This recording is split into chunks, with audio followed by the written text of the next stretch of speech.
Welcome everyone to the monthly meeting of the Knoxville, Knox County Planning Commission. I'm Tim Hill, Chair of the Planning Commission, and I'll be conducting today's meeting. Assisting me today is the Executive Director of Knox County, Knoxville Planning, Amy Brooks, and Planning Commission Attorney, Tasha Blakeney. I'd like to call this meeting to order. I'll now ask Mr. DeArmond to call the roll. Commissioner Huber? Here. Commissioner Browning has informed us he will not be here. Commissioner Levinson? Here. Commissioner Boyer has also informed us she will not be here. Commissioner Barger? Here.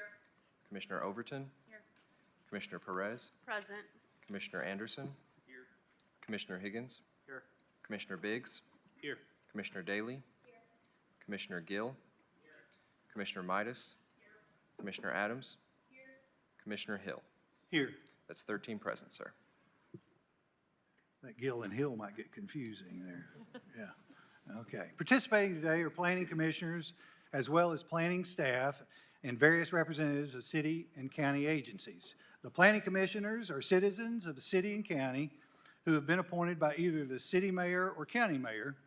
We receive no salary and volunteer our time as a service to the community. Now a word about how discussion will take place. After each item is called, I'll read the staff's recommendation. On certain items, I'll call on staff to comment. At this time, the applicant may address the commission or defer his or her opening remarks and allow any opposition to speak first. The applicant and those in support of the applicant will be given a total of 5 minutes to speak. I'll then ask for other comments from the floor. The opposition will also be given a total of 5 minutes to speak. If either side wishes to have an opportunity for rebuttal, you'll need to reserve time from your allotted 5 minutes. Applicants and citizens who registered to participate and are attending the meeting in person will be asked to come to the podium and share their name and address for the record where their item is heard. Those who have registered to speak online do not need to sign in at the podium. If you'd like to speak on an agenda item and have not registered to do so in advance, please raise your hand when the item is read into the record. I'll then indicate when it's time for you to speak, and you can approach the podium at that time. You'll be asked to sign in at the podium as well as state your name and address for the record.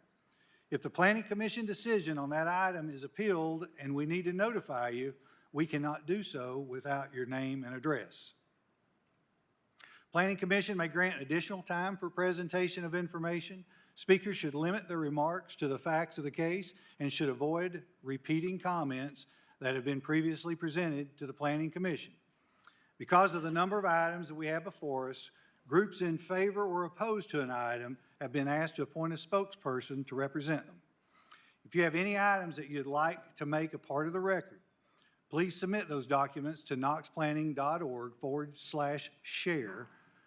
Please identify the file number and meeting date in your submittal. I hope all of you have read the agenda package from Planning's website. In addition to the agenda, there is information on the website related to how today's meeting will be conducted, as well as correspondence on individual cases. Many of the items we vote on require further action by a city council or county commission. For matters that are forwarded to the city for final action, the applicant or their representative should be present at the meeting at which the request will be considered.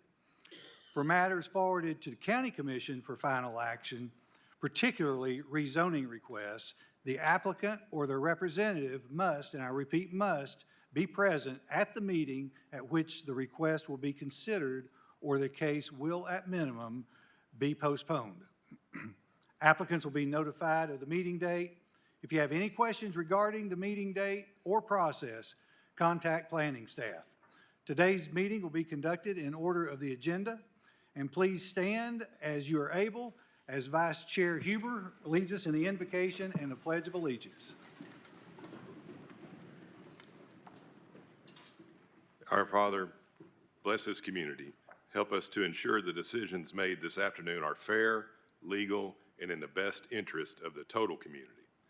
As always, keep us mindful of the needs of others, especially those who are in sorrow, need, sickness, or any other adversity. Amen.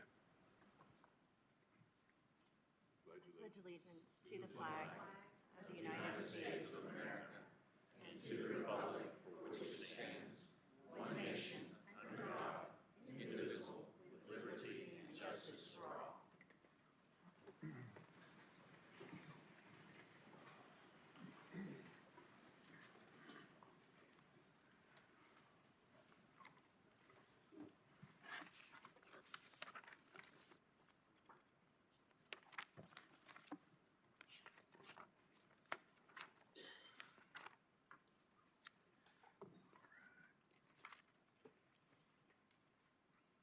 Next on the agenda are the postponement and withdrawal lists, and I'll read these lists separately.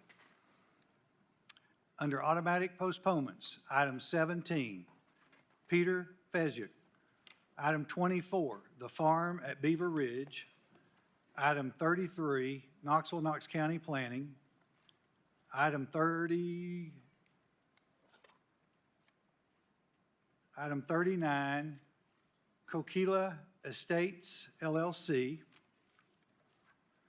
Item 43, St. John's Cathedral. Item 51, Pleasant Village Subdivision. We have no automatic withdrawals. Oh, excuse me, we do have one.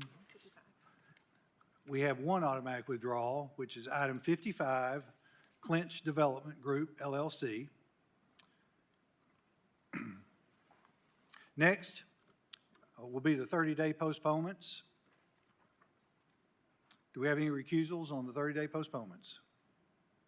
Okay. Item 7, Julie Cloninger. Item 8, Benjamin Mullins. Item 9, Benjamin Mullins. Item 21, Horribit on Bob Gray Road.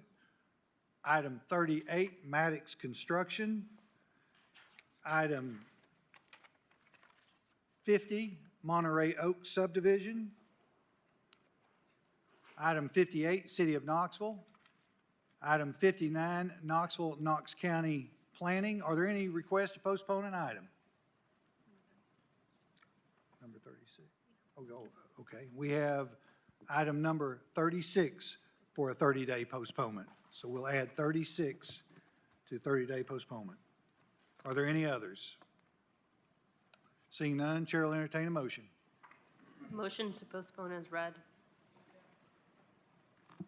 We need to, Okay, all right. Commissioner Perez made the motion to approve as read, seconded by Commissioner Higgins. Is that right? Commissioner Barger, okay. Seconded by Commissioner Barger. All in favor say aye. Any opposed? Motion carries. Thank you.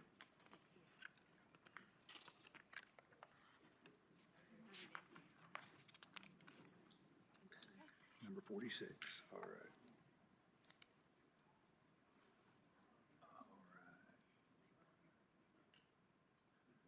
All right, we have no 60-day postponements, and we have one 90-day postponement, which is item number 46. Item 46.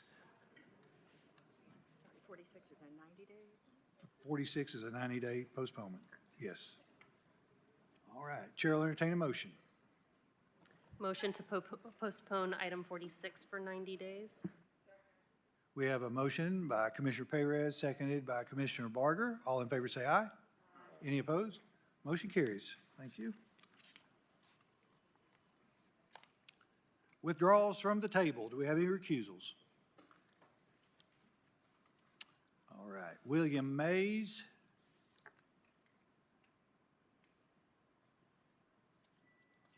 We have 616 Wooddale Road, right? Is that it? Okay. All right, 616 North Wooddale Road. Is that right? No, William Mays, excuse me. William Mays will be the withdrawal from the table, and 616 North Wooddale Road. All right, Chair will entertain a motion. so moved. We have a motion by Commissioner Levinson, seconded by Commissioner Adams. All in favor say aye. Any opposed? Motion carries. Thank you.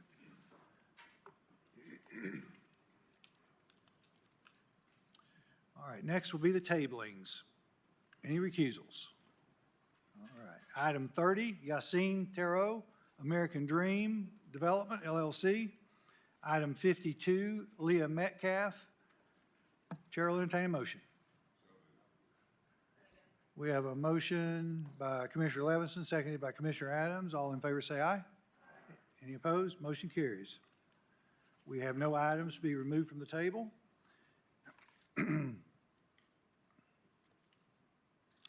Next on the agenda is the consent list, which is composed of items marked with a C.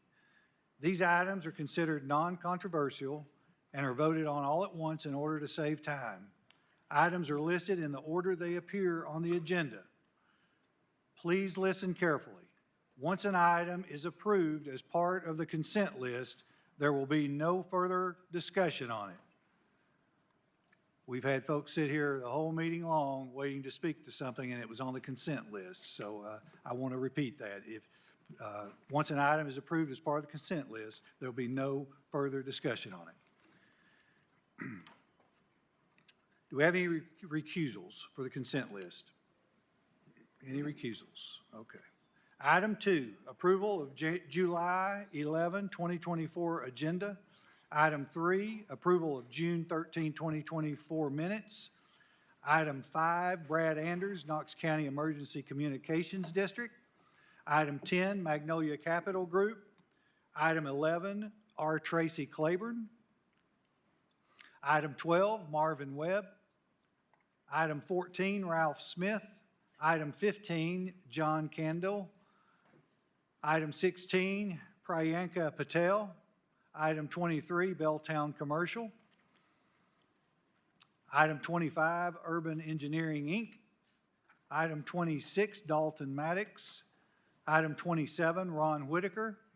Item 28, W. Scott Williams and Associates. Item 32, Michael Faust.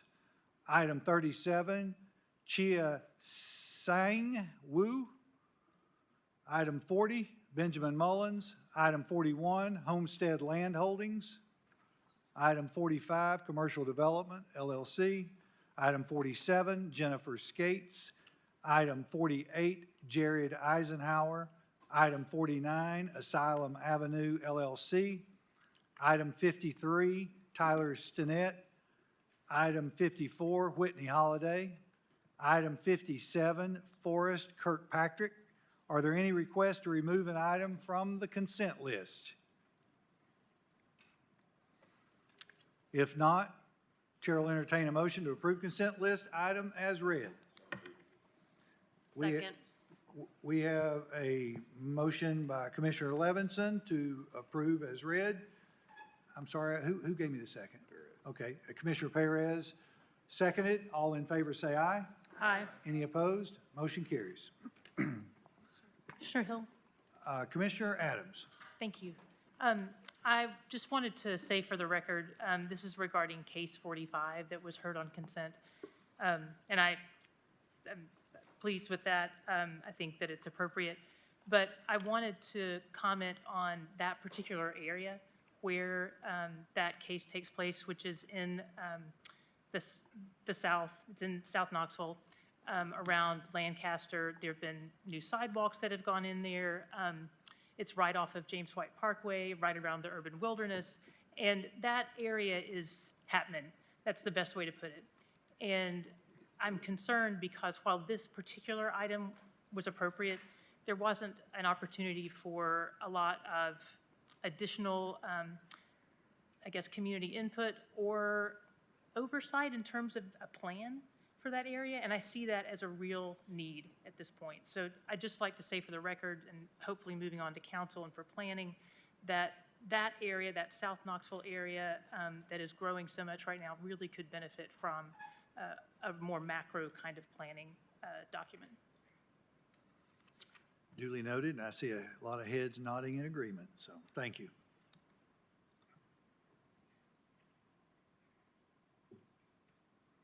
First item on the agenda is agenda item number 6. Applicant, Thunder Mountain Properties, location northeast side of Chapman Highway, east and west sides of Evans Road, southwest of Sevierville Pike. Tract information, 38 acres. Present plan designation and zoning is traditional neighborhood, parks and open space, town center mixed use, hillside protection, and agricultural. proposed plan and designation zoning is corridor mixed use, hillside protection, and general business. Existing land use, public parks, agriculture, forestry, and vacant land. This will require two motions. Staff recommendation is to postpone the plan amendment application to the August 8, 2024 Planning Commission meeting so it can be heard according to the quarterly schedule specified in the Knox County Comprehensive Land Use and Transportation Plan.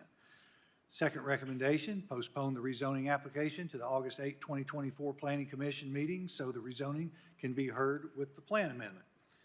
Is the applicant present? Present. Do we have opposition?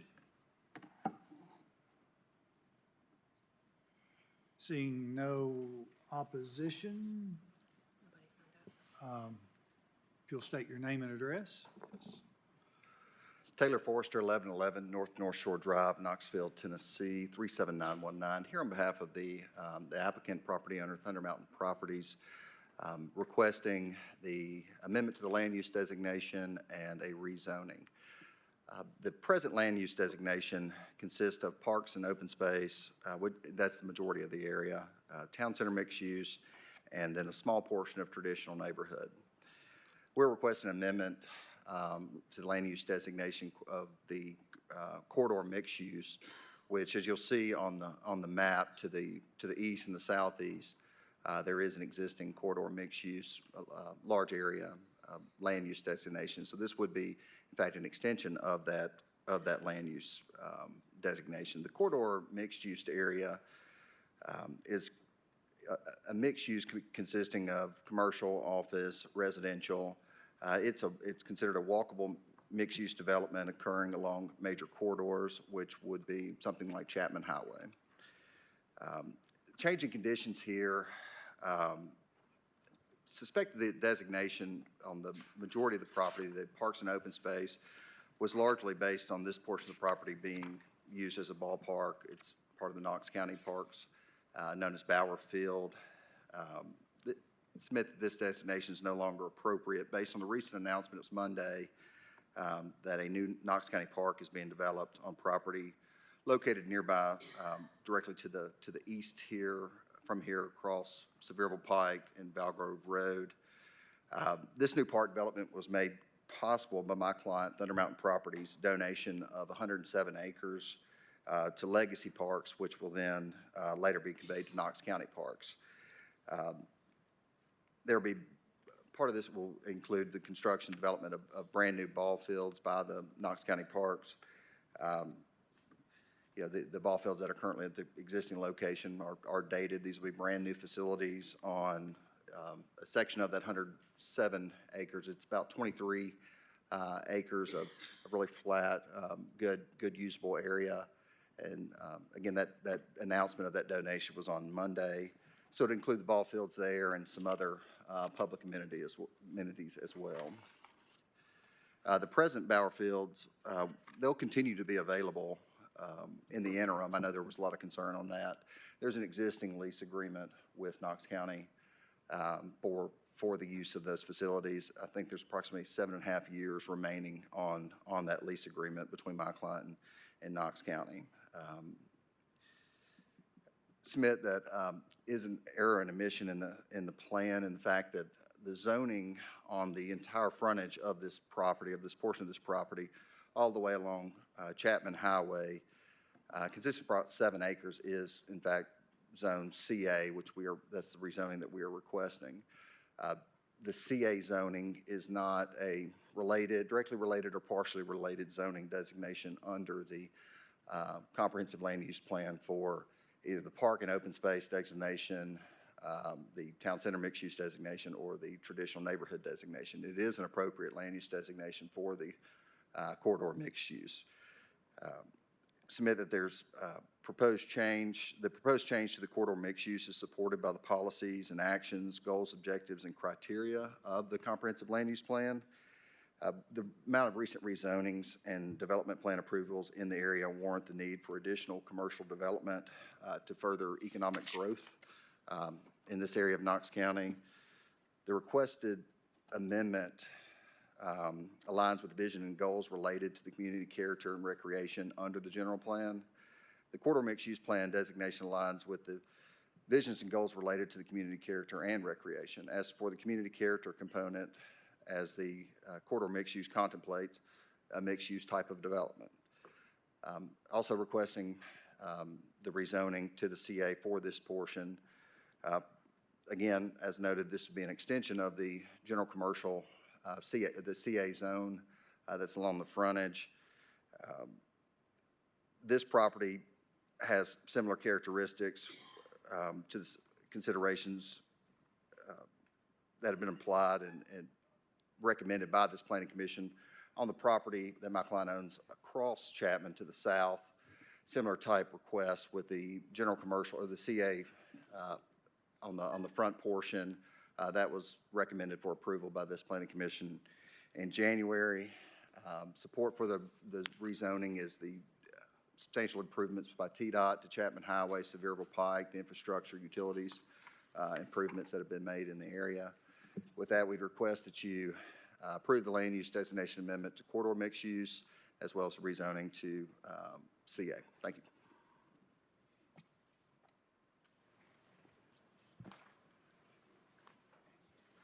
It's not a staff recommendation. Okay, seeing no opposition, let's, commission? I guess I'll jump out there and start the discussion on it. I think we did have a whole lot of discussion about this at the pre-agenda meeting. And I think the first one is, staff was originally or is recommending postponement. Mike, could you speak to that? And then I think there'll probably be some follow-up questions, because I think we determined in the staff or in the pre-agenda meeting that we don't necessarily have to postpone it until next month, and then it could be read today. Well, I mean, our recommendation is still to postpone to align with the set schedule for plan amendments in August.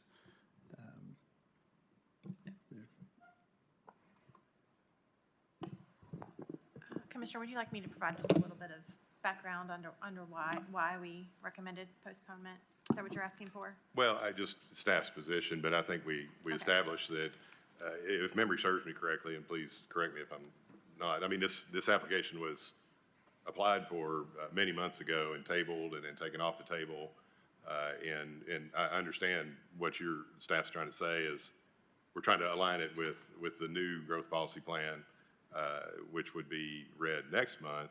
However, given the fact that it had already been applied for and been on the table and pulled off the table, that we had the ability to read it today, if the commission so chose. Is that accurate, or? Yes, I would say that's accurate. So to align with the new schedule for the comprehensive plan that was recently adopted in April, the quarterly amendment schedule starts next month. But I'll just reference page 72 in that adopted plan. It says that county commission or planning commission may initiate plan amendments at any time, but consideration of amendments from applicants is to occur quarterly. And so that is the basis for our recommendation for postponement. Yeah, totally understand it. But my personal feeling is I think we need to go ahead and hear it. I mean, it's not going to make any difference, if we postpone a month or not. I think we can have our healthy discussion about it, send up a recommendation to approve or not approve. At that stage, county commission can actually postpone it if they so choose, if they feel like it needs another 30 days. So that said, Mike, does the staff have, a basic recommendation that they would have given next month on this file that we can discuss? We do have some, I guess, a framework for recommendation. I would say we haven't had a chance to dive deep into the review of this case yet, but we do have a framework for review. Yeah, if it's okay, if we could hear your thoughts on it, I'd appreciate it. Sure. So this is a, approximately 38-acre site. However, it's not a full site will not have to have either a plan amendment or rezoning. So when we look at acreage, just know that there is some fluctuation in what we're talking about in acreage between the two. They are asking for the community mixed use place type, which allows a mixture of commercial, office, residential uses. It's not too dissimilar from the town center mixed use, which is partly on the property already. That land use or place type does not allow consideration of the requested CA zoning. However, so that's why they're recommending or requesting that portion be changed to CMU as well. So you can tell the property has frontage, a lot of frontage on Chapman Highway. It has steep slopes on the northwest side of the property. And then as you go back away from Chapman Highway, it kind of gets skinnier to a point along Evans Road. And there's what shows up on a map, it's a blue line stream. I don't know if it's truly a stream or if a study has been done on it. But what staff is recommending is that rather than rezone and amend the plan for the entire site, is to concentrate the amendment to the front portion of the property, which then better aligns with where residential uses are proposed and existing. So as you can see on the screen here, what staff is recommending for the plan amendment is what you see in the cross-hatched area. So it concentrates the development towards Chapman Highway. It's basically where the blue line stream on the map begins is pretty much where we suggest cutting off the commercial zoning. The back portion of the property, by our recommendation, would just kind of stay as is today. And the rezoning pretty much aligns with that too. They already have a strip of CA general business on the front of the property, so it'd be just extending the CA zoning back. We are recommending one condition to the CA zoning that there be no grading or building permits until development plans approved by the Planning Commission. Typically, the CA zone would just, a lot of the uses would just go straight through a permitting process. So this condition would be to ensure that the proposal that is presented in the future aligns with the CMU land use classification. So it's kind of generality of like trying to incorporate the CMU intent into the development. Thank you, Mike, for that. I appreciate it. Does the attorney have, do you have any comments about what staff is proposing?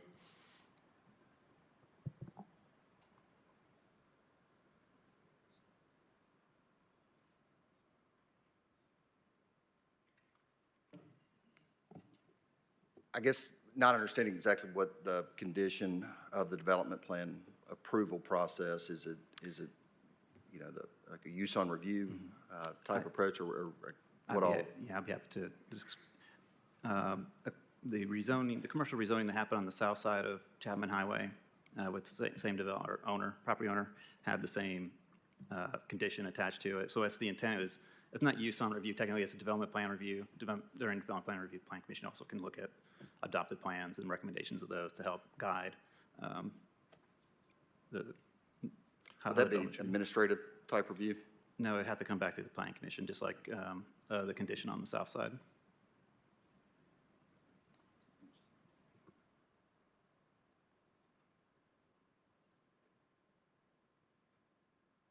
That condition be fine.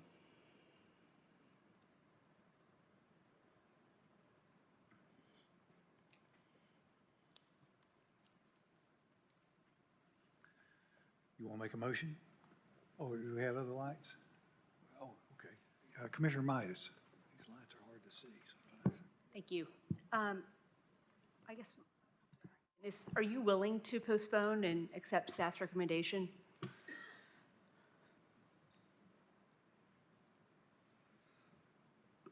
No, we're asking to go ahead and go forward.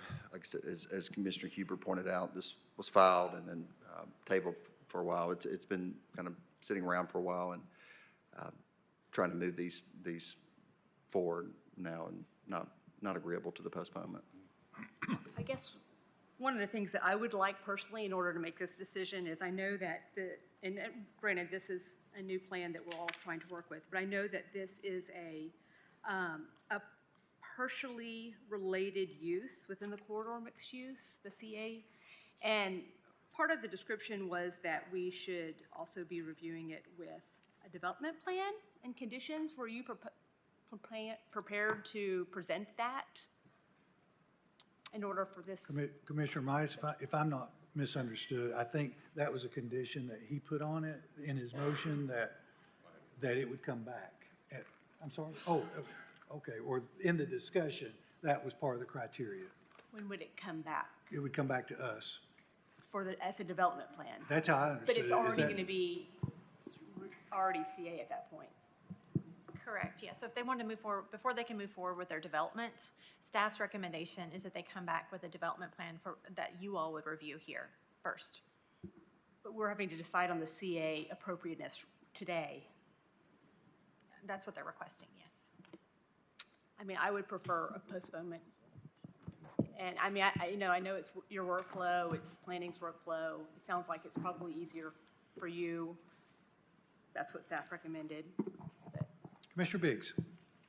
I'm also in favor of a postponement. While I appreciate that this has been kind of, in the hopper, if you will, for a few months, it's a dynamic situation. There was just a, major kind of deal announced on Monday regarding the donation of property. So, it hasn't been a static situation for several months. It's been evolving and changing. And so I'm in favor of going with staff's recommendation, postponing for a month, giving the community more time to react to the news that was announced on Monday if there are additional questions or comments. So I'll be voting in favor of staff's recommendation. Thank you, Commissioner Biggs. Commissioner Higgins? Yeah, we may have discussed this, and while I was looking through some things, might have missed this, but how did this happen? Like, why was this not already put on next month's? Because typically, if you apply for this type of change, it would not be heard until that month. Why is it even on this agenda? As it was stated, this application was originally submitted in December of 2023, and then it was placed on the table at that point. So at that time, it included a rezoning and a sector plan amendment. So it has been kind of in the queue for a while, and the applicant then asked for it to be removed from the table and to be heard. And so again, it was kind of caught up in the adoption process of this new comprehensive plan. And so the reason that it has a different file number is because we wanted to align it with our new policies and procedures associated with that so we can track it better for under the new comprehensive plan. So it has been in the queue for a while. Well, and our recommendation was for it to be heard on the Yeah. quarterly schedule. Okay, and that part was, I understand that part with the backstory of it, because I remember it being tabled and everything, but I guess when they pulled it off the table, how did it end up on this month if you all aren't hearing, or if we're not supposed to be hearing the comprehensive plan changes until the quarterly meeting? I don't understand how it ended up still. Is it something to do with pulling off table, like has to be heard within a certain Yes. amount of time? Well, not that it has to be heard within a certain amount of time. It was, because it was pulled off the table, it was already in the queue. So if a new application were to come in, we would say it came in May and they want to be heard for a plan amendment in June, we would say, no, you need to wait. But that would be starting from that first, with the new plan. This one had already been in the queue. So it's a little tricky in that sense, in that it was kind of already in motion, so to speak. Okay. So it is, the applicant can request for it to be heard, in my So, opinion. unrelated to this one, if a case is tabled, let's say it's a sector plan change, and that should be heard quarterly, but it gets pulled off table on a random meeting, would that also land on a meeting like not on schedule? Yes, it could. Okay. Commissioner Adams? Tagging on to that question,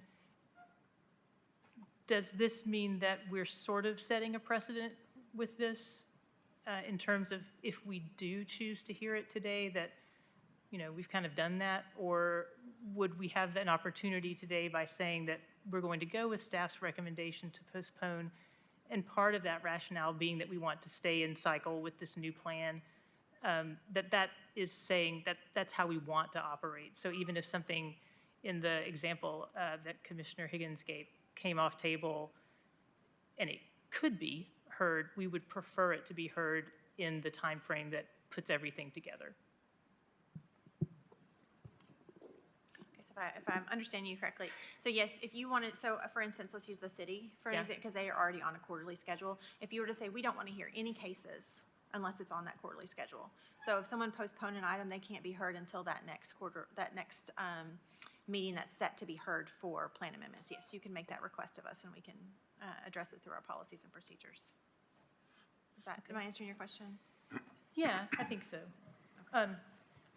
I want to concur with other commissioners, Midas and Biggs, because I do feel like this is not a static situation. I think that's a good word. It's very dynamic. A lot of things have been changing. There's been an announcement just this week, and we've gotten lots of comments from the community, and I feel that at least some of our commission is saying, we would like a little more time, and I hear staff saying we'd like a little more time. I appreciate how prepared Mr. Reynolds was to be able to put things up and answer your question, Commissioner Huber, but I don't feel like we've all had time to really stew on that.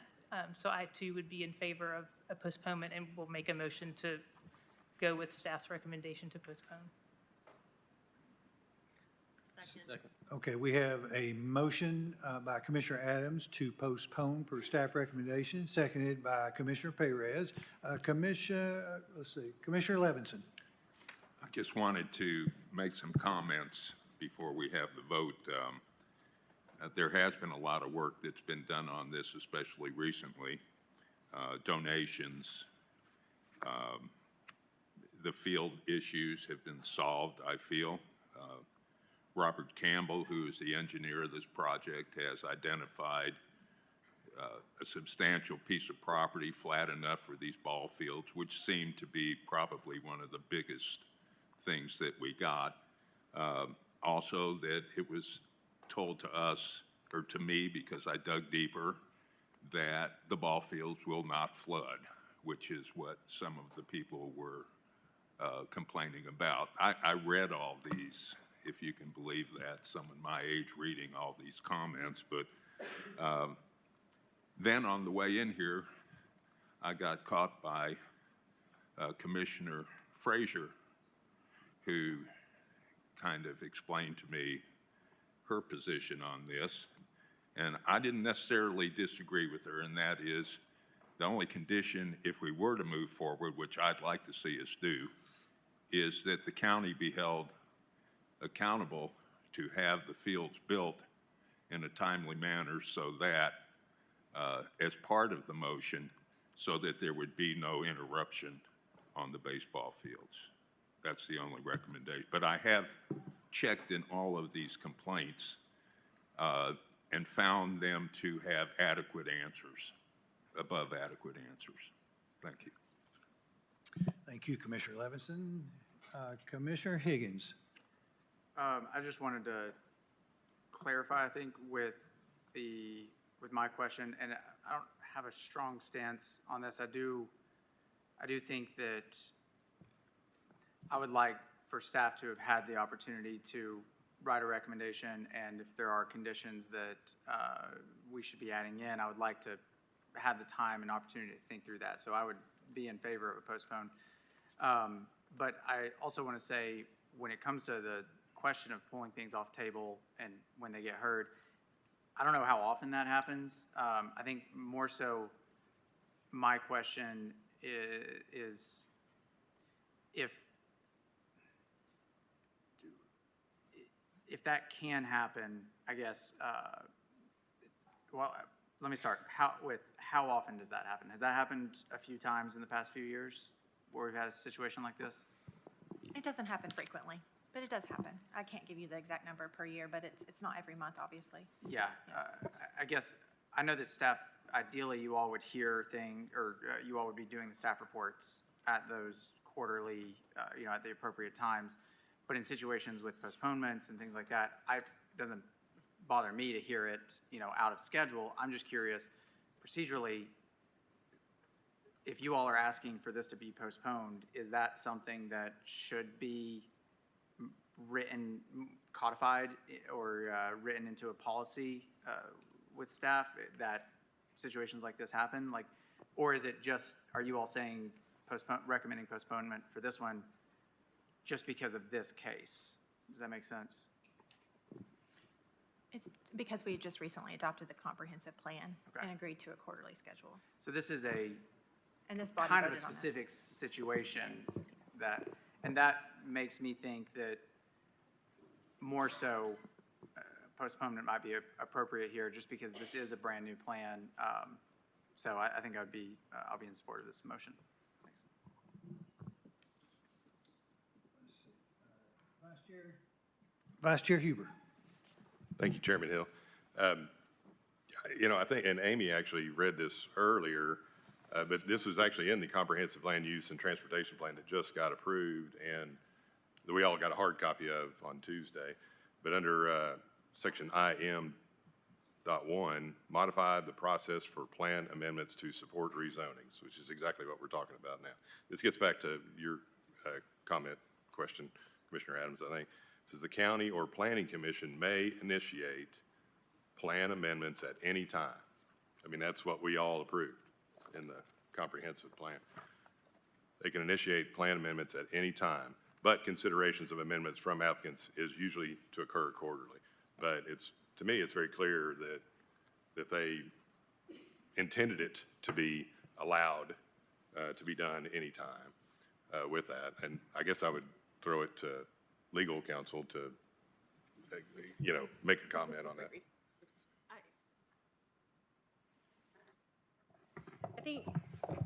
I do think you have some discretion, in particular because of the procedural history of this one. It initiated back in, as Amy said, I think it was actually, maybe November or December when it was on table. Now, I read those sentences that the Commissioner Huber just read, the county or planning commission may initiate plan amendments at any time, but consideration of amendments from applicants is expected to occur quarterly. I do think that it was pretty clearly anticipated that action would be taken quarterly. That's how I read this. But I also recognize and understand that this is a little bit of a unique situation because this one was on the table as it was already in existence. To your question, Commissioner Adams, and it's a good one about would we be setting a precedent that we don't intend to, I don't necessarily think that would be the case unless we happen to find another one where we were in the same situation where something was on the table, and I don't necessarily see that here. So I think that you have some discretion to do as a body what you would like to do under these circumstances. But I do read going forward that while plan amendments can be initiated at any time, it is anticipated that it would be quarterly for new amendments to be considered quarterly. Commissioner Adams. I appreciate that, legal walkthrough. And I think while it answers a question in terms of how we move forward and how this case could or could not set precedent, I think I still, I know I still favor postponement given the changing circumstances and trying to give this body and planning staff adequate time to really feel comfortable with the decisions that we're making today. Thank you, Commissioner Adams. Counselor Forrester, you have a few seconds from your previous talk. Thank you. In pointing to the land use plan, it does say quarterly. It does not identify those months. Again, we were already filed. We removed it in May. I received an email from staff in early June, because we were set to come in June, identifying that we would have to come to August. And then I cited, my position against that about being filed, and as Director Brooks mentioned on Tuesday, that in the city, the one-year plans have always, or for a long time, have been heard quarterly. As long as you file that application to meet that quarterly meeting, once you come to that quarterly meeting, it can be heard. Either then, it can be postponed for 30 days, 60 days. It doesn't have to get postponed to the next quarterly meeting. And that is the same situation we have here. So in the discussions in June with planning staff, I agreed to postpone it, to amend the application and have, so staff could re-notice the meeting as to the updated uses, with the full expectation of coming here in July and having a fully prepared staff report. I was shocked kind of last Friday that I got a staff report that only said postponement and didn't have an analysis. I mean, it was over, 30 to 40 days in between where everything I thought was going forward in July. And so, again, my client is kind of being, boxed in here. It would be kind of our position in that we should be able to go forward. Thank you, Counselor. And so we have, seeing no other lights, we have a motion and a second, and that motion is to postpone for 30 days per staff recommendation. Is that correct? That is. Okay. So everybody prepared to vote, overlooking any lights? If not, those in favor of postponement, say aye. No. Any opposed? Yes. Let's call the roll. Mr. DeArmond? Commissioner Huber? No. Commissioner Levinson? No. Commissioner Barger? Commissioner Overton? No. Commissioner Perez? Yes. Commissioner Anderson? No. Commissioner Higgins? Yes. Commissioner Biggs? Yes. Commissioner Daly? No. Commissioner Gill? Yes. Oh, you say, here we go with Gill and Hill. I knew it was going to be a problem. Go ahead. I'm sorry. It's Commissioner Gill. Yes. Commissioner Midas? Commissioner Adams? Yes. Commissioner Hill? No.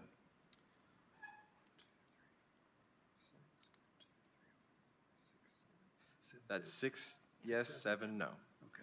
Motion fails. Chair will entertain a motion. I'll make a motion to approve corridor mixed-use place type for the portion of the parcel that Mr. Reynolds has up on the screen currently. I believe we have it in an Exhibit B. So I'll say approve the corridor mixed-use place type for the portion of the parcel as shown in Exhibit B because of the changing conditions in the area and because it supports the policies and actions of the comprehensive plan. Second. Okay, we've got a motion to approve the corridor mixed use as described or defined on Exhibit B, which is posted on the screen and will be submitted. And then we have a second by Commissioner Levinson. Did I miss something there? I think it would be helpful to have a little bit of clarification related to the proposed changes support the policies, action goals, and objectives. Commissioner Huber, are there specific ones that you'd like to call out for the record? Well, it's an extension of, And there's a summary, again, I know this is a new plan, so Yeah. there's a summary of policies and actions on page 52 and 53, if that's helpful. it would be helpful, but I don't know where to. Give me a second.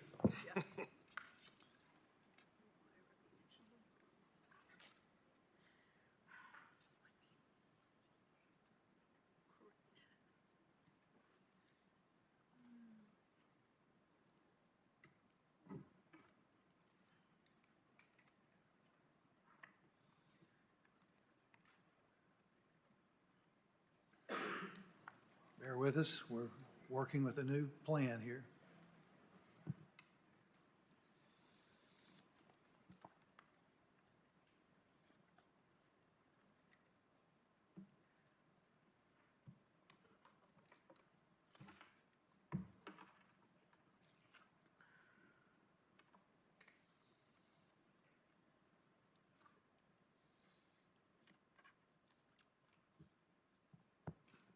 Okay, well, we'll try this again.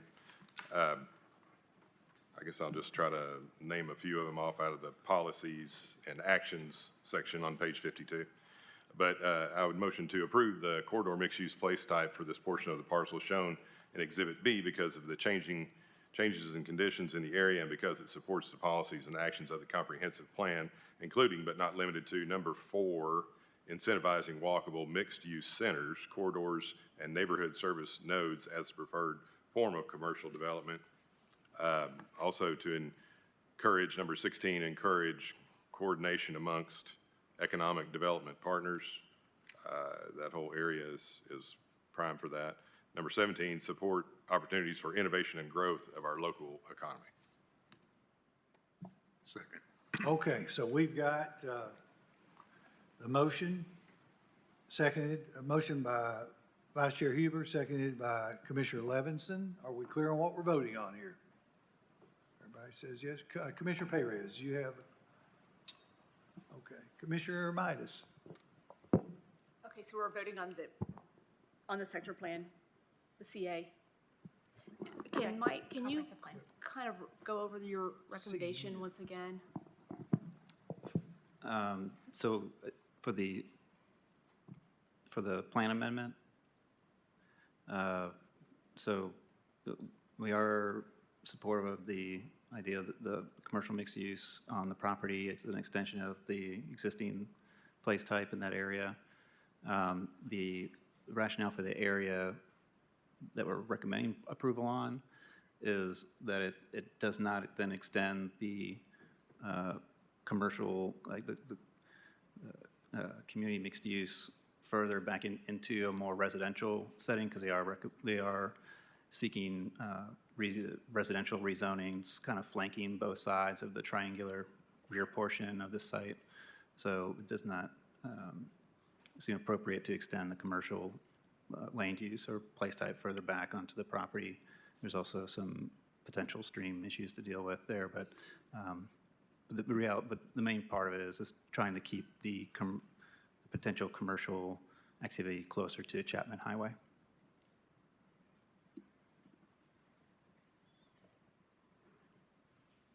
And that would be limited to that cross-hatched area there? Correct. Yeah, okay. Any other comment? We have Commissioner Higgins. Does this include everything that you were talking about with, yeah, or is that for the county next month? That you're,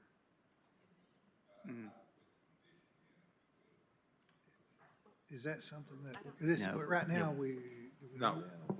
Yeah, we typically wouldn't make We a don't need that condition for on the plan. a plan amendment. We do it when I'm rezoning. Yeah. Okay. All right, so this is a plan amendment vote. Everybody clear on that? CMU, that's what we're voting on that, restrict the crosshatched area. Okay, all in favor say aye. Aye. Any opposed? Motion carries. Okay, Chair will entertain a motion on the, I'll start this and then toss to Commissioner Levinson. But I would motion to approve CA General Business Zone for the portion of the parcel presented in Exhibit C now, which is the same hatched area discussed earlier, because it is an extension of CA zoning and consistent with the recommended place type, subject to 2 conditions.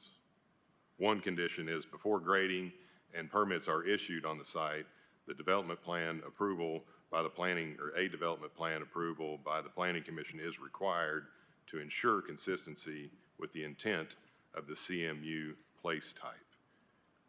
And then Commissioner Levinson wanted The to. second condition would be that the county would be responsible to build the fields within a timely manner before they ever shut down any other fields. And it would be a county responsibility. County parks. Is that okay? I'm not sure, I think it's aspirational, which is, which is nice, but I'm not sure that you can impose that type of condition on an applicant. I will take that off. That was requested by one of the Knox County Commissioners on my way in here, so and they can address that when it gets up there, yeah. I'll let That may her be do the it then. best approach. Yes, sir.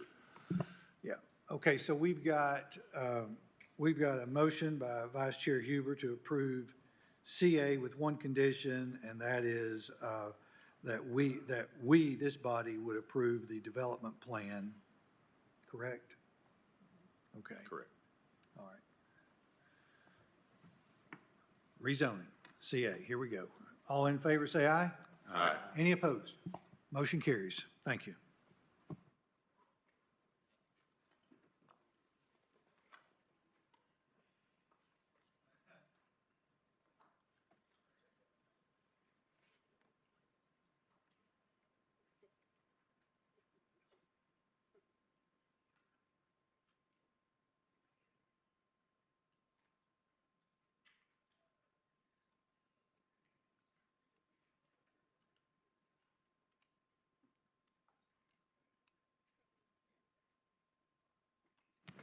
Next on the agenda is item 13. The applicant is Benjamin C. Mullins. Location, north side of Governor John Sevier Highway, west Governor John Sevier Highway, west of West Dick Ford Lane, 9.99 acres. Present zoning is low-density residential. Zoning requested is planned residential. Existing land use is agriculture, forestry, and vacant land.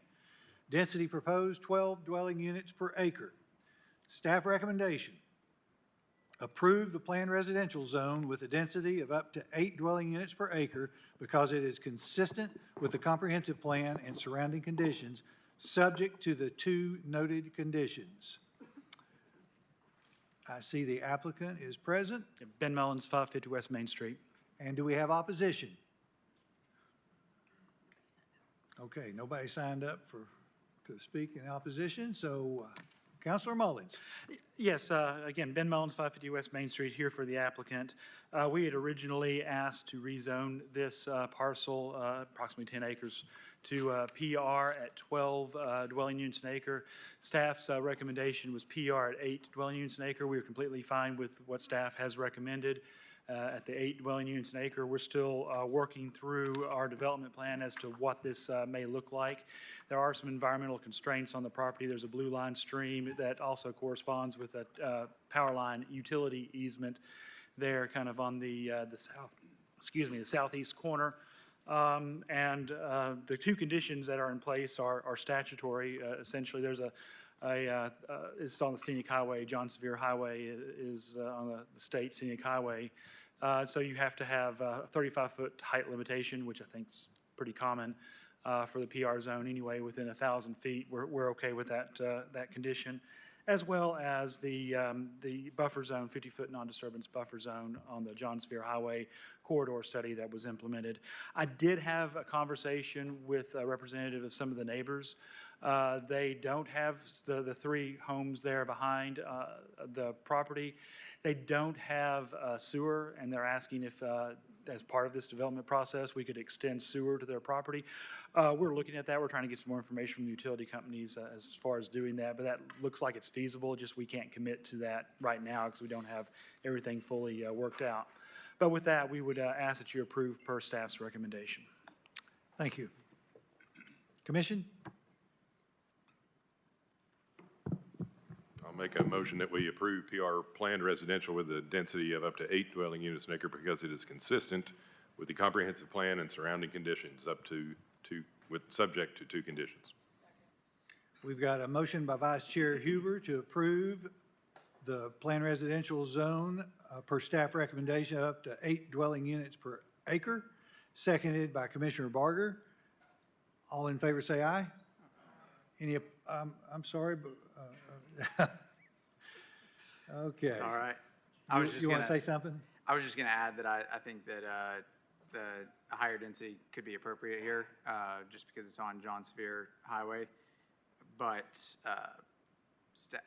applicant's all right with it, and so I didn't expect that to change the motion, so. Okay. All right, thank you. So, well, let's try this again. All in favor say aye. Any opposed? Motion carries. Thank you.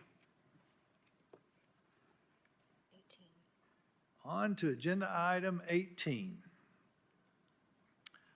Masana Investments LLC, location west side of George Light Road, north of Rather Road, 6.71 acres. Present zoning is agricultural and technology overlay. Zoning requested, plan residential and technology overlay. Existing land use, agriculture, forestry, and vacant land.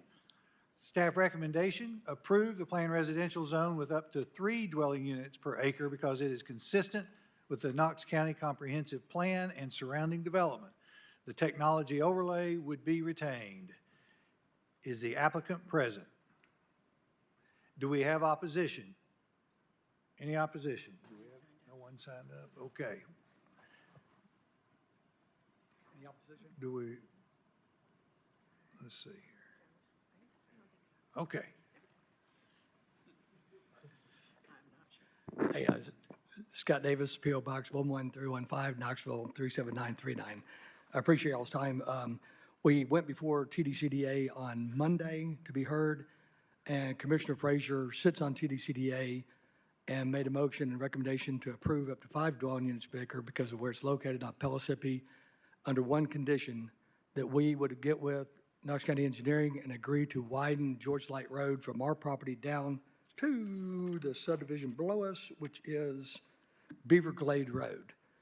And that was approved at TDCDA on Monday, so I respectfully request approve at 5 dwelling units per acre because it is consistent, and there's 5 dwelling units an acre almost directly across the street. There's apartments right down the road, so I would respectfully request approve for 5 units an acre. Ms. Warner, would you like to comment on that? Yes, so the condition was to widen George Light Road to 20 feet on the entirety of the property's frontage, all the way to Beaver Glade Lane. And the staff recommendation did not include any conditions, but was PR up to 3. Give any. Okay. Commission? Commissioner Midas. Can we add that as a condition? Yes, that was their recommendation to this body. So it will be added as a condition when we approve it? No, you would have to, Oh, or okay. someone would have. I guess I'd like to add that as a condition. Okay.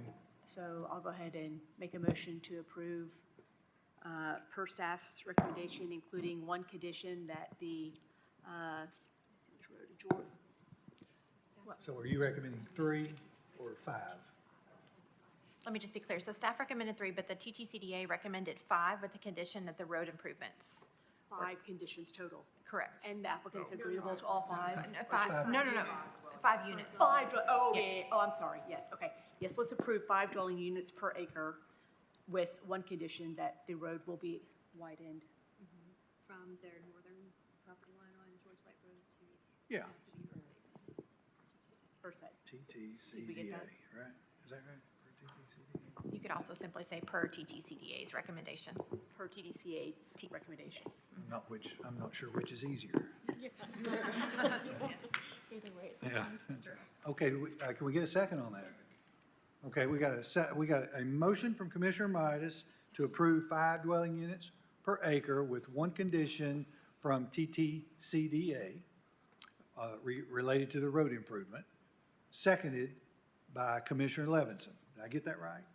Okay, now before we go to a vote, Commissioner Adams. Yeah, I have a question about just that process, because I'm not sure that I've seen this before, in terms of staff recommending one thing, a different body saying something else, and then that being introduced after we've gotten staff's recommendation and us changing that on the floor. So I'm just curious about that process, and then the organization whose acronym I'm not going to try and say, what that specific role is with this, just to learn. Sure, I can speak to that. So it's the Tennessee Technology Corridor Development Authority, so TTCDA. So anywhere you have a technology overlay, that's the board that sort of oversees all the rezonings, development plans, and things like that in that area. Their vote is one of recommendation to this body, and then your vote is one of recommendation to county commission and city council. So it kind of works the same way. So they met on Monday and agreed to that 5 with the condition. We did not change our staff report in hindsight. Maybe we should have, to kind of clarify or maybe add a blurb to it so that you guys could have something to look at making your motion. But you could adopt that motion if you'd like. instead of staff's. Okay. Okay. We ready to vote? All in favor say aye. Any opposed? Motion carries. Thank you. Thank you all. On to agenda item 19, Masana Investments. Is that? Yeah. That's right, yeah. Location is south side of Sevierville Pike, east of Basili Field Drive, 11.4 acres. Present zoning is agricultural. Zoning request is planned residential. Existing land use, agricultural, forestry, vacant land, and multifamily residential. Density proposed up to 5 dwelling units per acre. The staff recommendation is to approve the planned residential zone up to 4 dwelling units per acre because it is consistent with the Knox County Comprehensive Plan and surrounding development, subject to the one noted condition. Is the applicant present? Do we have any opposition? All right, seeing no opposition, would you like to proceed? Yeah, Scott Davis, P.O. Box 11315, Knoxville, Tennessee 37939. I appreciate y'all's time again. Just help me understand, because all these nuances and police types and all that. I've been doing this for 25 years. I'm more confused now than I'm older, but I'm a lot more confused than I've ever been. So help me understand with the planned growth area, where it's located, why you get knocked down from 5 to 4, which I don't understand. So is there any way, it's probably something I should have asked prior to with staff, and I can follow up with that. We're fine with 4 units an acre, but at some point I want to try to understand why or the rationale behind going from one density to question. another. So, I think Director Brooks might want to speak to this, or? I mean, if you were okay with with our recommendation, I'd be happy to sit down with you, Mr. Davis, and talk to you about how we do our reviews. We just went over that on Tuesday with the planning commissioners as well, so just to clarify how we I would approach greatly them. appreciate it. Yes, ma'am. I appreciate your all's time. I respectfully request to approve as per staff recommendation. All right. Commission?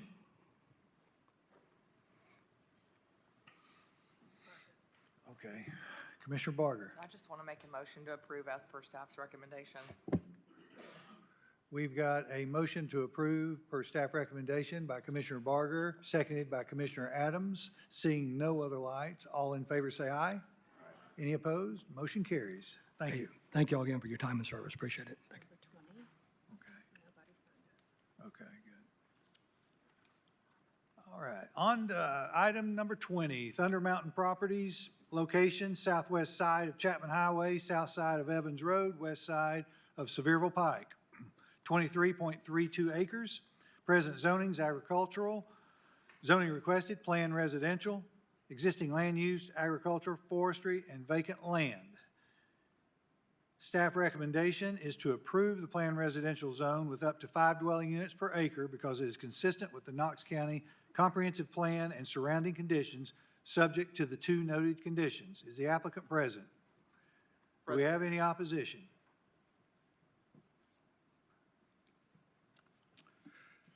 Taylor Forrester, 1111 North Shore Drive, Knoxville, Tennessee, 37919. Here on behalf of the applicant, property owner Thunder Mountain Properties. This property is located in close proximity to the prior agenda item. This request is for a rezoning from agricultural to planned residential up to 5 dwelling units per acre. The property is located within the planned growth area of the growth policy plan, which does allow for the requested density of up to 5 dwelling units per acre. Land use designation for the property is suburban residential. The suburban residential identifies planned residential as being an appropriate partially related zoning designation at the requested density. As support for the instant request, there have been several recent rezoning approvals, development plan approvals in the immediate vicinity. There's 117 lot townhouse development at 9.46 dwelling units per acre along Chapman Highway, rezoning of planned residential up to 5 dwelling units per acre on the southeast side of Chapman Highway from this property Again, that was at 5 dwelling units an acre. Also, on the southeast side of Chapman Highway, rezoning to commercial as well. Again, there's been several development plans that have come through recently that are on the agenda to come through. It's what's helped support these rezoning and these development plan approvals is the substantial infrastructure completion by TDOT to Chapman Highway, where they widened Chapman Highway, provided turn lanes. There was also improvements to the intersection with Sevierville Pike, the improvements to Simpson Road.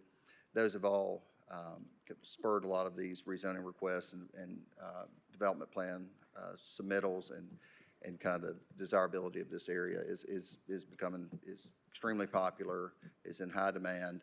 Again, with the new park location, the 107 acres worth of public park property consisting, that'll be the Knox County Public Parks. That's located, I guess, directly to the east of this property. Those are what make these rezonings to plan residential at certain densities. That's what makes sense, and that's what's contemplated in our zoning ordinance. That's a built-in instant amenity. And it was announced at the donation, the announcement for the donation on Monday by Carol Evans with Legacy Parks, just how in demand houses are and being located next to a public park. The benefits that come with those, not only to the residents, but the values to the homeowners as far as the equity in this house. I think she cited that it would increase up to 50% of the value. But again, submit that there is support, there is grounds under the zoning ordinance, satisfies the requirements, and we ask that you approve the rezoning as recommended by staff, up to 5 units per acre, and we are good with the 2 conditions recommended by staff as well. It's, I think, one of those conditions I think Commissioner Higgins brought up, that it was similar to one last month about the hillside, and that's acceptable to us. Thank you. Commission? I'd like to make a motion that we approve PR planned residential zone with up to 5 dwellings per acre because it's consistent with the Knox County Comprehensive Plan and the surrounding conditions, subject to 2 conditions: no clearing or grading of the site until the development plan is approved by the Planning Commission. Number 2, land disturbance within the HP hillside protection area shall not exceed the recommended disturbance budget of the slope analysis based on an area of development identified during the development plan review unless approved by the Planning Commission. We've got a motion to approve per staff recommendation by Commissioner Levinson, seconded by Commissioner Barger. And I'll carefully look for lights. I see none. All in favor say aye. Aye. Any opposed? Motion carries. Thank you.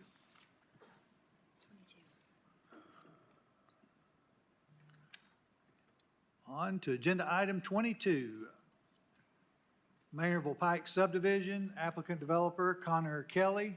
Location west side of Maynardville Pike, southeast of Gray Road, 58.47 acres. Zoning is planned residential and floodway. Existing land use, agriculture, forestry, vacant land, proposed use detached residential subdivision. Number of lots, 150. This will require, looks like 2 variances.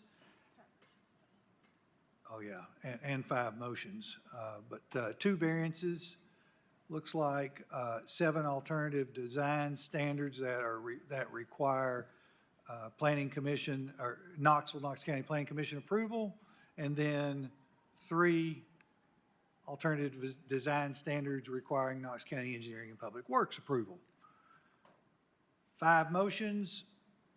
Motion 1, staff recommendation is to approve the requested variance to reduce the minimum intersection spacing along Maynardville Pike between the center lines of Road A and Tell Minot Road from 400 feet to 175 feet. Variance number, let's see. Do I need to spell out the variances? You will have to at the time of the voting. You don't necessarily have to Well, let's get it out of the way. Yeah, let's just do it now. Variance one required is, we have A, the site steep topography on the Maryville Pike frontage of the property limits options for access placement. B, Mill Branch Stream is between the site and Maryville Pike. Moving the access point will require constructing a new stream crossing. And C, granting of the variation will not be detrimental to public safety, health, or welfare because according to the Maryville Pike Subdivision Transportation Impact Study, these offset intersections will not have any conflicting movements. Will have low turning movements from each, and vehicle queues are not expected to impact operations at either intersection. Please bear with me, we have more to come. Motion number 2, staff recommendation, approve the requested variance to reduce the minimum vertical curve K value on Road A at STA 62 plus 69.22 from 25 to 15. Variance 2, we have 3 of those. A is due to the topographic conditions on the subject site. The reduced K value will allow the future connection to the adjacent property to follow better the shape and slope of the existing site conditions. B, the existing topographic conditions of the site were not created by any person having an interest in the property. And C, the granting of the variation will not be detrimental to public safety, health, or welfare because this segment of Road A will function similarly to a non-continuous leg of T intersection, which allows a K value of 15 at the intersection. Motion 3, staff recommendation, approve the alternative design standards based on the justification provided by the applicant and recommendations of Knox County Department of Engineering and Public Works. Motion 4, approve the concept plan subject to the 12 noted conditions. Motion 5, approve the development plan for up to 150 detached residential lots subject to the 1 noted condition. Is the applicant present? Do we have opposition? Any opposition? Seeing no opposition, if you'll state your name and address, please.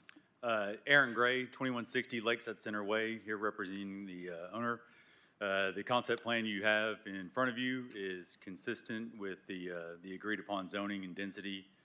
We've worked with staff to work out all the geometry, lot layouts, et cetera, and we agree with their recommendations and request approval. Thank you. Commission? Don't hesitate just because there's a lot here. You can just refer to staff recommendation and what has already been called out. No. What, if you'll turn your mic on, please. I'll make a motion to approve per staff recommendation.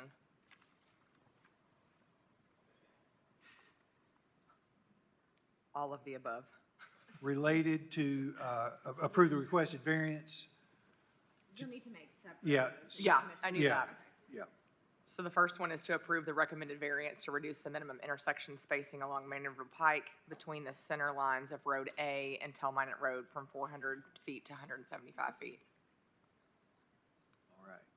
We have a motion. Do we have a second? We have a motion by Commissioner Barger, seconded by Commissioner Levinson. All in favor say aye. Aye. Any opposed? Motion carries. I'll make another motion to approve the requested variance to reduce the minimum vertical K value on Road A at STA 62 plus 69.22 from 25 to 15. Motion to approve made by Commissioner Barger, seconded by Commissioner Levinson. All in favor say aye. Aye. Any opposed? Motion carries. Make a motion to approve the alternative design standards based on the justification provided by the applicant and recommendations of the Knox County Department of Engineering and Public Works, subject to 12 conditions. Oh, wait, that's the next one. Sorry. We got a motion. Do we need a second? We got a motion by Commissioner Barger, seconded by Commissioner Levinson on motion number 3 to approve the alternative design standards. All in favor say aye. Aye. Any opposed? Motion carries. Make a motion to approve the concept plan subject to 12 conditions. We got a motion by Commissioner Barger to approve the concept plan subject to the 12 conditions, seconded by Commissioner Levinson. All in favor say aye. Aye. Any opposed? Motion carries. Thank you. We have one more. Oh, Make a motion to approve the development plan for up to 150 detached residential lots, subject to one condition. motion by Commissioner Barger to approve the development plan up to 150 detached residential units, subject to the one noted conditions. Seconded by Commissioner Levinson. All in favor say aye. Any opposed? Motion carries. Thank you all. Thank you. All right. Agenda item 29. Applicant Tim Wells. Locations north of Fountainhead Lane, northwest of Lindsay Blair Lane, 5.84 acres. Zoning is planned residential up to 5 dwelling units per acre. Existing land use, agriculture, forestry, vacant land. Proposed use, detached residential subdivision. Staff recommendation, approve the development plan for 4 single-family residents as depicted on the site plan, subject to 4 noted conditions. Is the applicant present? Yes, sir. Robert Campbell, 7523 Taggart Lane, on behalf of Mr. Wells. Any opposition? We do have opposition. Would you like to proceed or defer, Mr. Campbell? All right. If the opposition will come before us and state your name and address, please.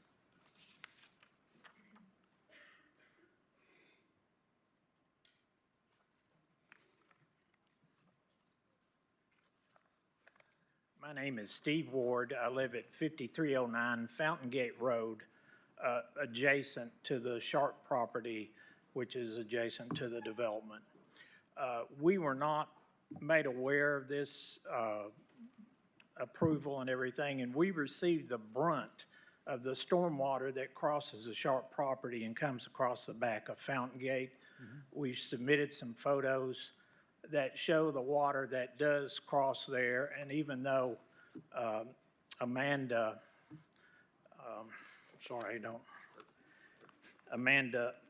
Perky and Alistair McLeod both say they meet the current stormwater conditions, we would like some time to at least get more evaluation on what happens if there is more stormwater that comes through there.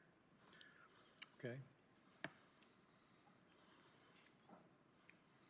We will take that under consideration.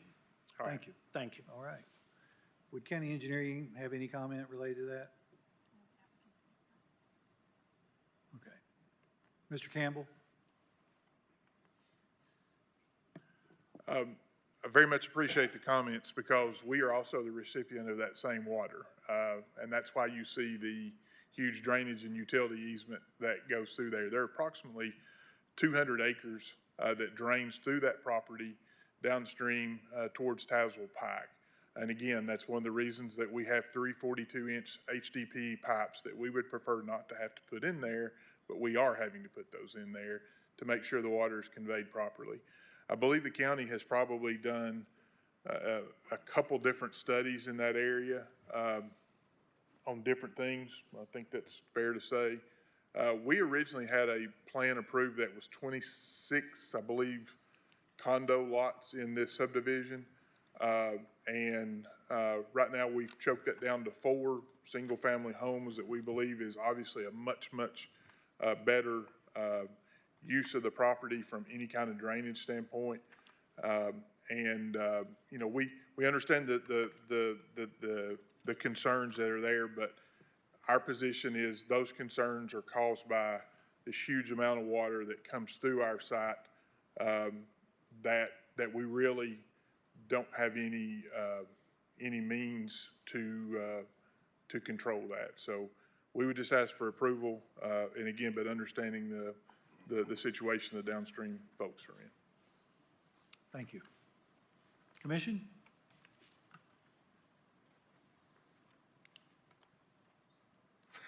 I guess I can talk.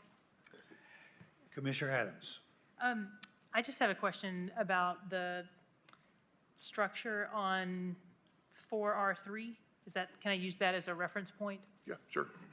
Because the accessory structure on the drawings appears larger than the primary residence, but I just wanted you to confirm that that is or is not the case. No, wait, probably it's a barn of some sort. Okay, like a garage barn, kids hit baseball inside, whatever they're gonna do. And that's becoming a little bit more common now. The play area is a little bit bigger than the main house, so that's kind of what that structure is. Is this Mike's case? Yes. Yes. In agenda review, that was something that was discussed about this case, that the accessory structure is supposed to be smaller than the primary structure. And Right. Yeah, there's two conditions that are kind of more unique in this one, at least what staff is recommending.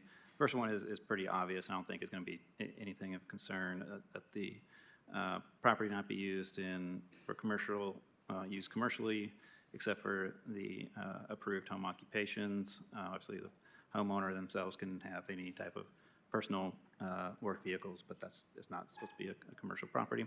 And the only reason why I'm even mentioning this is just because of the size of the accessory structure. It can sometimes turn into something that is not really intended to be.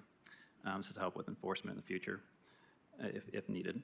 And then the next one was the floor area of individual accessory structures should not exceed the conditioned floor area of the house on the property. And the PR zone is a residential zone. It doesn't allow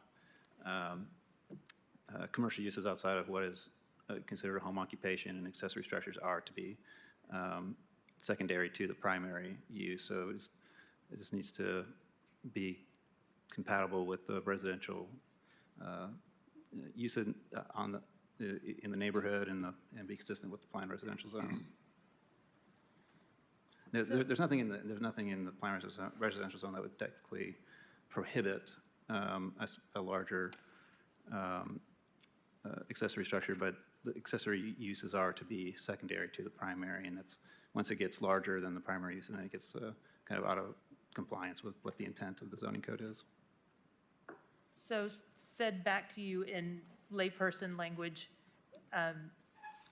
this is an okay occurrence of the accessory structure being slightly larger because it is still an auxiliary usage. It's not the primary usage of the property. Well, I'm not sure what the square footage of the house ultimately will be, but that's the point of the condition is just to make sure that it stays, within reasonable, residential character. Yeah.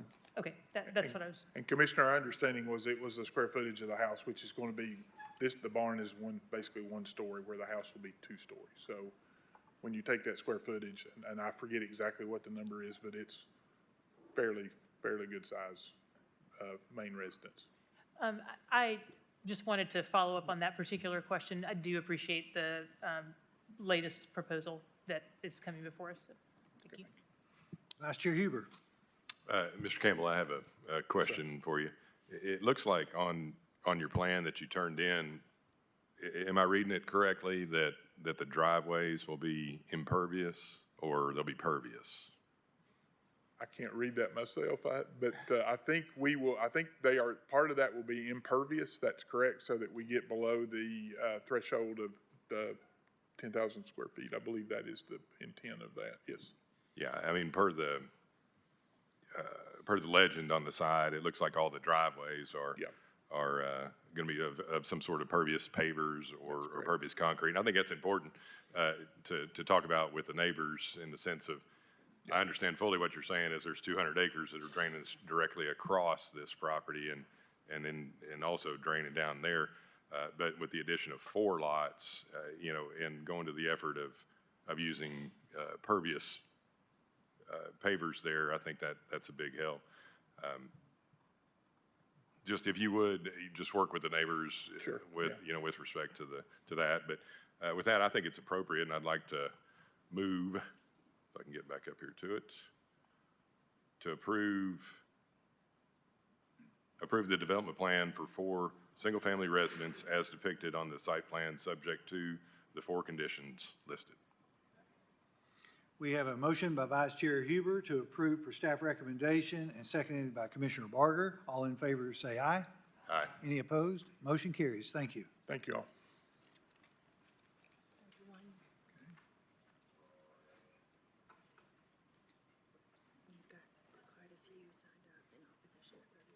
Okay.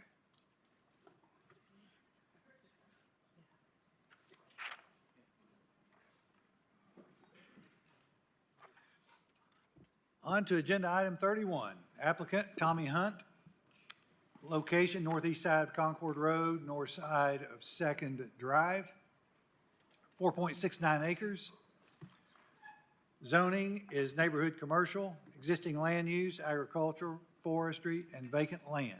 Proposed use is a fueling station and restaurant with drive-through. Staff recommendation, approve the requested fuel station, restaurant, and drive-through facility uses, subject to 14 conditions to ensure the proposed use is consistent with development standards for uses permitted. Is the applicant present? Commissioner Hill, I have to go on the record and recuse myself. Okay, all right. So we have Commissioner Overton will be recusing. And we do have some opposition. Would you like to proceed or defer, Councilor Mullins? Ben Mullins, 550 West Main Street. I'll start off briefly and then reserve the rest of my time for rebuttal, please. We appreciate staff's work on this, and the 14 conditions that they have recommended for approval. We agree with staff's recommendation with the exception of there's 4 conditions that we do think that need to be modified slightly. And I have, in the correspondence I sent, I noted exactly what those conditions needed to be. Condition number 4, we are asking for 7 pump stations, not the 4 that staff recommended. There's no regulation that adjusts the number of pump stations in the CN zone. On the exit onto Second Drive, we've suggested signage to prevent people from going left, but we do not want the island. We'd rather have striping on there because it could interfere with turning movements of vehicles onto from Second Drive onto the property. On condition 9, we have submitted a site plan, a photometric site plan, and we ask that that be followed and that the poles not be limited to 15 feet. And the condition number 10 was the operational hours from 10 to 6 a.m. We would like to be able to open at 5 a.m. to capture some of that early morning traffic coming through. We think that, I know there's a lot of opposition. We did postpone this last week and met with the opposition and talked to them about some of their concerns. Unfortunately, I don't think we're able to address those. Councilor Mullins, if you'll, let me interrupt you for just a minute. What was that last condition that you? Condition number 10, that the drive-through facility be closed between 10 p.m. and 6 a.m. We'd like to be able to open it up at 5 a.m. Okay. And those are set forth in the letter that I sent out earlier this week. So with those modifications, we would appreciate if you'd follow staff's recommendation and approve this use on review. Thank you. All right. We have some folks signed up to speak, and forgive me if I don't get this right. Mr. Clive Sorrento. Okay, we will move on now to Daniel Sanders. We have 3 people that want to speak, and we would like to go in order 1, 2, 3. Okay, all right, we can accommodate. So I guess we've got Jonathan Harris.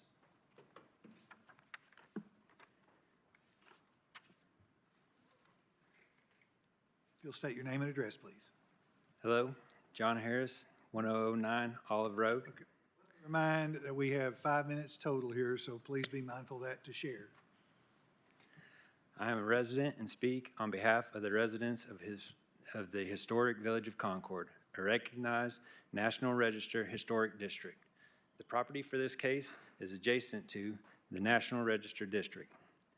The village's historic character comes from the details found in the placement and scale of the buildings, the narrow streets, and the mature landscaping. A portion of the village is zoned commercial along Lake Ridge Avenue because it was adjacent to a railroad line when the zoning maps were first adopted. But most of the use in the commercial zone is residential. Many of the contributing buildings dating back to the late 1800s. The small area between Clay Street and Olive are the only commercial uses: a research lab, an art gallery, and an air conditioning contractor. The scale of the buildings defines our neighborhood, and that scale is small. Most homes have a footprint under 2,000 square feet. Our larger buildings aren't much bigger. The Masonic Lodge, about 2,800 square feet at ground level. The Presbyterian Church, with 2 buildings combined, is approximately 4,400 square feet. The cemetery to the east is actively used and only 60% full. 92% of the graves are burials within the last 100 years. Families can be seen regularly putting flowers on their graves and laying their loved ones to rest. We met with the applicant to make them aware of our concerns with the oversized scale and the intensity of the proposed uses. We stated our concerns with issues of noise, lighting, and traffic. We've expressed the use of a drive-through is inappropriate when it's so close to a residence. Their response to our concerns was to submit a plan that added an additional 700 square feet to a facility that is already larger than anything in the adjacent neighborhood. This case has 96 public comments in opposition, many of them being multiple-page letters to the staff and the commissioners. The neighborhood has collected over 1,100 signatures on petitions of immediate neighbors that don't want this oversized and intense development. We understand that new development is inevitable. However, new development must be compatible with the character of our neighborhood. The proposal would be compatible if it was in a development that were located at Campbell Station and I-40.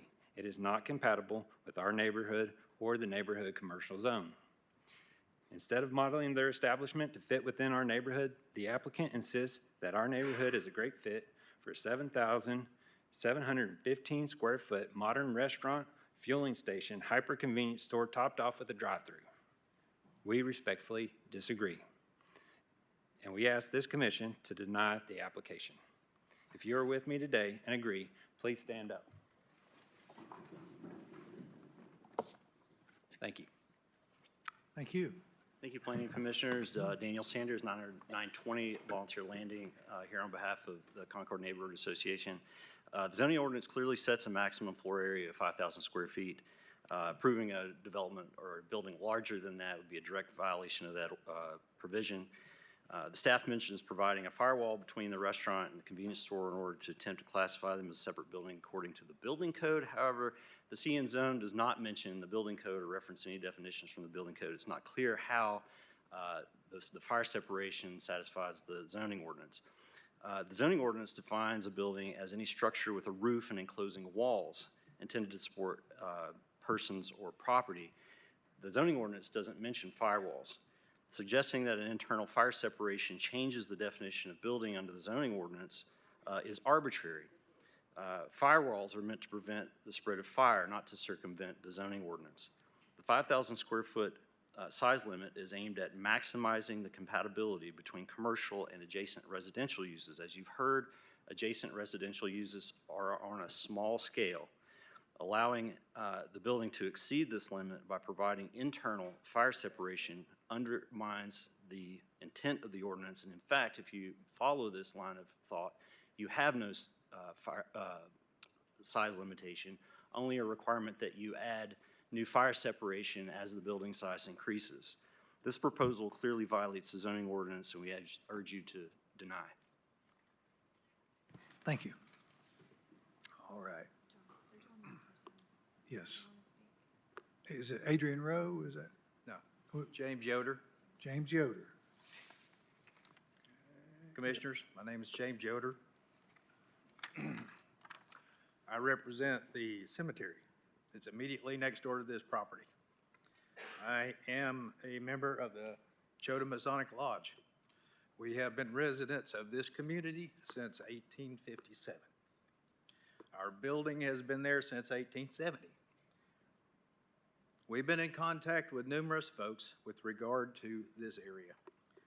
One of the gentlemen was a fellow by the name of Robert McGinnis. He's a local historian and author. Seems to specialize in cemeteries. He's worked with all the cemeteries in Knox County. He has provided information that indicates that there are potential unmarked graves within that property. Mr. Yoder, I'll allow you one more minute, please. Thank you very much. The rest of that discussion was that he has been in contact with a fellow by the name of Graham Perry. He is part of the Tennessee Historic Commission to make recommendations regarding archaeological survey. That is something we have asked for at length to address. We know that we have unmarked graves right along the west edge of our property. We believe, and we have independent belief, that there are also unmarked graves within the property that is being discussed here. We respectfully request that this be dealt with. Thank you very much. Thank you.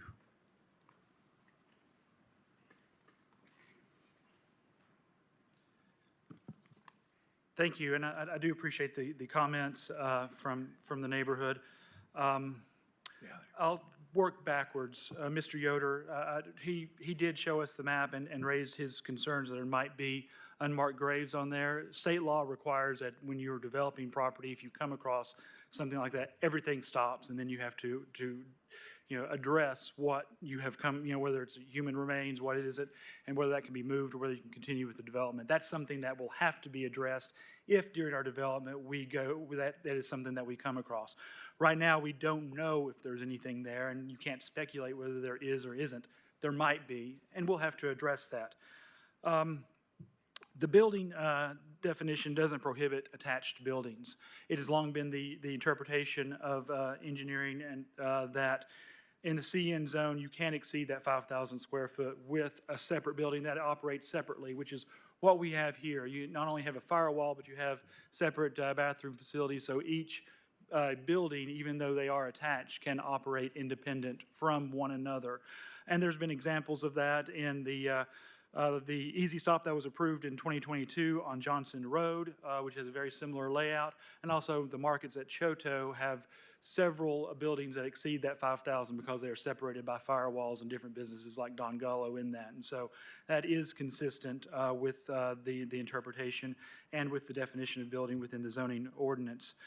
Now, I understand the neighbors are very sincere concerns. They raised many of them in the comments.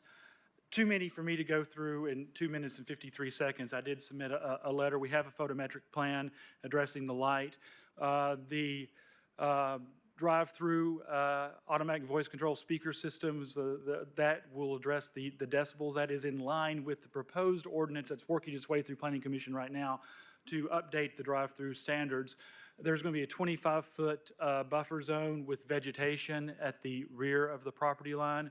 We're going to be putting a sound barrier fence there. Our landscaping will have to be updated to see what trees will remain and what trees we'll have to replant as we go through the process with our grading. But we think we can keep most of the existing vegetation at that location.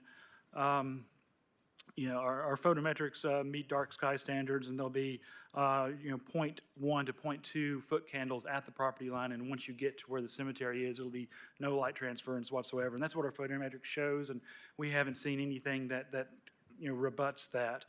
I heard, follow the rules, and that's what we're trying to do here. We are following the rules that are in place. You have a lot of discretion to exercise your authority within the rules, but they have to be within existing standards, which is the reason why I asked for those conditions to be modified, because they are not currently codified in a way that they can be enforced in this application.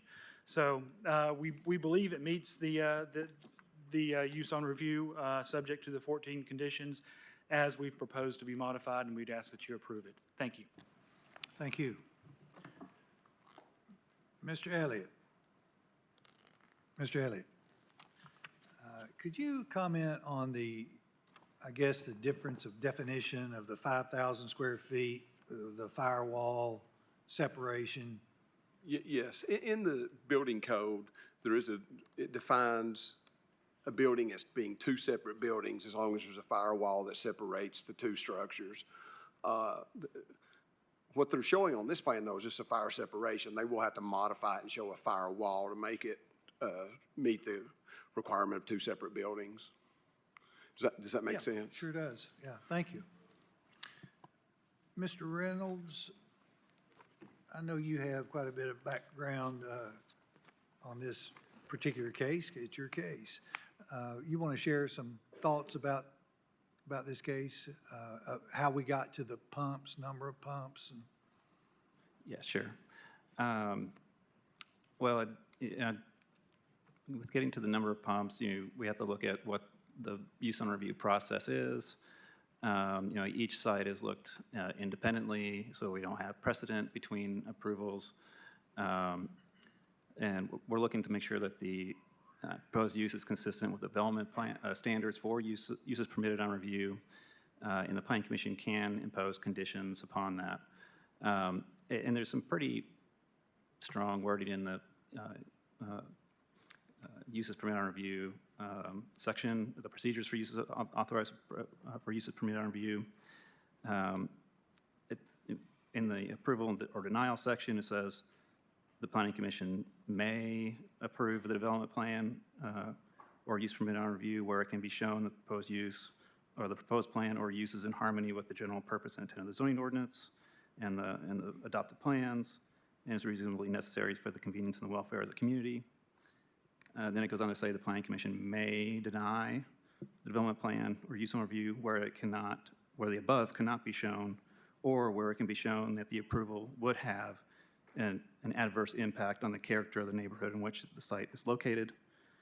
And it says, whereas a use may be appropriate in one location and inappropriate in another location of the same zone district, the Planning Commission shall be guided by the policies of the comprehensive plan and the general and specific standards in the zoning ordinance. So while there might be some elements that are not explicitly stated in the zoning ordinance, there's definitely pieces that make something more or less compatible with the area in which it is located.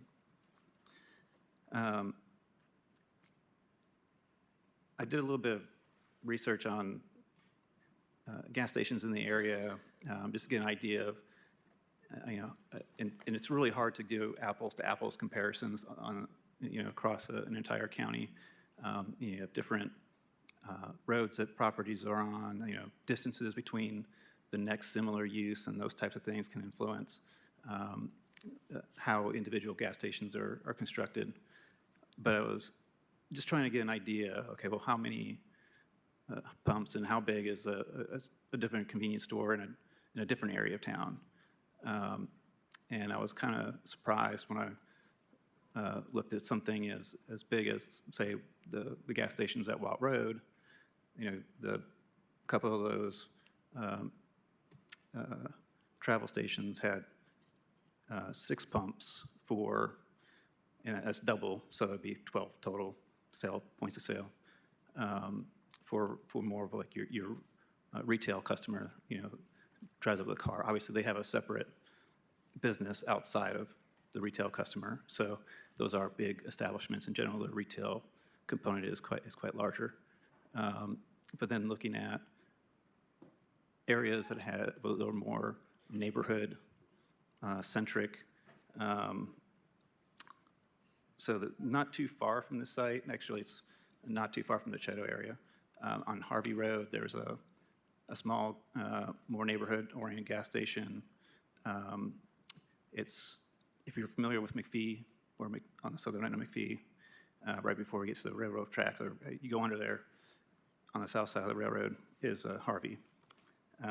There's a small convenience store gas station built in the planned residential zone, which the planned residential zone does allow commercial uses once you get to a certain size, residential development. And so that particular one was about 3,000 square feet of retail and about 3,400 square feet of retail, and has 4 pumps, so 8 stalls total.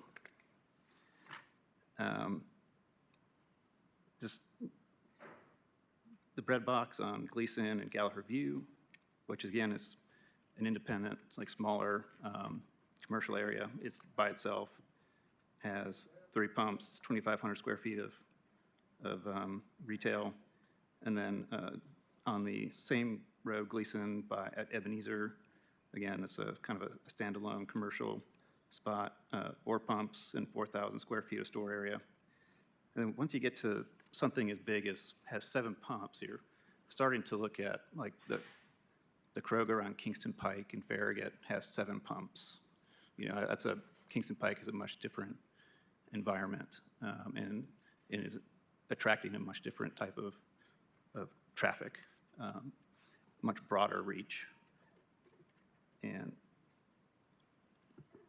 I don't know, I just couldn't find anything that was of neighborhood-related scale that was of the type of development that we're looking at today. So the reason why staff is recommending reducing the number of pumps is to try to get it more in conformance with what we're seeing for more neighborhood-oriented uses. Thank you, Mr. Reynolds. Commission?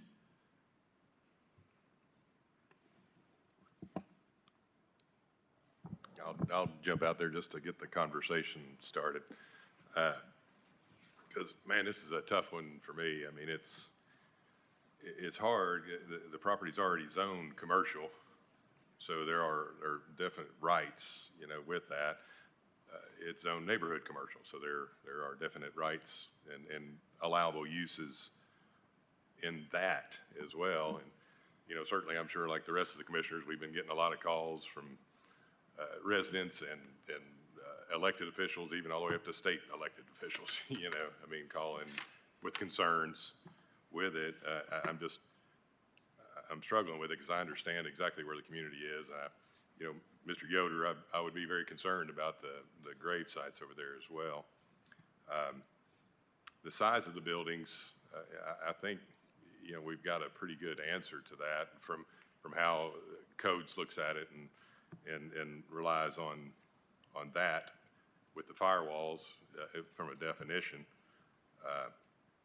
But I don't know, I just wanted to throw out there, this is a tough decision. And so we'll continue the deliberation. I think Commissioner Barger had some comments. Commissioner Barger. I just want to point out that there is a Weigel's at Schroeder Road that has 16 pumps, and it's zoned, I believe, neighborhood commercial. Somebody correct me if I'm wrong. I was looking it up in the middle of Commissioner Huber talking about it. I know that we brought this up on Tuesday as well about it going down to 4 pumps for a total of 8 sales positions. And I just don't know that with there not being a mandate from planning or this body, that's really up to us.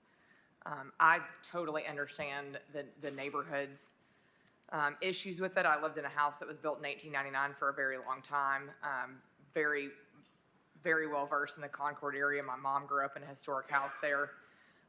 It still stands today, that was built in the 1700s. So I get that part. I do want to bring up too, though, that they just spent millions of dollars making Concord a 4-lane road. So I do think that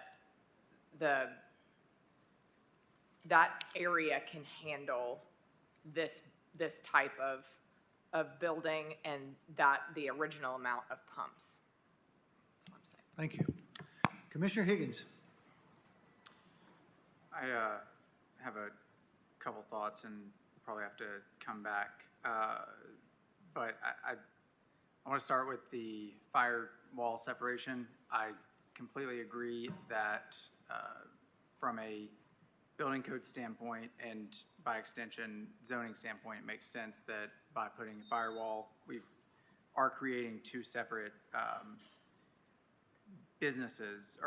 two separate buildings. The thing that was interesting to me is that there's a little bit of vagueness with this where it says no individual building or commercial establishment shall have a floor area exceeding 5,000 square feet. What I'm curious about is, have there been other CN instances where we've had multiple buildings that on the same parcel that come up over the 5,000 square feet that you know of?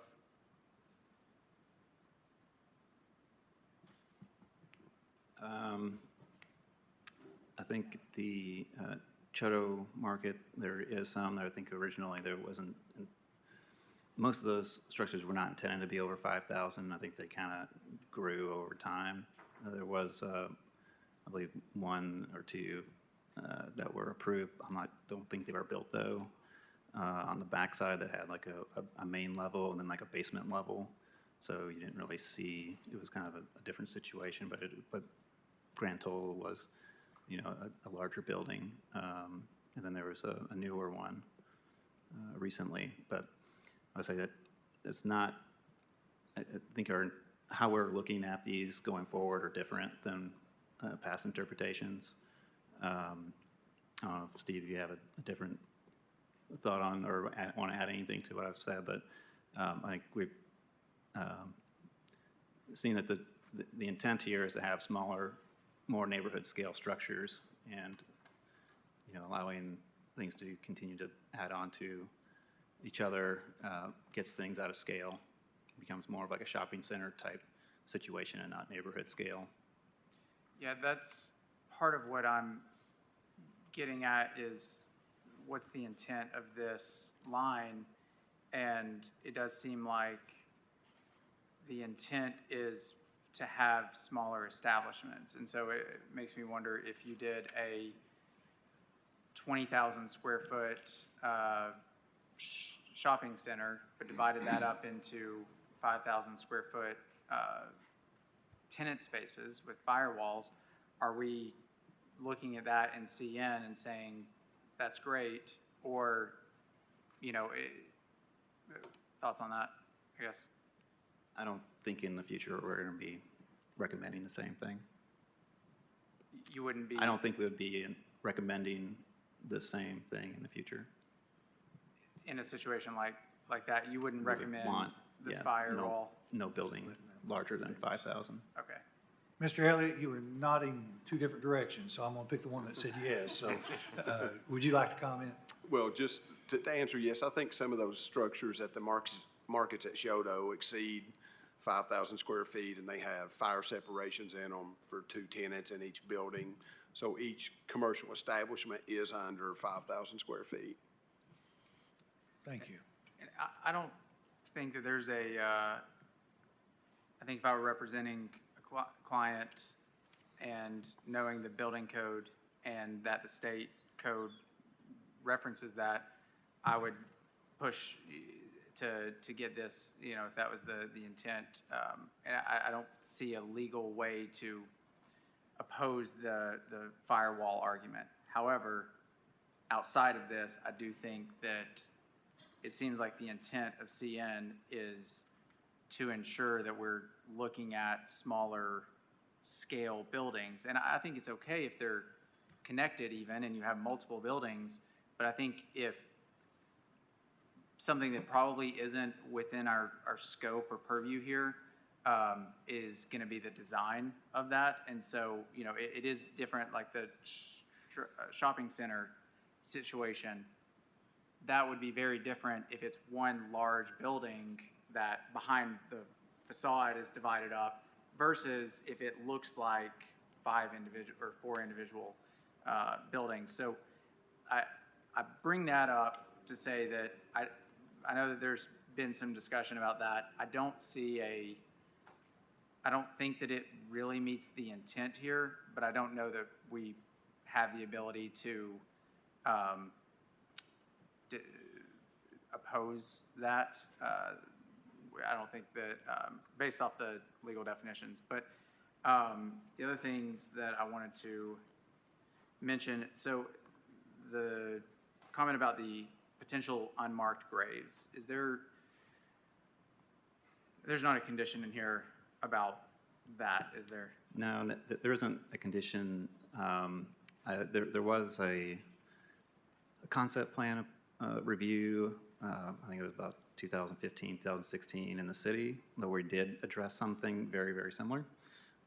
They actually did, it was a different type of site. It was already cleared, so they didn't have trees to have to deal with. And they were able to do some ground penetration radar ahead of time and had a study done. And then on top of that, the radar did not detect anything in that situation, but the archaeologist still recommended doing a scrape of the soil before mass grading took place. And the intent there is that once you scrape the soil off, you can see the soil changes on a grave site. So I think we could craft a condition regarding scraping in the soil, have an archaeologist on site and a study submitted to staff before mass grading begins. Okay, yeah, I think that that would be appropriate here, especially since the applicant is acknowledging the fact that if there are bodies or unmarked graves there, that there's a process they'll need to go through. I think what I would be concerned of is if that's a high probability, I would want a cautious analysis of that, a proper analysis, rather than just mass grading right there, at least in the zone where that is expected to be a high probability. So I think that would be appropriate. And then I think that to Commissioner Huber's point, yes, with it being zoned commercial, that comes with certain rights. And what I'll add to that is CN specifically also comes with certain limitations. And the intent of this is that we try to keep things more of a neighborhood scale. So with this being CN, I think that trying to keep the building less like something you would see on Kingston Pike and more like something you would see in a neighborhood corner store type setting is appropriate. And so with that, the lower number of pumps and, whether that's 4 or 5, I don't, maybe there's a middle ground or something, but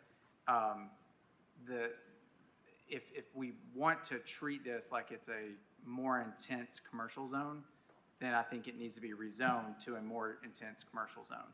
And then we can look at it as if it were one of those. Yeah, I'm not going to make a motion yet or anything, but those are my thoughts. Thank you. Commissioner Adams. That was the segue that I needed, because why did the applicant not go for rezoning?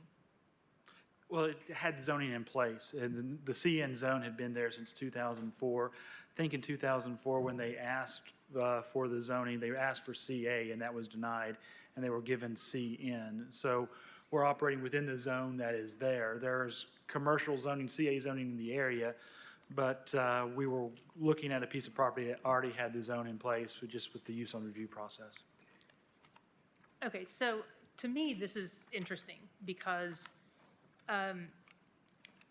the request came through before to be commercial, and that was denied, but it was zoned commercial, neighborhood commercial, which, to Commissioner Higgins' point, he said it comes with certain limitations, but I would say that comes with certain, not limitations, but parameters that are there to really help guide what that development should be. And I appreciate the different points that folks have made about this example and that example, using a firewall to make a structure larger. But if we made a mistake in the past, that doesn't mean we have to keep making the same mistake.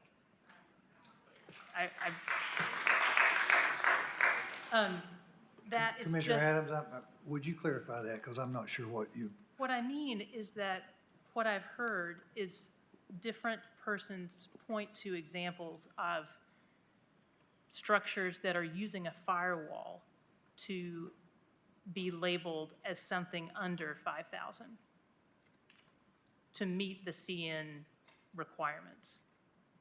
And I don't feel like that is the intent of that CN zone as it's written. I think the intent of that CN zone is to create smaller structures, walkable. This is something that is a neighborhood that feels small and human scale, not car scale. And the application that we're looking at right now is absolutely car scale. And so my struggle with this is because people have talked about a larger road being in place and that it can now handle this, which would make me think, well, then there should be a different zone there because this is this neighborhood commercial. And beyond the building structure being beyond the 5,000, which is what the zone calls for, that doesn't even take into consideration the overall footprint of what this application will actually look like to the people that live in the community because of all of those pumps. That's not part of the 5,000. That's like other stuff that's going to be having all of the car traffic, the noise. there was a very compelling piece of information that came from the public about a fairly like scenario that documented the noise and the pollution, both light and from engines. I don't think we can get around that. And if the intent of the zone was expressed differently, I would feel differently. But neighborhood commercial is clearly about human scale. And while I appreciate the ways that have been sort of engineered to get around that, I don't think that's what this zone is about. So I cannot support this case in good faith, so I will not be supporting. Thank you. Commissioner Gill.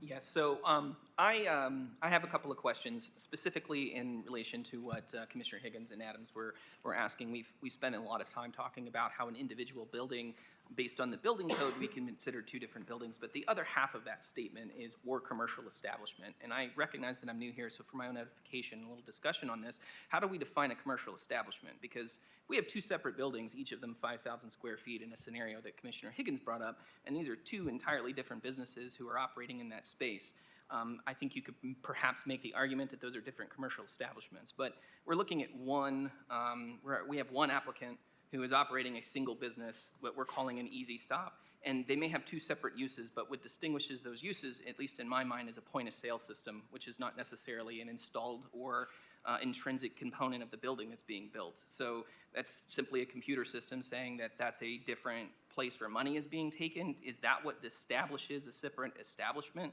Because at least on a plain reading, it seems to me that this is a single establishment, the Easy Stop, owned by this owner who is going to operate to perhaps different uses, but it's all happening on the same footprint. So I guess I would like, and particularly not just for this case, but moving forward, to somebody to speak to, how do we define a commercial establishment in this case? Mr. Elliott, would you like to speak to that? Well, this is one we've debated multiple times up in the codes office, so I don't have a good answer for you.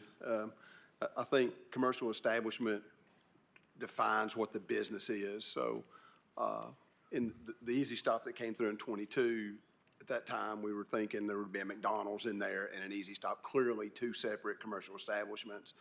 In this case, there is two commercial establishments. There's an Easy Stop and a Tennessee Callaway's Kitchen. Maybe under the same owner, but it is clearly, two separate businesses. The building has separate bathrooms. There will be a firewall in there to separate them. I don't know if that answers your question or not, but that's. I mean, yes, that leads me to believe that my interpretation of this is that, yes, it's two businesses, but they're being separated particularly just by a point of sale system. Ultimately, all that money's going back. So from the public's perspective, this is a single business that they're necessarily going to. And so to kind of piggyback on what Commissioner Adams has pointed out, we might have done that in the past, but as Mr. Reynolds pointed out, the intent moving forward is to have smaller commercial CN buildings that meet the character. If we're going to define things with building codes to say that we have a separate building, it's one footprint with the difference being a point of sale. Like, how is this in 2-3 years if the restaurant isn't working particularly well, that we move retail into that space or remove that point of sale system because it's all going to the same place? Like, what actually distinguishes these two different establishments? Would two separate business licenses, would that define it? I think they would have to have two separate business licenses, yes. Yeah. I mean, typically what we see is the strip centers, the markets at Shodo is a good example where you have a larger building with 3 different tenants in there. You have a wine bar, a wing place, and then you have a pizza place in there. So that's typically how we see these. Okay, thank you. Chairman Hill, I have a minute and 20 seconds. Can I address a couple of these things? Yes, you may. Thank you, I appreciate it. Going back to Commissioner Gill, very nice to meet you. I'm very glad you're on the commission. Nice to meet you. I mean, they can operate as separate. I mean, and if the Callaway's Kitchen doesn't work, then a McDonald's or a Petros or something else could go in there. And so they are intended to be able to function separately so they can be separate commercial businesses with separate business license. With regard to the pumps, there have been 4 CN zone gas stations approved. Concord, this one, there's 15,482 trips on Concord Road a day. They invested $20 million to expand it. Farragut just announced they're putting a red light at Loop Road. So the context of the neighborhood has to take into context that road and that traffic as well. But you compare that to others. In 2022 on Shad Road, there was another CN zone approved with 8 pumps, and it had this very similar layout as this one. Rutledge Pike in 2021, there was, and Shad Road has 2,866 as of 2023, and so the traffic's a lot lower. Rutledge Pike was, their CN zone gas station was approved in 2021 with 5 pumps, and there's 10,000 trips on that. And Choteau, as we talked about, does have 8 pumps, 16 points of sale, and the average daily traffic on that's 13,910. So the traffic that serves the neighborhood commercial has to be looked at in context as well. And so if you're trying to look at apples and apples, that's the closest comparison we have. Vice Chair Huber. Yeah, this is for Mr. Mullins again. There's been a lot of talk about markets at Choteau, and I can speak to that in a moment, but do you know of any other examples where in neighborhood commercial that the buildings are larger than 5,000 feet? The example I gave on Shad Road and Johnson Road, that was approved in 2021, it was approved very similar layout of this with the firewall separation and there being a drive-through on one side and retail on the other, both being less than 5,000, but the total combined building being 5,000 square, greater than 5,000 square feet. Okay, and you may have already covered that. I apologize. I've Yeah. been trying to pay attention. You know, I guess the part that I struggle with, you know, we were talking about commercial CA zoning. There's CA zoning next door. This is neighborhood commercial. It was applied, would you say 2004. We didn't apply for it as the owner at that time. Yeah, so 20 years ago, there was an application, I guess, that, you know, to go to CA. But that was before, I think, there was a neighborhood commercial zone. But I do think the neighborhood commercial zone was crafted to be closer to neighborhoods. I mean, they looked at the CA zone and said it's too loose, it's too aggressive, it allows too much to be, to abut another, or abut a residential setting. That's why it was created. I mean, and I'm going by memory, so Mike, you might have to jump in here and correct me if am I wrong, but they added things like, okay, you can have commercial use in there and have uses on review, yet you cannot let more than 1/2 of 1 foot candle of light leave the site. So everything has to be directed back. All has to be down lighting, aimed back at the business. They require heavy landscape screens where CA doesn't require either one of those. Sign restrictions, I believe it requires ground-mounted signs versus, you know, pole signs that would be allowed in a regular general commercial. No backlit signs, you know, things like that, which lean it more towards a neighborhood feel, in my opinion. That's the struggle, because I feel like the zone itself was designed for that. It's 100% designed to be in there. But I realize also still it's a challenge for the neighbors because it is a commercial use. You know, so speaking, you know, circling back around to markets at Choteau, I think some of you may know, but I actually developed markets at Choteau, so I'm very familiar with it. There is a Weigel's in that location that has eight pumps that has two services on that, so it's a total of 16 services for that. You know, again, struggling. Somebody was talking about, yeah, there was a $20 million road just built, widened. There's certainly not a 4-lane highway out in the Choteau area, which we all wish there was because there's so much development going on out there. So, and I understand where, Mike, you're talking about down on Harvey Road, the small gas station down there, it has less pumps. I would lean more towards the Choteau example personally for that. But yeah, again, I'm just trying to continue the discussion. As far as 5,000 square feet, yes, some of those buildings do exceed 5,000 feet. They get up to closer to 6 in examples, but they do exceed the 5,000 feet. Thank you. Commissioner Midas. Thank you. I think this property is complicated by the fact that Concord Road has become such a big road. But I need to look at the property that's specifically zoned neighborhood commercial. And this is a use on review process. And when I look at a use on review, I look at whether it's compatible with the neighborhood. And, you know, this morning there was 103 comments, and I know not all of them were against this development, but the vast majority of them were. When I look at what under neighborhood commercial has to come before us as a body for use on review, this isn't just one intensive use that's being asked of the neighborhood. It's 3. It's the restaurant, it's the drive-through, and it's the fueling stations. That's a lot. It's also a much larger footprint than what's commonly seen in neighborhood commercial. You know, I also look at the application and I see that there's 14 variances on it, and it makes me feel like we're trying to make something work that's really more appropriate for CA, like Commissioner Adams said. And I will not be supporting this, and thank you. Commissioner Higgins. Thank you. Sorry, this discussion about the floor area is just getting me, I'm down a rabbit hole. And so I have a question for staff. Floor area in the zoning code related to CN, floor area is not defined in the zoning code. So do we default to floor area as defined by the IBC building code? I would defer to Steve, but my way I would look at it would be all 4 walls, whatever is in interior of the walls of the building. Yes, I think we would go to the building code for the definition. Okay. I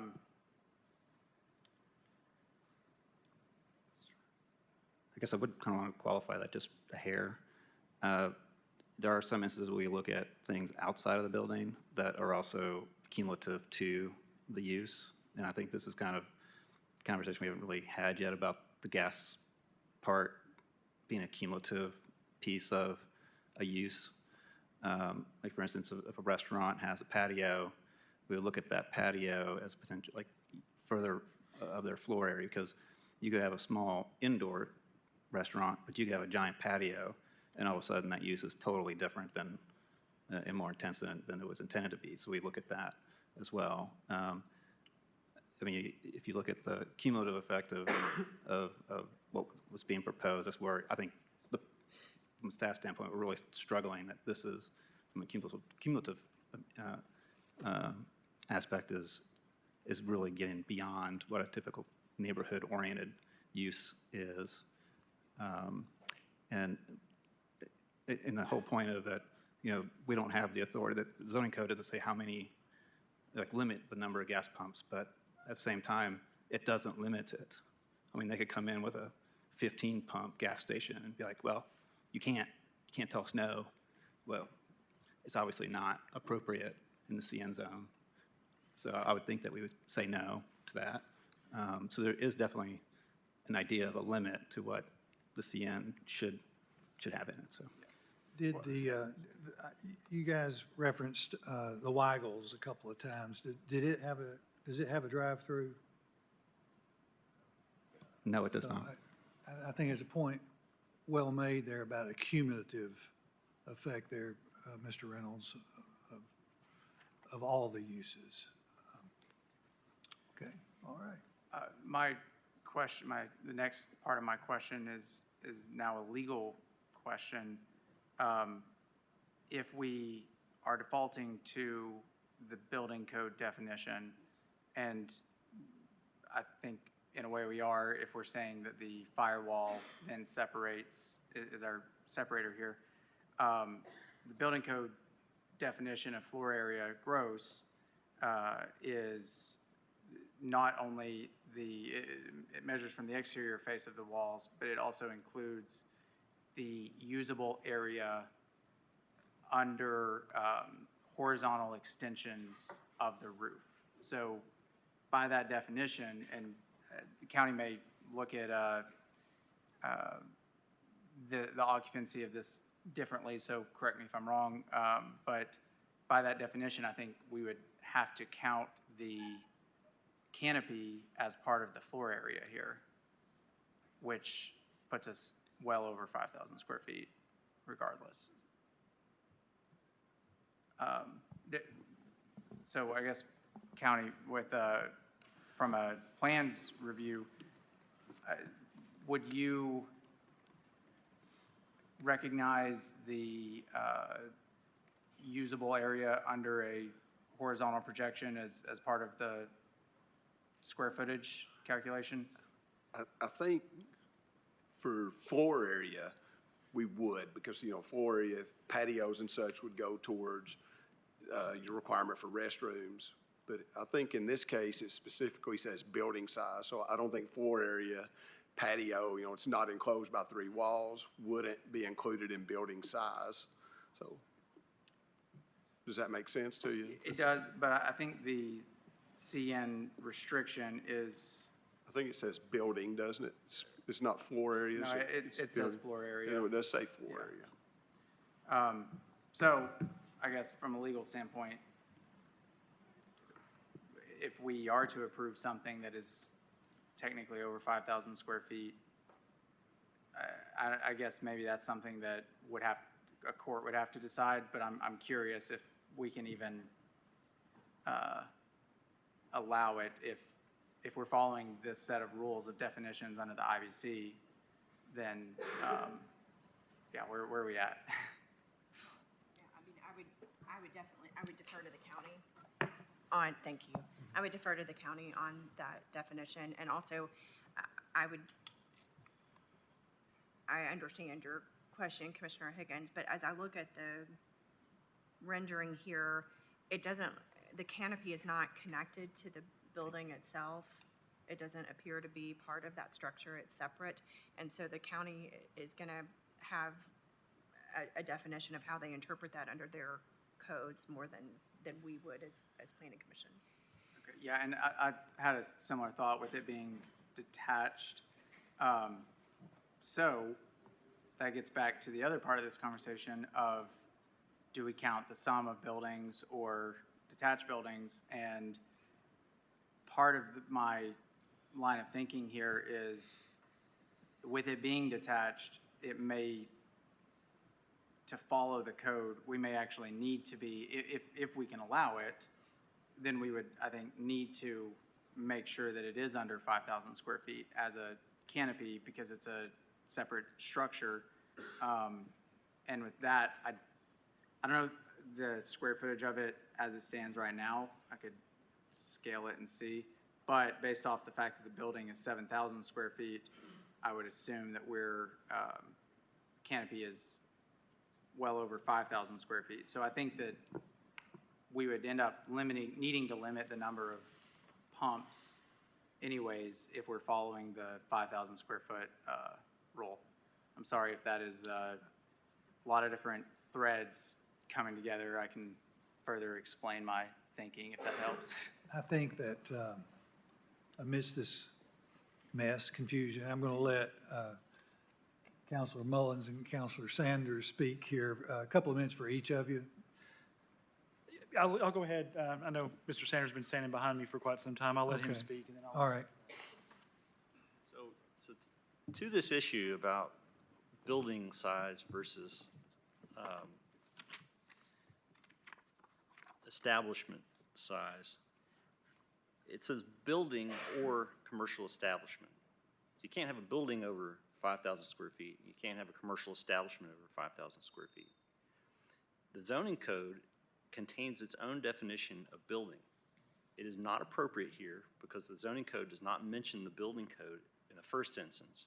It's not appropriate to go outside for a definition of building when the zoning code contains its own definition, and that definition is clear. Any structure built for the support, shelter, enclosure of persons, animals, movable possessions, or property of any kind, which has a roof and enclosing walls for at least 50% of its perimeter. The term building shall be as if followed by the words or part thereof.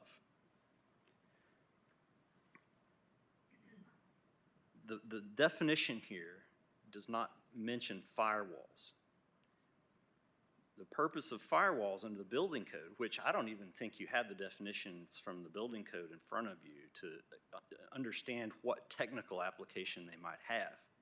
But I'm saying they don't have any application to the zoning code because it has its own definition of building. And that definition includes a structure with a roof and exterior walls. This is a structure with a roof and exterior walls that exceeds 5,000 square feet. There's no question about it. And if we're going to go on the other side of the or, and we're going to talk about commercial establishment, I take your point, your point's well taken. Even if we consider the gas station and the restaurant as two commercial establishments, the gas station plus the canopy far exceeds 5,000 square feet. But it's or. It's not either or. You got a building here that's more than 5,000 square feet. You can't approve this. It is a violation of the zoning code. Thank you, Counselor. And again, you have no limitations. If you follow this road, you can just keep adding firewalls.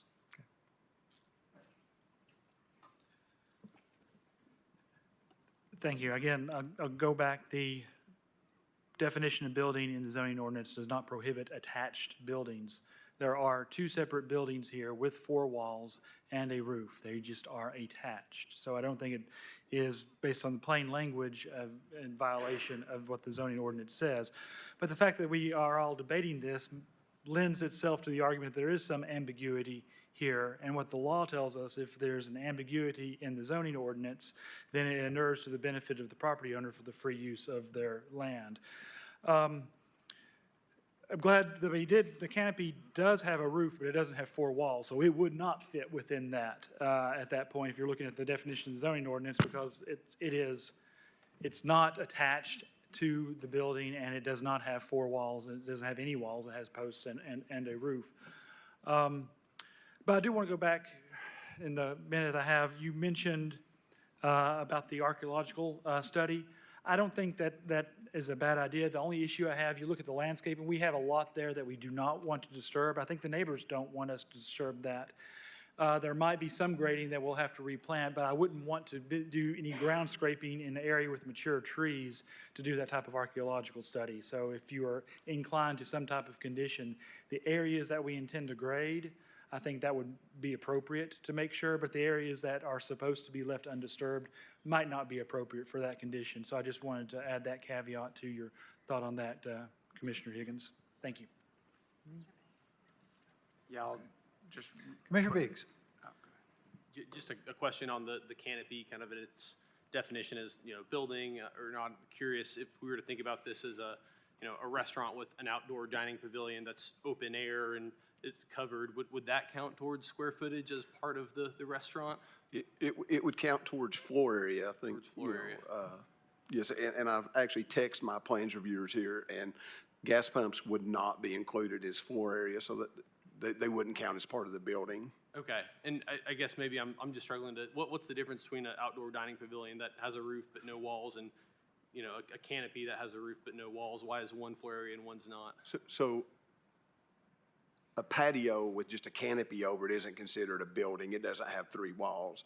A building, by definition, the building code has to have 3 walls and a roof. So if it's an open air canopy, it would be part of the floor area, not part of the building. If it's enclosed, it would be part of the building. It would be square footage of the building. Okay, gotcha. But in either of these analogies, I guess the open air place is part of floor area but not part of the building. Is that right? Yes, that's correct. Okay, thank you. And so, sorry, just for because I'm getting confused. Are we talking about floor area or is floor area not the relevant measure here? I guess question for staff. Well, I mean, floor established, it does talk about business establishment, like a floor area as well, and not just structure. And then I think that's where the hard part with it's easy with a restaurant to think, okay, patio, restaurant, extension, floor area.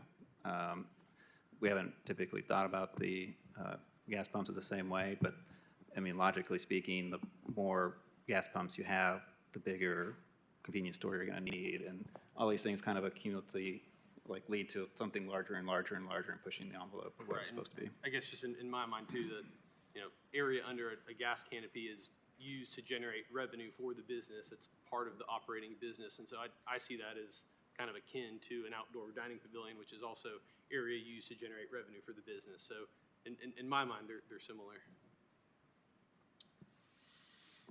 Just a quick comment. Vice Chair Huber. Just a quick comment on that, because it's interesting discussion. For the Weigels in Chodo, his building is somewhere around 5,000 feet, and I'm sure that gas canopy out front is every bit as large as that building. But again, I don't know that we're talking about intent of neighborhood commercial and things like that.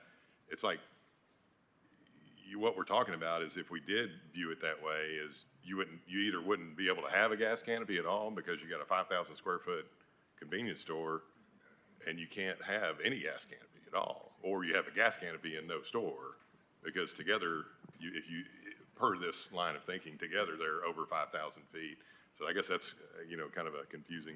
I don't think the intent was to say you can't have a gas canopy or that kind of thing. Back to codes again real quick, and this is a long time ago and it could have changed since then, but we talked about the floor area not exceeding 5,000 feet. Is a hallway considered floor area, or a broom closet? Is that considered floor area? I think we look at it more as, building, what's within the four walls of the building. And Okay, I think that interpretation may have changed a little bit since 12 years ago. That's the interpretation of the codes department, that, it says no building, so we say the building can't exceed 5,000 square feet. Understood, thank you. And in the zoning ordinance, there's some nuance too on how we look at floor area, like for retail, parking for retail stores, it says one space per 100 square feet of retail floor area. Right. And so in that case, we're looking at what's the retail floor area, not the whole floor area of the entire business, because we don't then look at the stock area and the bathrooms and all that kind of stuff. That's really what I was referring to, yeah. Thank you. And I just wanted to say, so we did, I guess, Commissioner Higgins kind of mentioned, like, what size is this canopy? I did just an area calculation of it, and it appeared to be about 4,500 square feet, somewhere around there, if I was semi-accurate with my mouse. And if it went down to 4 pumps, it'd be about 2,500 square feet, so that gives you some leftover space for a retail establishment as well. Commissioner Adams. Yeah, I think what Commissioner Huber was saying about if you started considering the canopies and gas pump areas, that would mean that you couldn't have those at all, that you would always be going over that 5,000 square foot. I think that is actually the logic to definitely include it, because that means that you would be making sure that whatever kind of fueling establishment or mini market, that sort of thing, was small enough that it did not oversize the community that it was going in. So I think that actually really does support that intent of the neighborhood commercial, is getting it down to that size.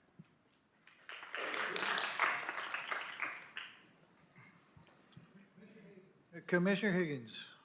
I'll just respond to Mr. Mullins' comment. I agree with the potential for unmarked graves. I don't think it makes sense for y'all to get into area that you don't plan on disturbing, but I do think that we should add a condition for area that is getting disturbed. I agree with staff, at least on the canopy thing. I understand that it is all very vague, but I do think that the intent here is to create limitations of scale, and especially since it says both size, or building size or business size, or I don't have the exact wording pulled up, but point being, the canopy is part of the business. I don't really want to get into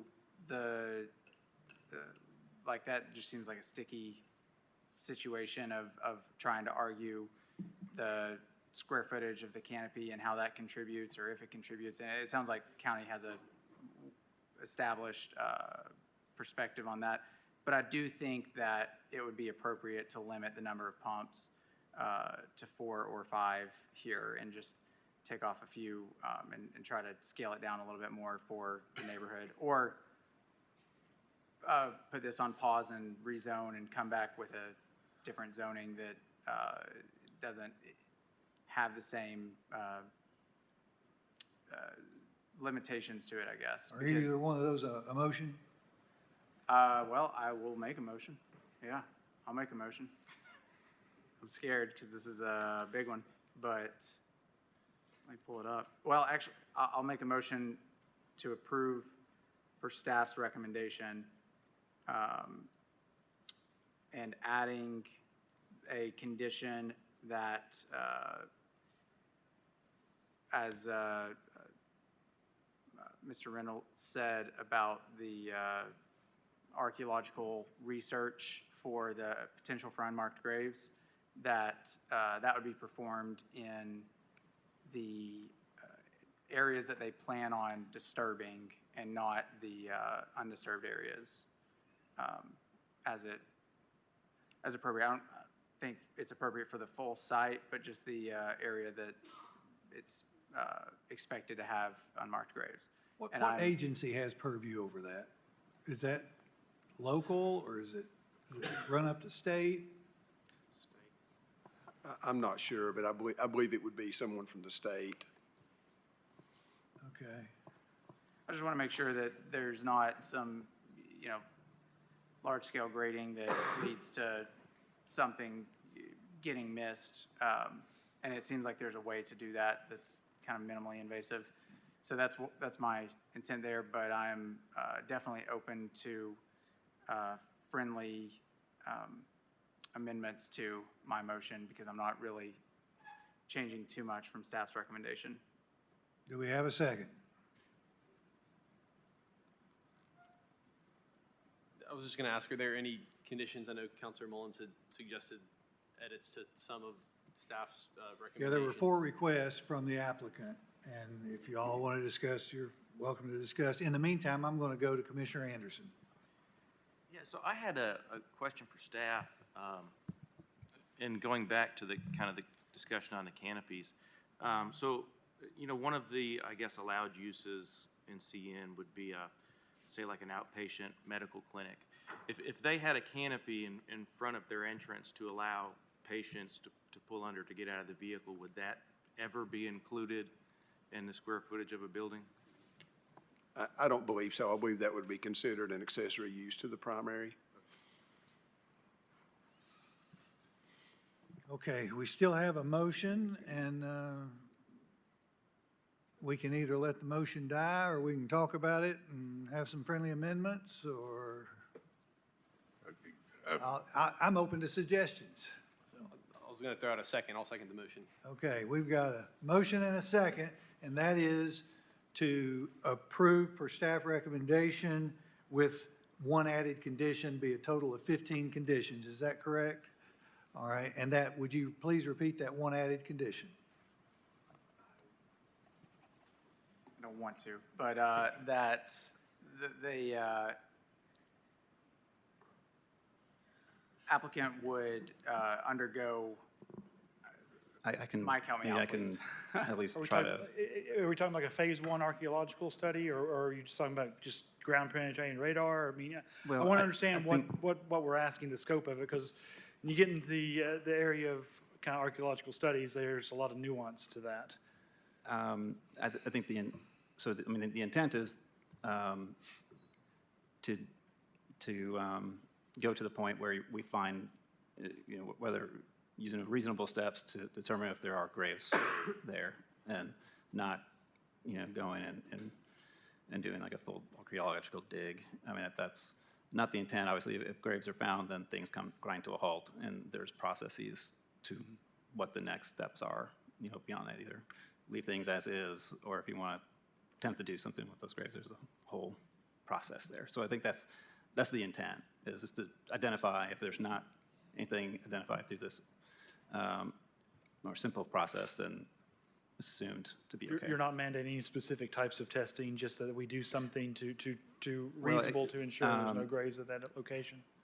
I think, and this is based on the recommendations of that previous case I dealt with, that when the ground penetrating radar did not find anything, and they were looking at a very specific location, and they weren't doing like a full thing about the property. The next thing that they recommended was the grading and stripping, just like the top few inches of soil off. Then they can look at the compilation of the soil and make a relatively decent determination of whether there was graves there or not. And that was the basis of, or the recommendations of the archaeologist. So I think that's what we would expect here, like what's your recommendation to do this? I think just the surface stripping with a consultant, guided by a consultant, would be appropriate. I definitely don't think it needs to be a huge ordeal. It's just one of those things that there's a difference between let's check first, and if something shows up, we call the state. So I think that having a consultant take part in initial grading with that would be ideal.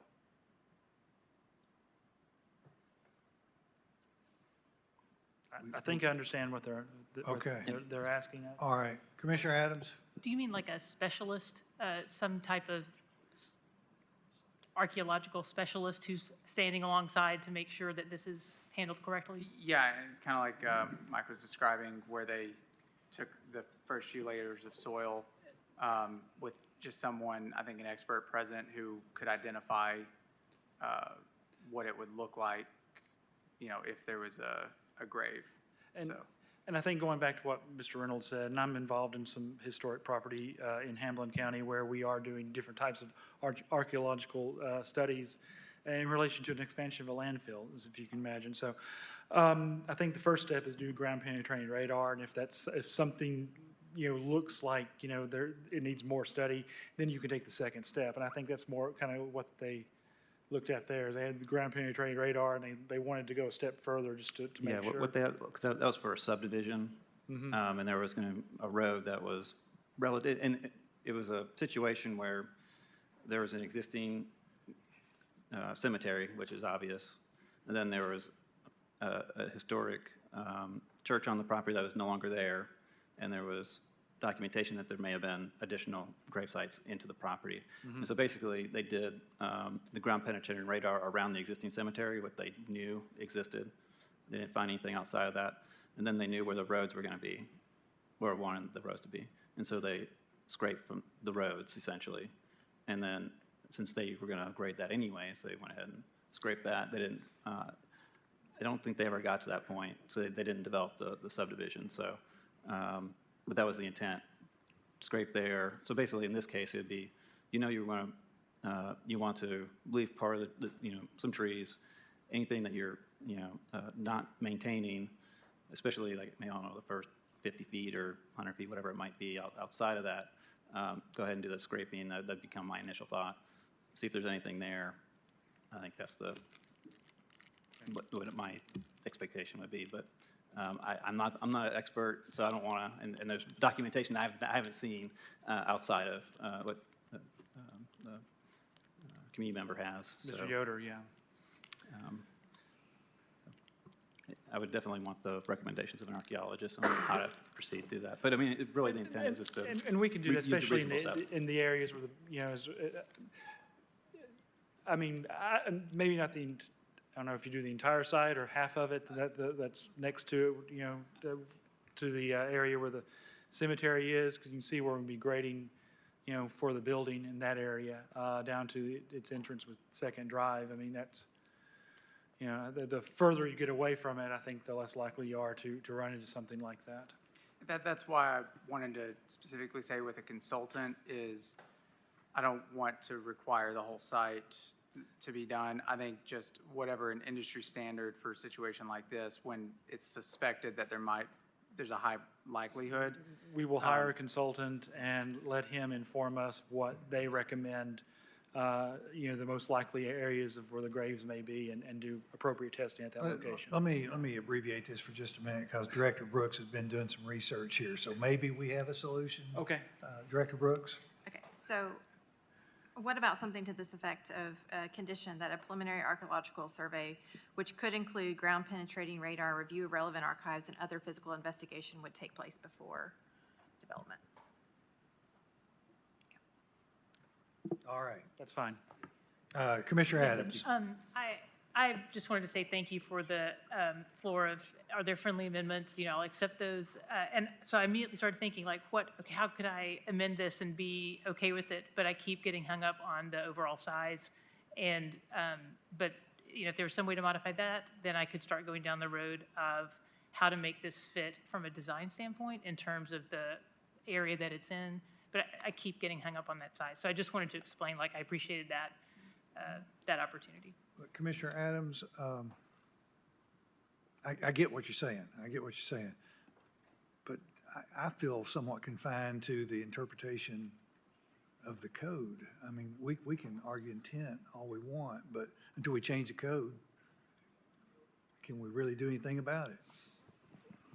Well, I mean, the code says 5,000 feet. Yeah, but then they say 5,000 feet is defined with the separation. With the, that's the part I'm referring to our staff over here, okay? Now, they have a different interpretation. So I guess And our whichever staff, interpretation like- you want to rely on, I get. Right. I hear that has been I'm not trying to use this in the pejorative, so understand that has been a way to work around parameters in the past. I'm not saying that in a pejorative way. But I do not believe, and when I think about neighborhood commercial, and I think of examples in my mind that totally fit that do include fuel stations. They are not this size. And I think that there are many indicators in terms of the plan that we have in front of us and other examples, and the fact that we've spent this long debating it. Like, there's a definite sense of what that neighborhood commercial is about. It's human scale. It's not car scale. And that we have engineered a scenario now that is pushing us towards that big box footprint and the car scale. And that, I don't think that's what we're supposed to be doing. So. Chairman Hill? Yes. On that matter, if I could make a statement that might be helpful. So in looking at the requirements for neighborhood commercial zone, there is some guidance in the language here that I want to point out to you all. I'm looking at 5.38.04, which says building size regulations. A says no building shall exceed 35 feet in height. So that's the clear language, no building. B, no individual building or commercial establishment shall have a floor area exceeding 5,000 square feet. I would suggest that we look at the language that's provided to us here for some kind of clarification, because while commercial establishment is not specifically defined for us, there is a distinction here in referencing a building with relation to height, and then in the second component for regulations, no individual building or commercial establishment shall have a floor area exceeding 5,000 square feet. So I bring that to your attention to the extent that it provides clarification or further confusion. Well, I'm completely, the way I interpreted from our building department was the wall defined the square footage of the building. Is that correct? That's correct. And I'm not saying it's right, it's wrong, but in the past, it's been interpreted that when a firewall, by building code, when you put in a firewall, it constitutes two separate buildings. So in theory, if there's a firewall there that separates the two buildings, the two areas, then it is two separate buildings by definition of the building code. I'm not saying that's right or wrong, I'm just telling you that's the way it's been interpreted in the past. We're trying to find somebody to rely on, so. Is that what council was saying? She read the line, but I think like you, Commissioner Hill, I'm still trying to figure out exactly what she was implying there.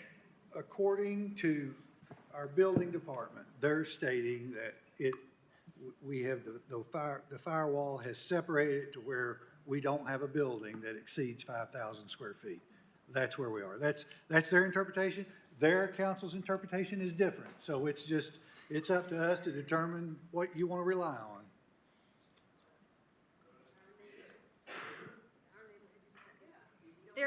There is a definition in the zoning code of the term building. It is any structure built for the support, shelter, or enclosure of persons, animals, movable possessions, or property of any kind, which has a roof and enclosing walls for at least 50% of its perimeter. The term building shall be as if followed by the words or part thereof. For the purpose of area and height limitations, this definition shall be applicable to sheds and open sheds.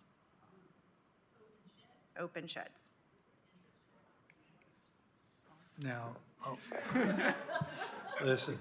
There's your You know what? clarification. They've got another remedy upstream here, so let's vote with the information that we have to the best of our ability, and I hope we get it right. If we don't, they have a remedy to send it on upstream to BZA. So. Chair, I want to add a couple things per the request of the applicant. I think that the condition with the operating hours, to my motion, modify my motion so that number 10 includes, allows them to open at 5 a.m. Okay. And then there was a question about condition 6, and I think that we haven't discussed that, and I don't know if that really needs to be discussed. I think maybe a better scenario there would be to say that they can work that out with the county's transportation department, whether or not to have the left turn there.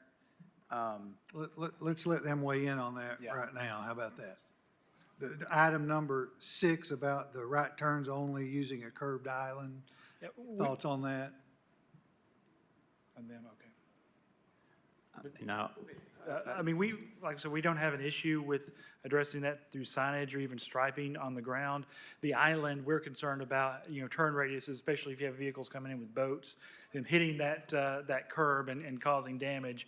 And so that raised island is what we are concerned about, not about restricting or discouraging left turns into their neighborhood. We don't anticipate, unless they're coming, have a reason to be in their neighborhood, there's any reason for them to go back there anyway. But the raised island is a safety issue, was our concern on that, with the turn radius coming off of Second Drive, which is fairly narrow, even with the widening that would be required. Can we just maybe defer to engineering on that at the time? Yeah, that's what I think. So. Does that work for you guys? Yeah. Okay. And So we're gonna leave that out, and if you guys deem it necessary, you'll put it in. Yes. Okay. And finally, the lighting, I just want to clarify with staff, is 15 foot a typical maximum height? When lighting's adjacent to residential uses, it's not unusual to see a 15-foot maximum. It really ranges. It could be 20 feet, just depends on the situation. But the further the light fixture is physically away from a residential property owner or any other sensitive type use, usually the greater the height can be and still be okay. The hard part is shielding or masking the light fixture, like the actual light source itself. So the taller it gets, the harder it is to hide that light source. The applicant has mentioned having shields on the backsides of some lights. If it said that in the photometric plan, I didn't notice it or realize it when it was said. I didn't look back to see how it was stated. Sometimes it's just like codes associated with light fixtures. It's going to have like a string of like 5 different coded letters together. I'm not sure what it all means. So maybe that meant a shield in there somewhere. I'm not sure, but shielding is definitely a way to help. I just didn't really see how that was or where that was going to be located when I was looking at the photometric plan. Would it be appropriate to say, keep the 15 feet, but allow for alternative heights with proper shielding? That would be fine. I mean, the concern with the 15 feet is safety. Again, vehicles hitting at any larger vehicles, and we've seen that in other areas where you've had, a commercial establishment with a 15-foot luminary, hitting the light fixture. But we do intend to shield them, and our photometrics based on that. I don't know. Again, there's all kinds of codes in that. But if you want to put the condition 15 feet or higher, if shielded, that would work. As long as the light transfer is consistent with our photometric, which is showing, 0.1 to 0.2 of the property line. I just want to make sure that the condition provides clear guidance for enforcement purposes. So would a photometric measuring after installation? I'm sorry, I'm looking at the director. I think, the shielding is a little ambiguous because Yeah. what is shielding? Yeah. So I prefer something more static for us to enforce. Requiring a photometric, analysis at the end of the project, I'm okay with that. Or, the 15 feet pose, I'm good with that. But, this. Isn't there specific shielding advice given for other structures that talk about the downward? Would that be adequate in terms of helping with the enforcement? I guess I would say I'm not terribly comfortable with that because I don't know, we don't have anything specifically in front of us to say, well, what is that? And what are we going to be measuring at the end? Is it fair to say like that it wouldn't trespass exceed or- the photometrics of the 15-foot, whatever it displays or casts? I don't know the language here. And it's really, if the neighbors are downhill from it and they're looking up into the light, that creates a problem. So, without seeing a plan, I'm with Amy, it's hard for me to look at it and say, but I think a more static number is easier for us to enforce than, can be higher if we're shielded. Well, what's the maximum height if it's shielded? So, You got any suggestions? Well, our photometrics have no more than 0.2 15 foot feet, candles won't at the they get property hit? line. yeah. And as long as we can achieve that, then, again, the height is just the concern with safety with vehicles. I think my problem with that is we have no way of measuring it, so the onus would be on you guys to measure that and provide us with something at the end saying it met the photometric plan.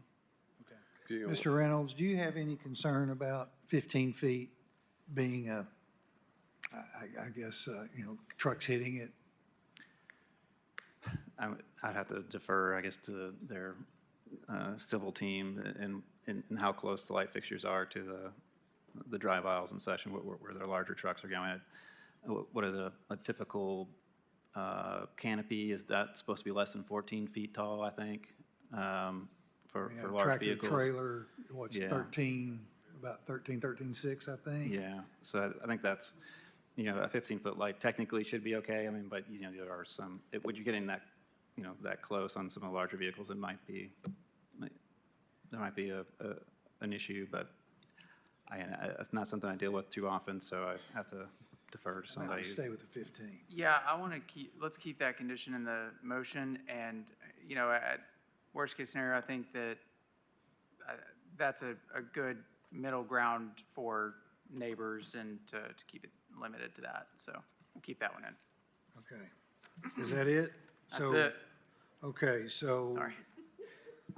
Item 6 will now be eliminated, but it'll be reviewed by engineering. If there's a need, that'll be required.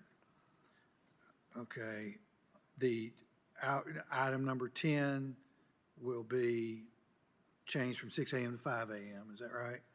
And then item 15, we've got the archaeological language.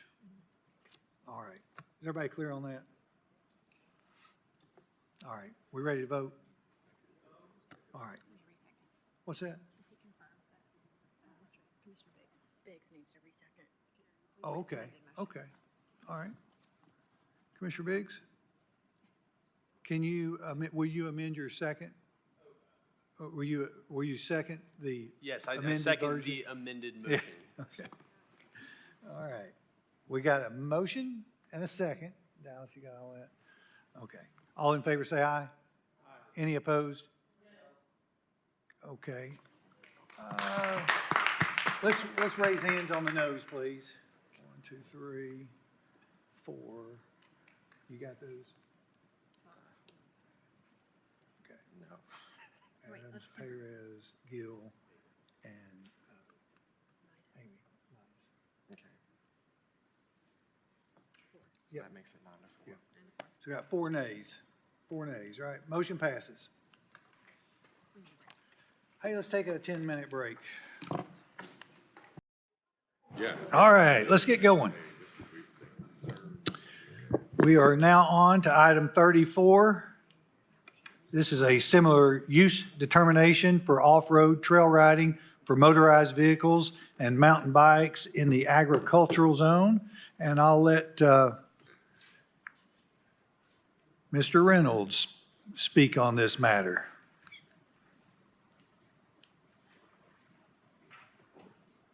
This is 34. 34. All right. I'm sorry, I was distracted for a moment there. This is the other business. Similar use Similar use determination, determination. item 34.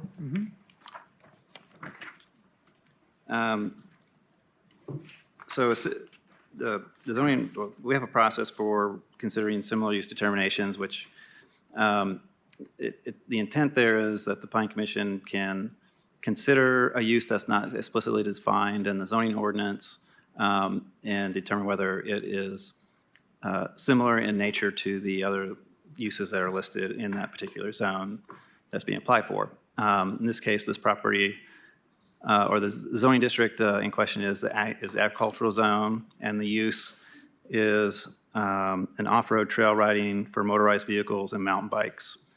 We really don't have a use class for that at all. Probably the closest thing is like auto racing facility, like an auto track, like racetrack, but that's like an industrial zone. That's not really the same thing that we're talking about here. If the use was proposed, like say, like in a commercial zone, for instance, it probably could fit in that, but it's not defined, it's not listed anywhere. So as part of this process, so typically we're finding, the applicant has to provide what their rationale is for why this use is similar to another use in the zoning code or in that particular zone. And what they were referring to is like sports recreational fields, something along those lines. It's kind of hard to say that it's not too far of a stretch, but it is a lot different, like a baseball field versus or some other sports field to a motorized vehicle facility, a trail facility. And there's no clear correlation to anything that we could point to. So what I did was looked at the several different uses within the ag zone.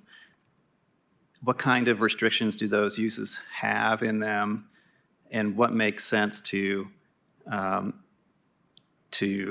apply to a use like this? So it's kind of taking bits and pieces from different uses in the ag zone and saying, okay, how does this use relate to their intensity, and what components can we restriction can we apply to this site or this use to make it, or not necessarily make it, but so that a determination could be that it is similar to uses within the ag zone. It's kind of a hard way to go about saying this.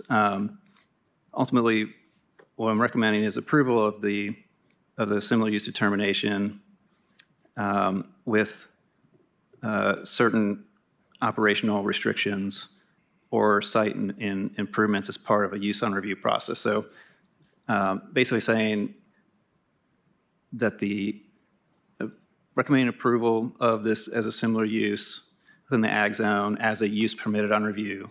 So they would have to bring a use on review application back to us for consideration of approval. So it's not, if the similar use is approved, it doesn't automatically mean that they're approved. They have to bring back a new application of this explicit business plan and operational plan, all that kind of stuff, to this body for approval. There's 5 listed operational restrictions and site improvements that are here. I can go through those if needed, but I'll be happy to. We'll read those on our own. All right, we have the applicant here. Number are we? Chairman Hill, Yes. can I ask a question about those restrictions? Or do I need to wait? You can, but it'd probably better wait. Let's let the applicant speak, then when we toss it to commission. Okay. All right, Mr. McGuire. Yes. Would you like to speak? Not unless I have to. Okay, you don't have to. Appreciate you, yeah. All right, Mr. Murphy.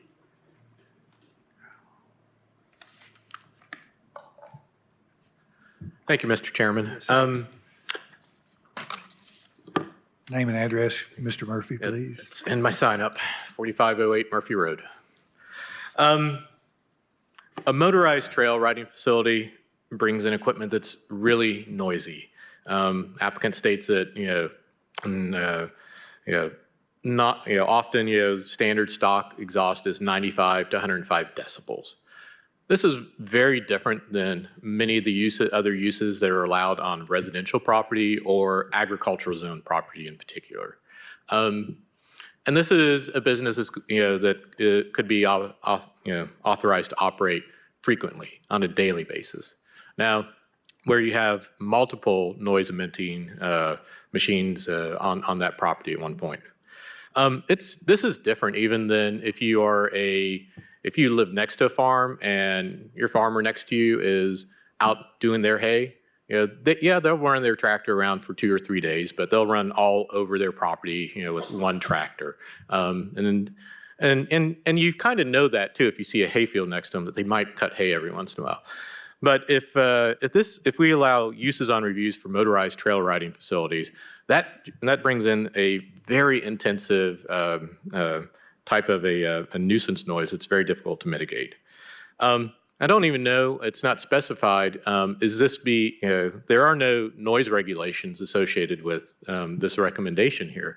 And that's one of my biggest concerns, because if there aren't, then we fall back on the Knox County zoning or noise ordinance. And I put that in a comment, if this was considered a residential use, then you're allowed to have noise at 65 decibels at your property line. Now, 65 decibels might not seem like a lot, but it's between like conversation and car noise. But I've kind of tried to get an idea of what that was like. And I live on a fairly busy road. And yesterday afternoon, there was a fairly continuous stream of traffic. So I went outside with it's a noise meter on the phone. It's not 100% accurate, but stood. And when the 65 decibel limit that I found, where that was registering was about 80 or 90 feet from the edge of pavement. So I get 80 or 90 feet off, a busy street, and I'm at 65 decibels. And you definitely can hear that quite a bit. That's if this is a residential use, and that's what's allowed at the property line. If this is considered a commercial use, well, our noise ordinance allows you to go up to 80 decibels. 80 decibels is what I was able to get to when I stood, a couple of feet off the pavement, with cars whizzing by, at 45 miles an hour, accelerating uphill from a railroad crossing. You'd get to maybe 82 or 83 if it was somebody that had loud exhaust, but That's really, that's what, would be potentially permissible by this. There is no noise regulation specified in here. If you're thinking of doing this, I'd really ask you to go put some thought into what some low, acceptable noise limits would be at the property line. The other thing is put the burden on the operator of the facility. Otherwise, you're saying, well, we're going to we might approve these as uses on review. As we just had a discussion about, use on review is really, it's a use on right that we might have to condition. So you're saying, well, we might allow this in, and then we're going to make the burden if the adjacent property owner, they're going to have to either do one of two things, either complain to the codes compartment or the sheriff's department and file a bunch of noise complaints and hope that enforcement ends. So you're putting, enforcement burden on the county, or your adjacent property owner has to go gather evidence, pay for something that can be admissible to court, hire an attorney, and then go to court and file a nuisance suit. So that's really, I don't think that most of the people living in the county that live in agricultural zone are expecting this kind of an intensive use to potentially be, show up on the Planning Commission agenda and then be allowed, come to this meeting, deal with the use on review discussion, and then, potentially be approved. Also, in the regulations, number 3 talks about, things, couldn't be closer than 300 feet to, and list a number of things. I noticed that, if you have agricultural land, open space next to it, that's not one of those things, that, would be subject to the 300-foot limit. So that means, you would allow, in that case, trails to be, located right next to somebody else's property, which if they've got a motorized vehicle that's emitting 95 decibels, that's probably going to generate some noise issues. Thank you. Thank you, Mr. Murphy. Commissioner Adams. I had 2 points on my list of things I wanted to ask about in terms of the policy that was being created here, and the very first one was sound. So I'm glad I'm not the only person that was worried about that. Mike, why wasn't sound included in here? And if it is, tell me where it is. I didn't have a reasonable number to come to on that, and the county noise ordinance, that was what I was defaulting to. So I guess the other question I have before I hone in on the sound aspect is about the proximity and about the way that this could morph from other things. So proximity first, 300 feet is really not that far in terms of a heavy, loud, intensive use.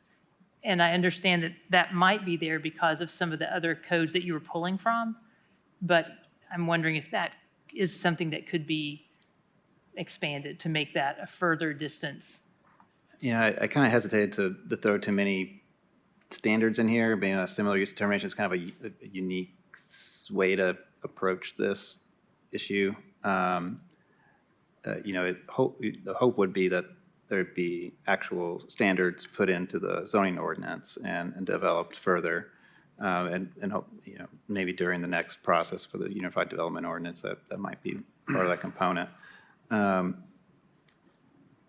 But 300 feet is what it is. I felt that was a reasonable number, and you could tweak that language to say that the Planning Commission could require more, or even make it so that it says trail and staging areas and parking lots must be no closer to 300 feet, and remove everything, or within 300 feet of a property line, and remove all the uses that are listed, and just assume that 300 feet is the minimum standard. But I would suggest leaving the part in there. The Planning Commission could reduce that if it's shown that unique characteristics of the site is not going to impact adjacent properties, because that hard number is kind of you're trying to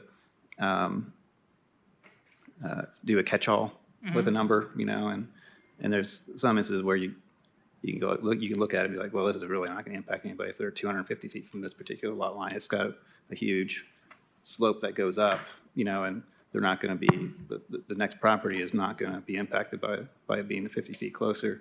But I would suggest having some flexibility in that language, but that's up to y'all if you want to do that or not. But anyway, I'm a little hesitant to put too many standards in the similar use determination, like language, even though I did put some in there. I was trying to hem it in so that it was, it's not leashed out into the county and we're going to get a bunch of requests everywhere. I was trying to make sure that it was pretty unique circumstance. I'm still thinking about that, but the leak out into the county and other circumstances, one of the things I worry about is the potential for this to be where a mountain biking trail would be totally fine because it's not loud or oil operated or tearing up the land as much, that could mountain bike trails, things that have been allowed in that regard, become used in this way, which would be a totally different usage. And I'm just wondering if this policy would allow, is it opening sort of a gate for that to happen? I mean, Or horseback riding for that matter. Maybe the applicant can address what their thoughts were, because I think their primary use is the motorized trails. I think they mentioned that it might be used sometimes for non-motorized use, and there's nothing in the. So this is a commercial use, but I mean it's not a park that's open to the public just to use. So they got to think about it that way. It's a commercial establishment, not just like a public park with trails on it. And whether or not you want to remove the non-motorized part from it, just to make it explicit that it's more in relation to the motorized trails. I'm going to look at this for a little bit. Commissioner Gill. Yeah, so this question is for you, Mr. Reynolds. As I'm looking through this, I'm seeing other uses on review, including aircraft landing fields, rifle ranges, mining and mineral extraction.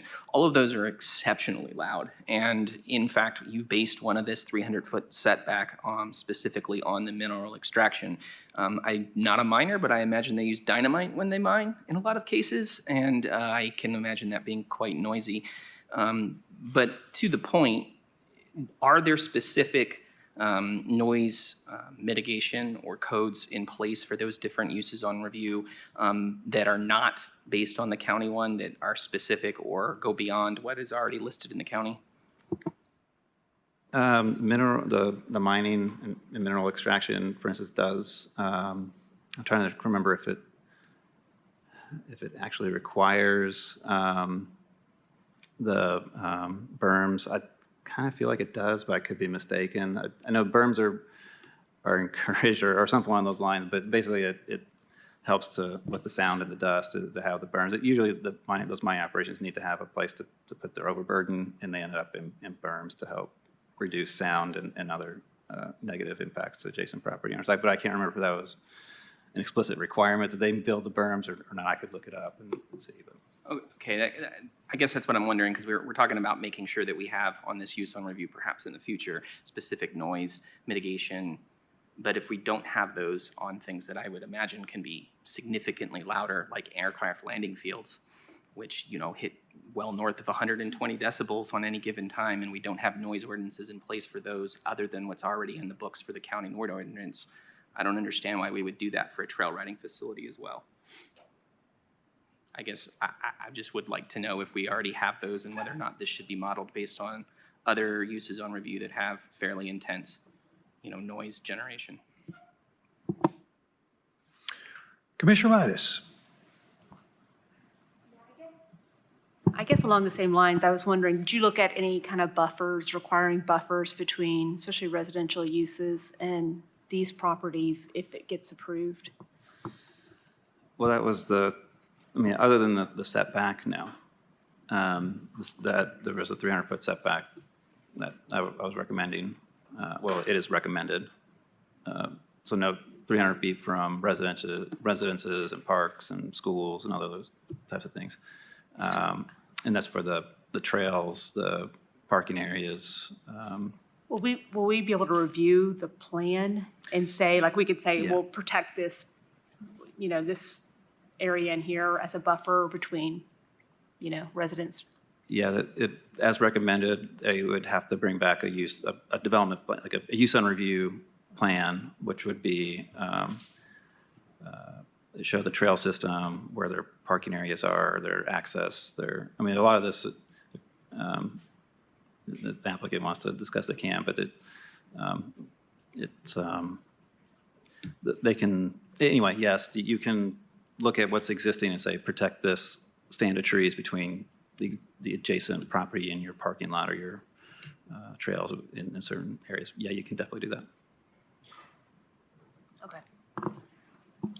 Commissioner Higgins. I'm a little confused on, is the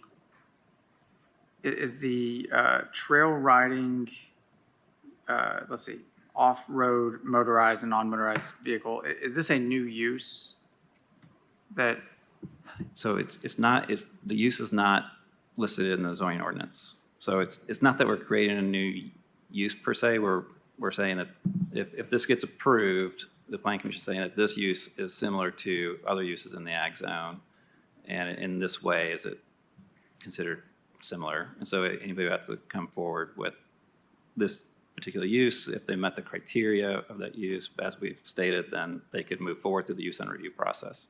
They can, but can other properties can as well? Yeah, the way that similar use works is it's meant to be broadcasting, it's not for an individual use. So, and, planning commission is not required to agree with this. You can deny it, you can modify it, you can do what you wish, but as recommended, that would be applicable to anybody or any property owner that met these criteria as stated. And really, a lot of it has to do with the 100-acre land area is one criteria that somebody would have to meet. Some of them are design criteria, not necessarily land criteria.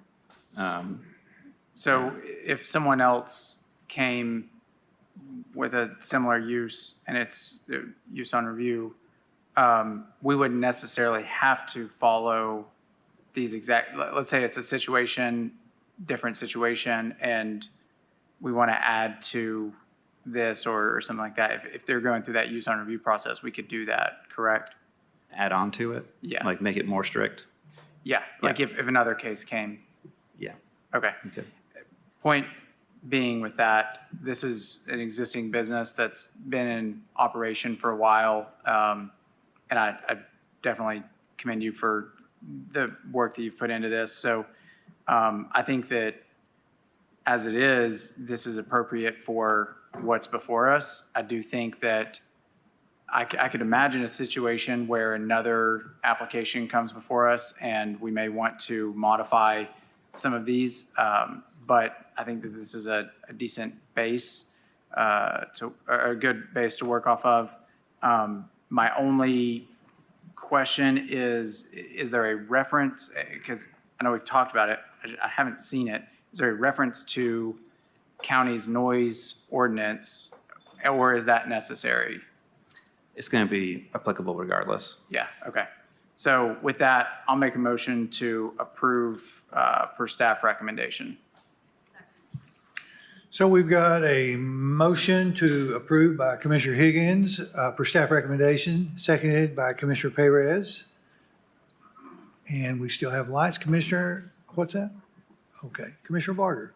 Just one quick question about the condition from 7 PM to 9 AM. I totally understand that. Can they apply for like a permit or anything to be able to do that on Halloween? Because I know that they were trying to do haunted trail rides. Is there a special permit?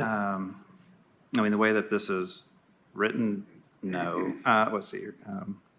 Unless, well, it says unless otherwise approved by the planning commission. So no motorized trail riding permissible between 7 PM and 9 AM unless otherwise approved by the planning commission during the use on review process. Yeah, I just didn't know how to So- word that. Well, they would have to make that request during the use on review process. So if they knew if a certain day or like set of weeks of the year if they wanted to do it, like, and say like, well, it'd only be 2 nights of the entire year, you know, then planning commission could approve it and like, And that's hopefully have not like a today, time frame though. attached to it. That's a different time? Yeah, so it's, as it's recommended, there's a default time of no riding between 7 PM and 9 AM. If the applicant makes explicit requests for a different time, then they can make that during the use on review. But if they don't make a specific request, then it's 7 PM to 9 AM, I got no it. riding. Thank you. Mr. Elliott, would you like to speak? No, I'm good, thank you. Okay, all right. Commissioner Adams? Yeah, can I ask the applicant a couple of questions? Yeah. Is that okay, since because as I. Sure. Okay. I'd like to say something about the noise. But that's one of my questions, great. Okay. I wanted to see if you could speak to your current business's sound and distance. And I have another question, but if those two first. So this is trail riding. This is not a racetrack. You guys may not be familiar with it, but a lot of the motocross race bikes are very loud. They go way over 100 decibels. But your trail riding machines are a lot quieter, and they're designed that way. And I've had several razors and side-by-sides that come to the place where they've wanted to, they have straight pipes, and it's just extremely noisy. I tell them to fix it or get out. I don't want that, and they don't come back because they like that noise, and I don't like it. We have family members across the street that are feuding, and one likes to blow a train horn all day long up and down the road. And I have called to find out what the noise ordinance is, and I got nowhere and could not come up with a number, couldn't get anything. Somebody said, you just deal with it. I'm seeing some nodding of other people who seem to have had that trouble. You know about the train? Yeah. Mr. McGuire, could you give us your name and address, please? Patrick McGuire, 1112 Tarkland Valley Road, Knoxville. So, and then about the night riding, it's 2 times a year. One's coming up the 21st of this month. We have the Jeep invasion in Pigeon Forge, if you guys heard about that. We have some people come from California. They do a live show out there, and the show goes from 8 to 9 p.m. And after that, we'd like to do a night ride. And it's Jeeps, quiet Jeeps. There's no side-by-sides, there's no dirt bikes, there's no loud four-wheelers. And by 11 o'clock, everybody's tired and ready to go home. And the only other time is for Halloween. We like to do a Halloween event. And again, it goes till about 11 o'clock, and everybody's tired and wants to go home. And it's just Jeeps. It's quiet. So. My definition of quiet may be different than yours. But you were unsuccessful in being able to get like a reading on what your establishment's current sound output is? Well, I did some research on a variety of trail vehicles, razors, dirt bikes, things like that.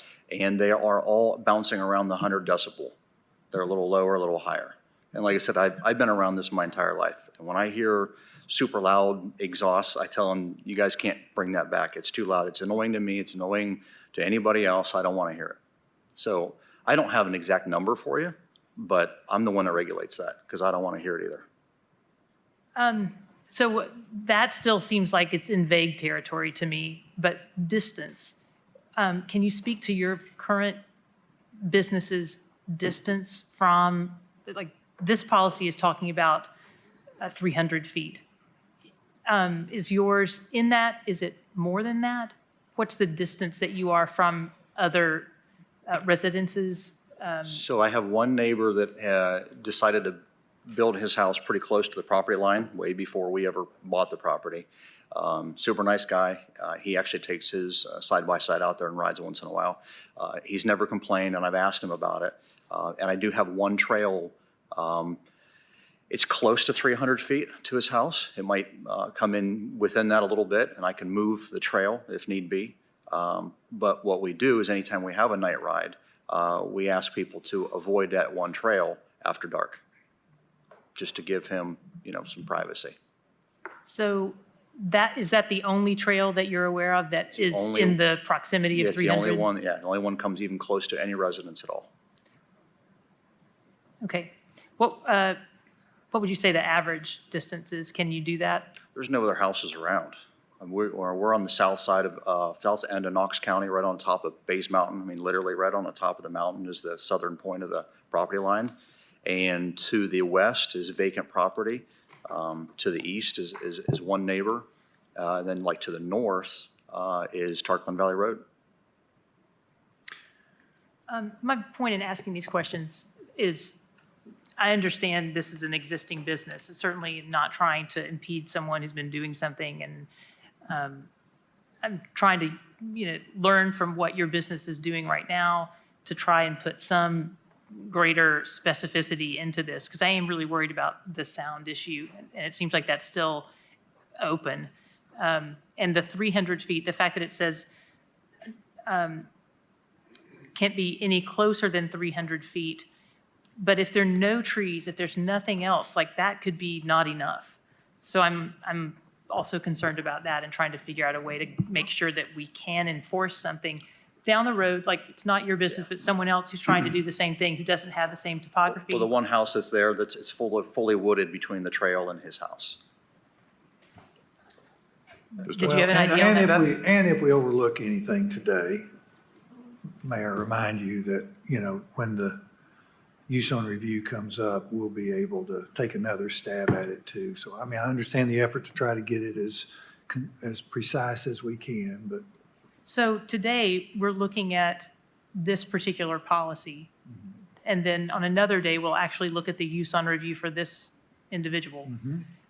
Can we have, in the meantime, some sound component? I would like there to be some sound addition to this policy. I think it may warrant some further investigation, and Mr. Reynolds may come back and give us that, or say, let's keep it vague for various reasons. Yeah, I think during the use on review process, you could add conditions regarding sound. So I don't think this is the only opportunity there. And like I said before, I just don't have the research and knowledge to say what a number to put in this would be right now. Commissioner Perez. Could we add some language saying that it will be treated on a case-by-case basis? Well, I think the nature of it being a use on review Yeah. is a case-by-case, so, yeah. Commissioner Barger. I just want to clarify something to Commissioner Adams. I drive a Jeep and a side-by-side and a four-wheeler, and my Jeep going wide open is only 70 decibels, and that's going 75 miles an hour on the interstate. And my Can-Am, which is a side-by-side, is 91 decibels when it's going wide open. But the point of having an off-road trail is to try to get stuck. So you're never going 70 miles an hour or 50 miles an hour. It's real. We go out there all the time. It's not to his, but to other ones. It's really not as loud as you think it is. So I just wanted to throw that out there. That's helpful. We're getting Yeah. some numbers. When you get stuck, though, isn't that when you're really revving an engine and making it a lot louder? Not really. The revving is when you go fast. So getting stuck is just you're crawling over rocks and. These are things I never expected to be discussing, but. You're welcome. I'm your resident redneck. Thank you very much. Will you send us video of that Can-Am going wide open? Yeah, we accidentally got on the interstate with it one time, so I know how fast it goes and how loud it is.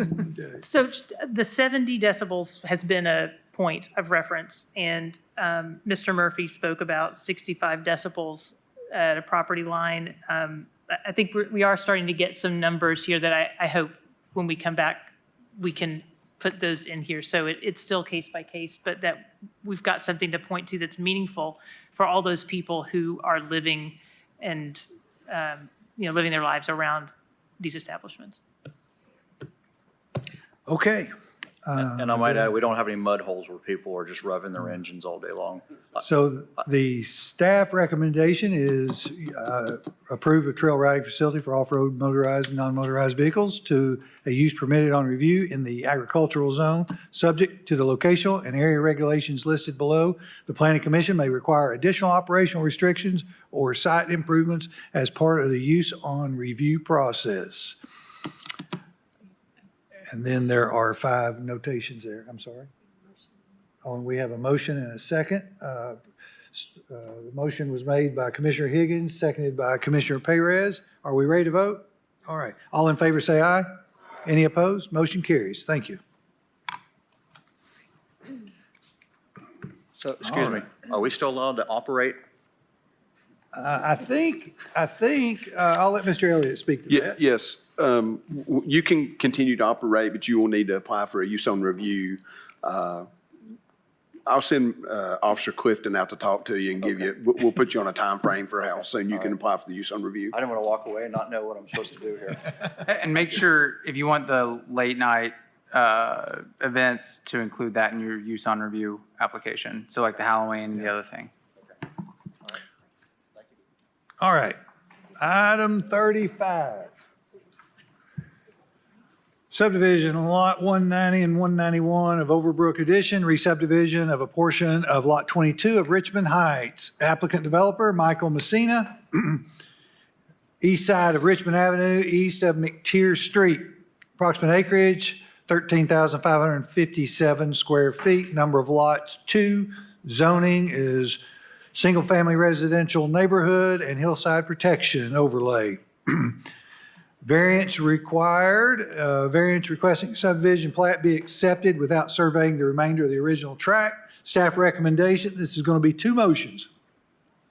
First motion, approve the variance for plat approval without the benefit of a survey of Lot 22 of Richmond Heights based on the following evidence of hardship. And there are 4 noted hardships that the attorney is going to require me to read. So the adjacent lot to the east is under separate ownership from the subject property of this plat. Lot 22 of Richmond Heights was subdivided by deed in 1980, and this plat proposes to create a lot of record for the subject property. To include the adjacent parcel on the plat, the property owner would have to survey property that does not belong to them. Item 2, since Lot 22 is comprised of 2 parcels under separate ownership, the property owner would have to survey property that does not belong to them should the variance not be approved. Item 3, it is not for financial reasons that the variance is being requested. The adjacent owner may not agree to have their property platted. Item 4, granting of the variance would not be detrimental to the public safety, health, or welfare of the public, nor would it be injurious to other properties in the neighborhood. This lot already exists by deed. Motion 2, approve the final plat for 2 lots in the R2 district. Is the applicant present?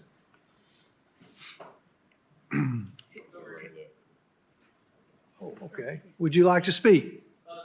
All right. Do we have any opposition? All right. Seeing no opposition. Commission? Make a motion to approve per staff's recommendation as read.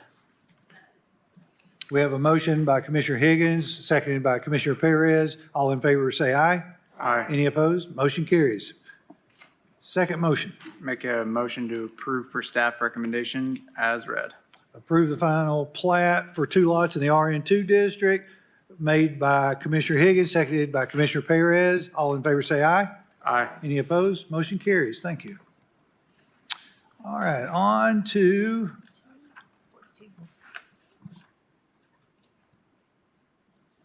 item 42.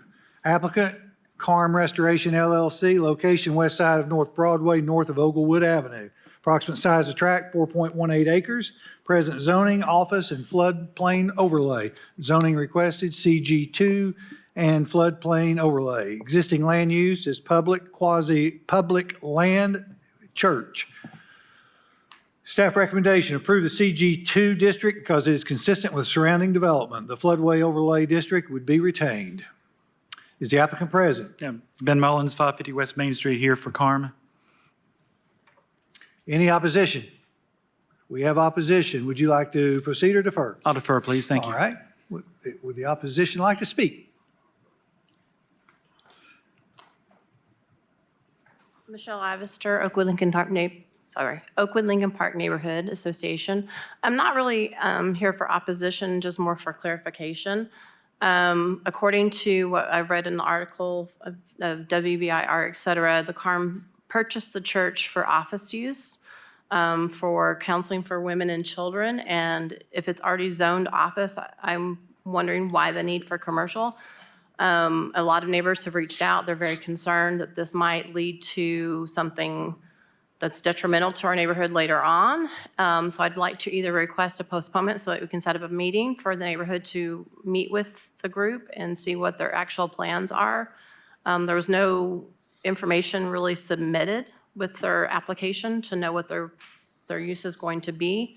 And we're just really confused about why they're needing commercial when all they're doing is counseling, et cetera, for office, so.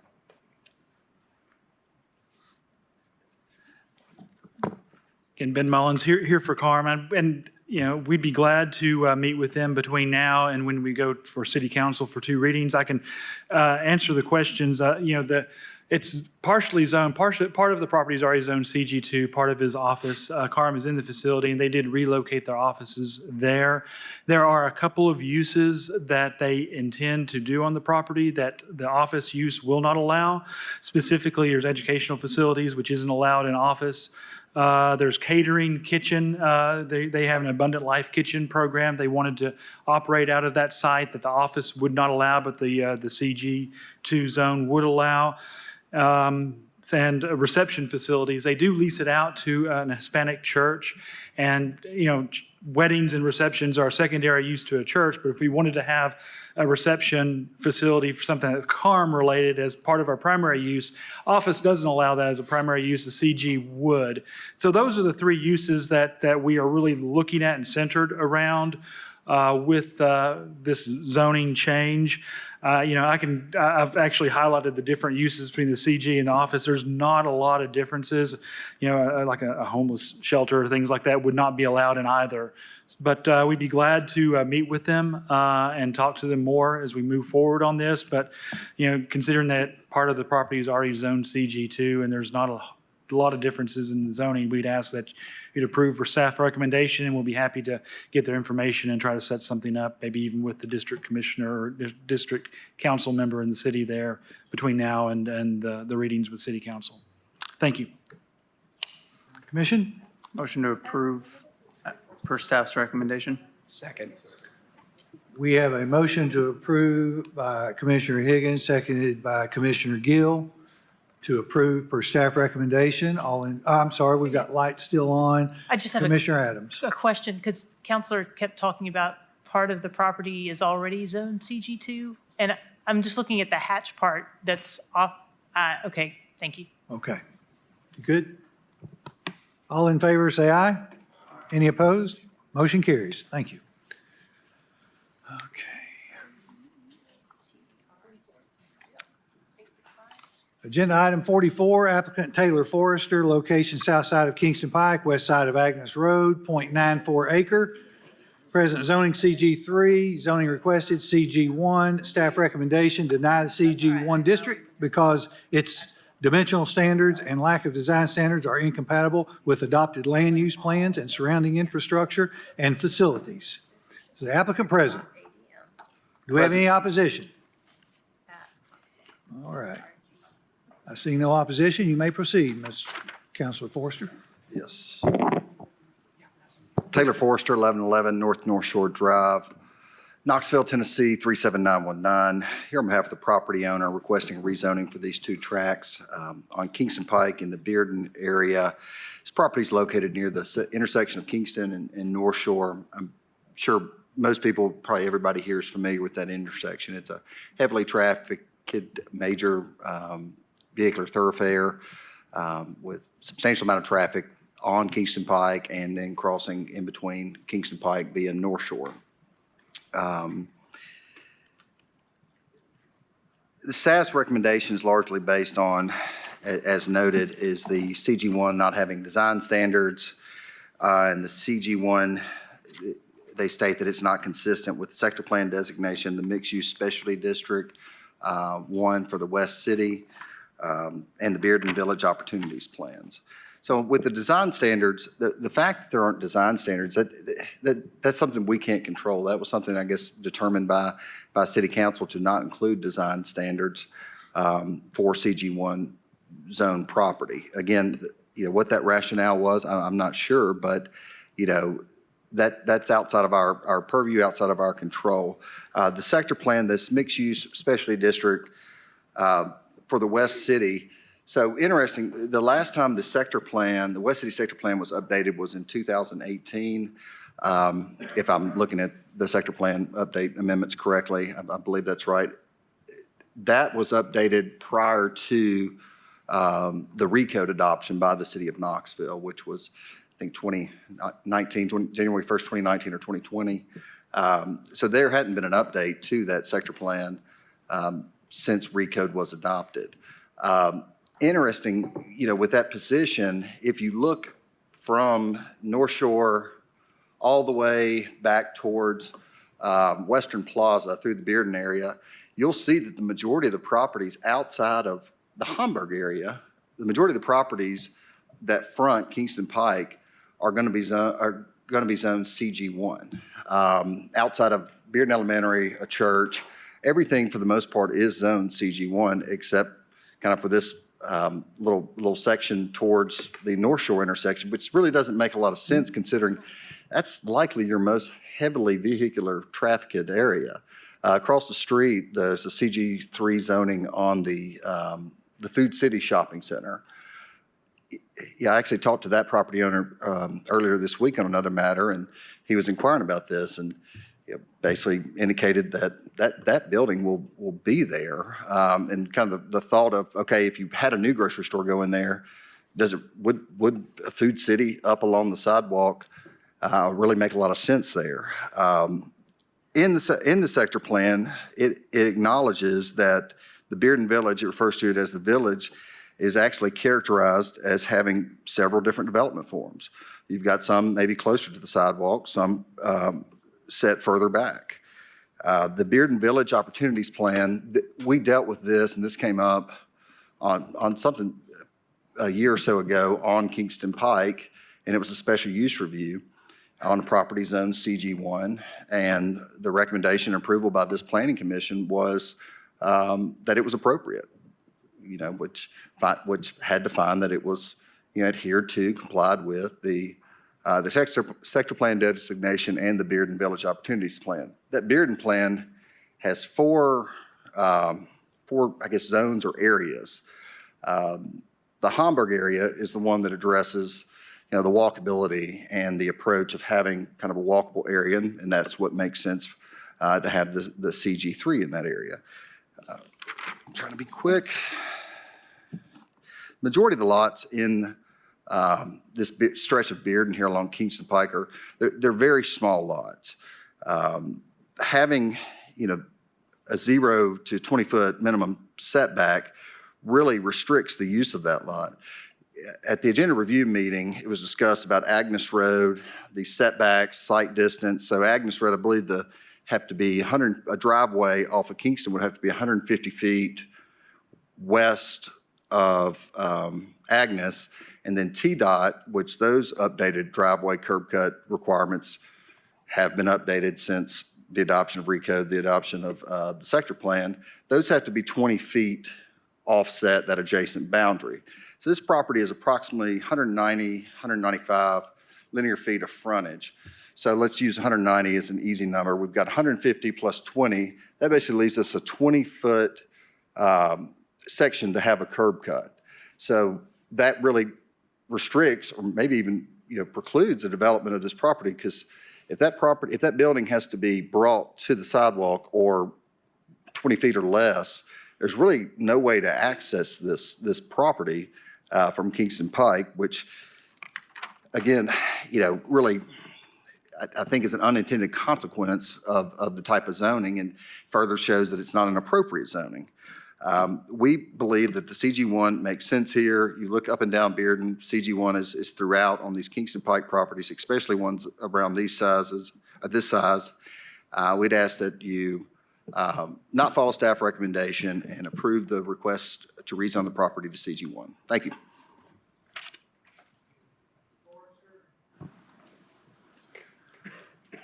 Okay, we've got some new commissioners here, and there's a lot of history with this, even though it's a new zoning, relatively new zoning. When was our recode adopted?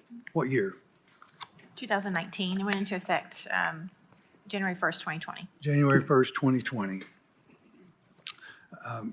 I personally supported the recode. However, there were some issues out of the gate with recode, with some of the zonings, and in particular CG2 and CG3. And what I'd like to do is spend a moment to just identify some of the challenges that we have, not just because it's CG2 or CG3, but where CG2 and CG3 are.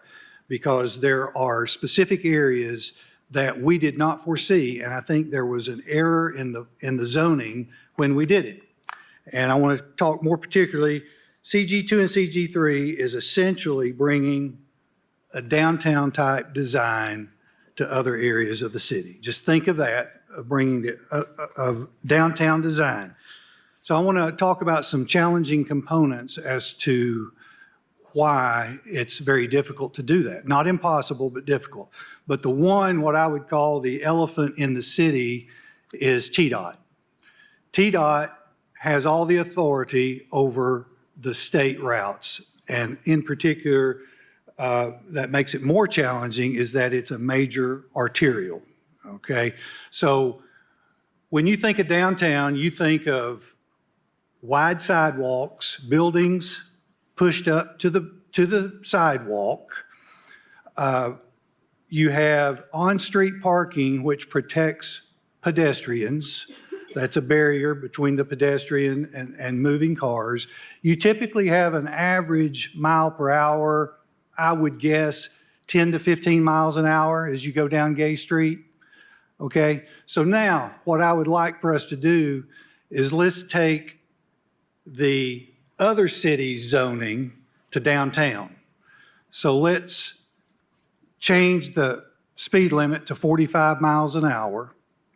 Let's change the sidewalks from 10 to 14 feet to 4 feet.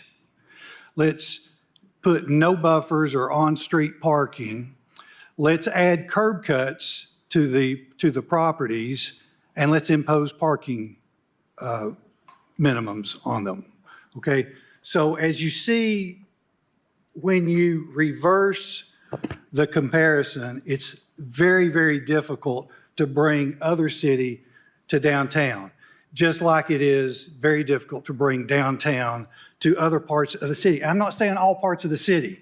I think Holmberg is very appropriate for CG3. I think you could argue one way or the other with Western Plaza, but you're looking at two major arterials here, North Shore Drive and Kingston Pike, running 45 to 50. The posted speed limit is 45 miles an hour. I think human nature says if it's 45, I can go 50, 55, and that's okay. We have absolutely no barriers between our sidewalks and our 4-lane highway with a turning lane, none. I walked the 1.6 mile stretch yesterday from North Shore and Kingston Pike to Western Plaza. You are within inches of vehicles as you walk down that sidewalk. If you walk side by side or if you walk passing one another, you are right there on top of a 45, 50 mile an hour vehicle, literally this close. And so any distracted driver, it's harrowing, I'll tell you that. Another thing that was eye-opening for me, and I never really looked at it this way, I said, we need design standards. There's no doubt about it. CG1 needs design standards. We shouldn't punish the public because we didn't put design standards in today, but we need to make it a priority for design standards. We have, and I'm gonna give this within the margin of error, plus or minus 2. I counted 66 parcels from that stretch that I just talked about that were zoned CG1, 66. I counted 21 parcels that were CG2 or CG3 along that stretch. it is dominated by CG1. There was a reference about a bus stop that is more appropriate for CG3. I counted the bus stops yesterday. In CG1, immediately in front of those parcels, there were 9 bus stops. In CG3, there were 5. So if I could get Nick to pull up, the purpose statement of CG, because I think we've somewhat made a big deal about going from CG3 to CG1. It's all in the same family. And the purpose statement, I can't read that. Okay, it says, if you'll bear with me here, the CG Commercial Zoning District is intended to provide for a heterogeneous mix of retail, personal service, office, and residential uses within and along Knoxville's commercial nodes and corridors. The CG District is intended to promote mixed-use development in a pedestrian-oriented environment that recalls the city's traditional business districts and offers flexibility in the creation of integrated commercial, office, and residential spaces. The CG district is divided into 3 levels of intensity related to the overall form and design of the development. However, uses are the same across all levels of CG 1, 2, and 3. This zone is intended primarily for indoor commercial uses with limited exceptions per special use approval. So we're not talking about more intensive uses here. They're the same uses.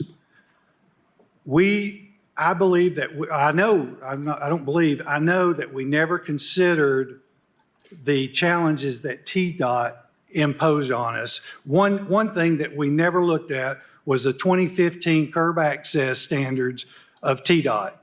TDOT never had curb access standards in our city until 1974. In 1978, they updated them, and they weren't updated again until 2015, and they became far more restrictive.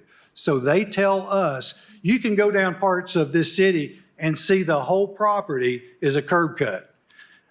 That won't happen when you redevelop now. If I think it's under 150 feet wide, you get 1 curb cut. And then when they impose that you have to be 20 feet off each neighbor and you have to have a 26 to 60 foot wide curb cut, it really limits how you can push that building up to the front. So I'm not against CG3. I'm not against CG2. I think, again, I'm not going to think it. There was a statement from Gerald Green that said he overapplied CG2 and CG3. So I think if you'll pull up the map and look at that stretch, you will see, I don't think there's a planner that can tell us the reasoning why CG1 and CG3 are where they are, except for Holmberg. And if you look at the Bearden Village plan, it talks about the Kingston Pike corridor being more intensive with bigger, tight businesses. And in 2001, it could not foresee in the next 5 years of really that changing. Well, it hasn't really changed since 2001 to be realistic about it. So I think what we need to do as a city, we need to go back and planning. We need to encourage and bring all the partners together. One, TDOT, if we really want to make this a more walkable city or areas of more walkability, because zoning alone will not create walkability. And a prime example of that, I think you need to lead with infrastructure first. And if you look at Cumberland Avenue, that's exactly what happened. They've got 14 foot between sidewalks and buffers. They've given the road a diet. TDOT basically gave the road back because I think they decertified it is the way that you would explain it. So it's not really even under TDOT's purview now. But that was one way of dealing with Cumberland. But until such time that we can have wide sidewalks, reduced speeds, and all those other things that I talked about, we have to be more specific in the areas that we apply CG3 and CG2. And I really appreciate you all being so patient. I know it's late, but I felt like there's so much history to this that it had to be shared, especially with some of the newer folks. So with that, I'm tossing it to commission. Who would like to speak? Commissioner Higgins. Thank you for the backstory and refresher. I know that this has been discussed many times, so I'll try to be brief. But from my understanding, the difference between CG2 and 3, and then those 2 and 1 that we're looking at that is applicable here isn't so much the design standards, because those deal with fenestration and facade, but it's just the setback. Is that correct? That's correct. Okay. The setback, I would think, would be something that would be kind of appropriate for BZA to look at with, if it's related to the TDOT and curb cut considerations. But before that, my concern and with this whole part of town is we have the plan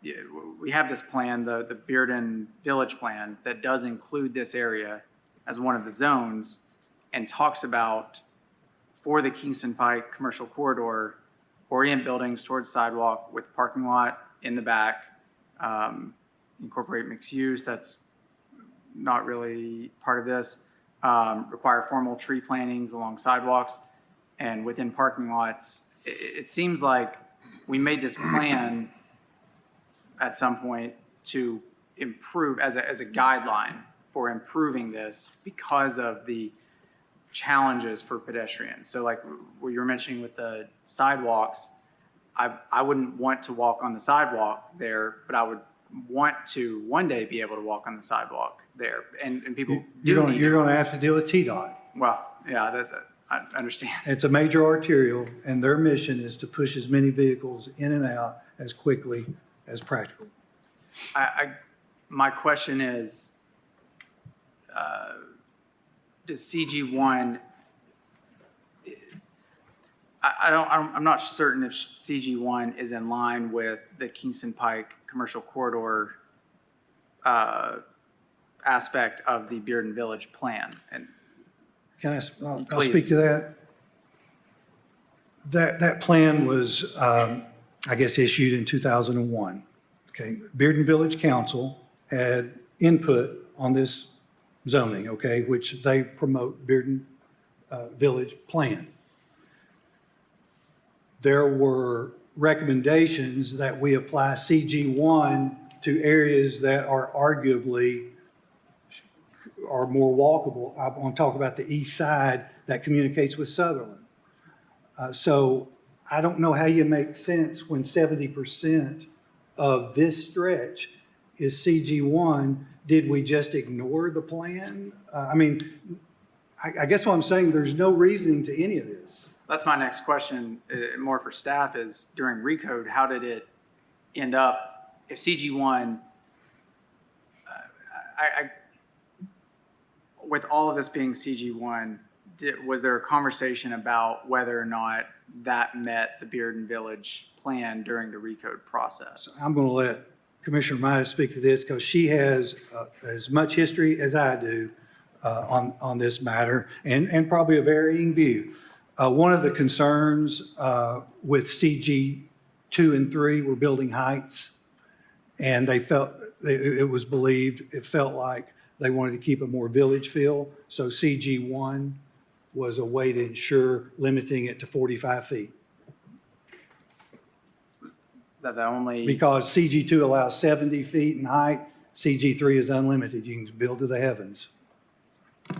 Was that the primary? I'm not going to speak for everyone. I will say that was one of the concerns, yes. Amy, do you have, or is there anything else related to that? I'll add that, there was a number of different iterations of the draft map. And there were changes from draft map 1 to 2 to 3, and there were public comments submitted, in particular in this area, and, to Chairman Hill's point, to reduce some of the properties that were CG2 and CG3. Those were specific requests that came from the community, and they were changed during that process. Would it make more sense for us to have like an overlay zone or something here if we want to meet this plan, do you think? I don't know, it's a big ordeal to create, but I don't know if CG1 versus CG2 really helps us accomplish the plan that much one way or the other. And so that's kind of, like, I want to follow this plan, and so I'm inclined to think that, I like that CG2 and 3 have the design standards, and I do think that if we can get buildings closer to the street, I think that is more appropriate. But I also, with everything else being CG1, I don't know how much we can actually get closer to that. And I appreciate your comments, and believe me, I live in Bearden, I work in Bearden, I am one of the biggest proponents of walkability, but zoning alone won't do it, and TDOT is our elephant in the room, and until that changes, and how would you expect for TDOT to change? And it's not just that road, it's Clinton Highway, it's Chapman Highway, the major arterials is what we're talking about. So I would state that it is unsafe to move the building to the street when now you've put the pedestrian, that 4-foot sidewalk between the building and the street is 50-mile-an-hour traffic. And so that's a concern that you have to deal with. Well, I think I don't know if there's any requirements here, but what the plan was trying to avoid was, kind of the balance to that is by saying that trees should be required right there, and that there should be kind of a buffer between the building, so that the building's not right up on the sidewalk, and so that you're not, because you're right, a 5-foot sidewalk with cars going 4 foot 3 inches, and, to be exact, yeah. But I do think that a building closer to the property makes sense. However, I also, if we look at this at a case-by-case basis, with this having this has a cemetery on the back, I believe. And I also wonder if maybe it's more appropriate to allow for the building to be able to be, or parking up front, so that there's fewer conflicts with the cemetery. I'm throwing that out there. I don't have a strong opinion on it, but I think that's all CG1 would allow that. What? CG1 would allow that. Oh, right. Yeah. Commissioner Midas. I keep wanting to turn that off. Okay. I don't really want to get into like the history of how this became CG1 as opposed to CG2 versus CG3. I know Commissioner Hill and I are going to disagree on this. I want this area to be a more pedestrian area. I live in that area. There's a greenway that goes along that ends up kind of crossing over and going through Agnes. It kind of meanders that road. There are cars, there are bikes on the street. There are people that get off at that bus stop, as long as the one right there by your office. There's a lot of people walking along that stretch. Unfortunately, the greenway, the schools, the bus stops, the signal crosswalks, all of that people are still going to be walking there. And the original intent of having CG2 and CG3 as being a more walkable environment is by having that build-to zone. This was my understanding. By having a build-to zone, meaning that you have to build between 0 and 20 feet, that's going to allow for green space. It's going to push the buildings closer to the street. It's going to be for a more desirable and hopefully a safer environment for people to walk, because it will slow traffic down. You can talk about that, Amy, if you'd like, but that was always the intention of building having those those buildings closer to the street. There's a lot of CG1 along Kingston Pike. And if they want CG1, there's a whole stretch of it where they could develop this property. I feel like this property in particular, because of that cemetery behind the back, and it really is more conducive to CG3 and not CG1. I mean, we haven't seen a development plan, but there is that cemetery right there in the back. Yeah, do you see it right there behind that, behind the Shriner? And currently, that building is pushed to the street. You know, it is within the building zone, so we will be changing that design layout and pushing and pulling it back. And it's working the way it is. I see kids there's Pelicans that's right there, and I see kids playing out there in the front. As a matter of fact, today when I came by, they have a little playground area out there. It's nice to see, you know? There's plenty of CG1, there's no CG3. I would support staff's recommendation to keep it the way it is and deny CG1. Thank you. You care to measure that? Are you able to do that? Okay. You know, before recode, you were required to push it back to, what was it, 25 feet, I think.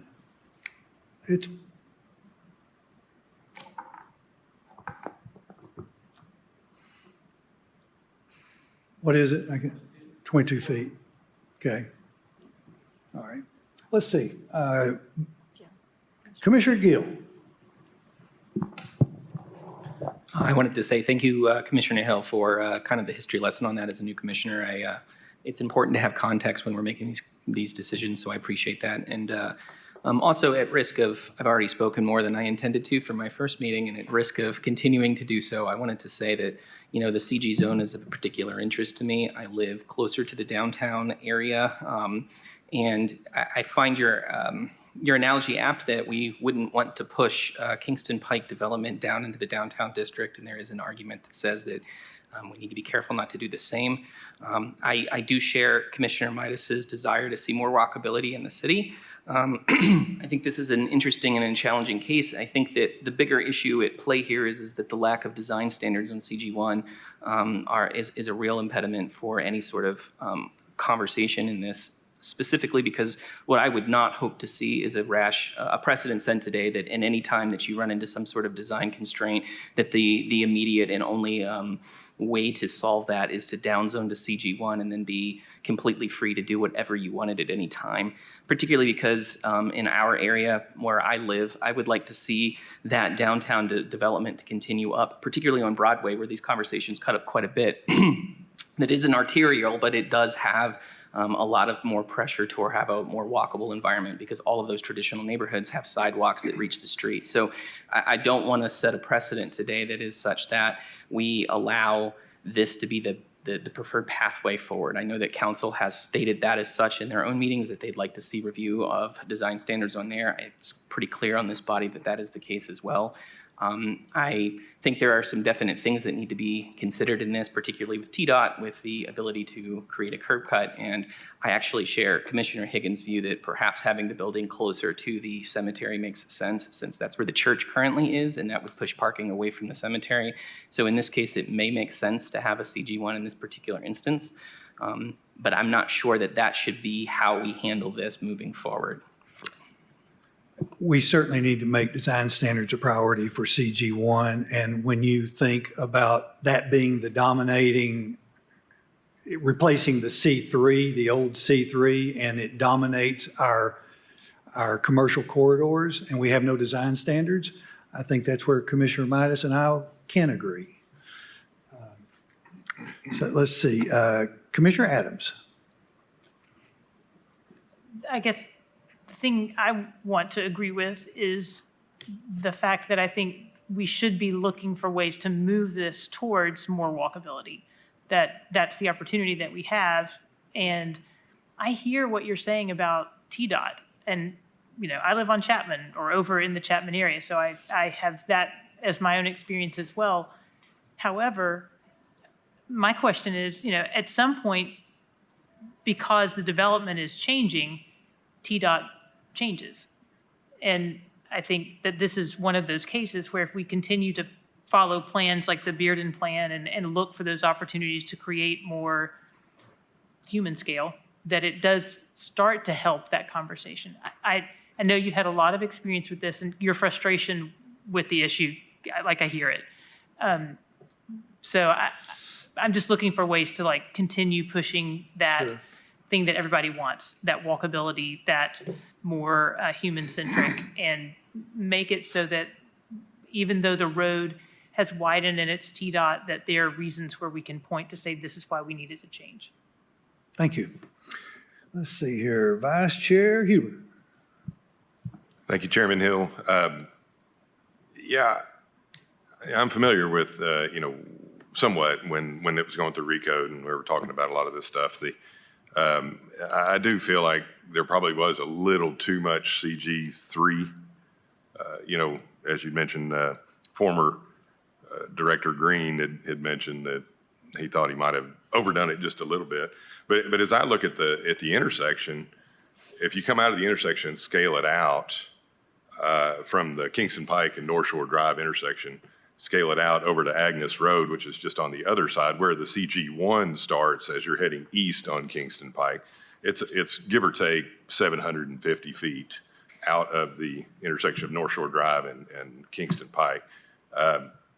If you go west and do the same measurement out of the intersection, it takes CG3, there's still CG3 right around the intersection, but it steps up, if you will, to CG1 about 200 feet or so out of the intersection. So, and my point is, if they're wanting to try to contain it right around the intersection, which to me is what the intent is, they've pushed it 750 feet one way and 200 feet another on the other side, which is a little over.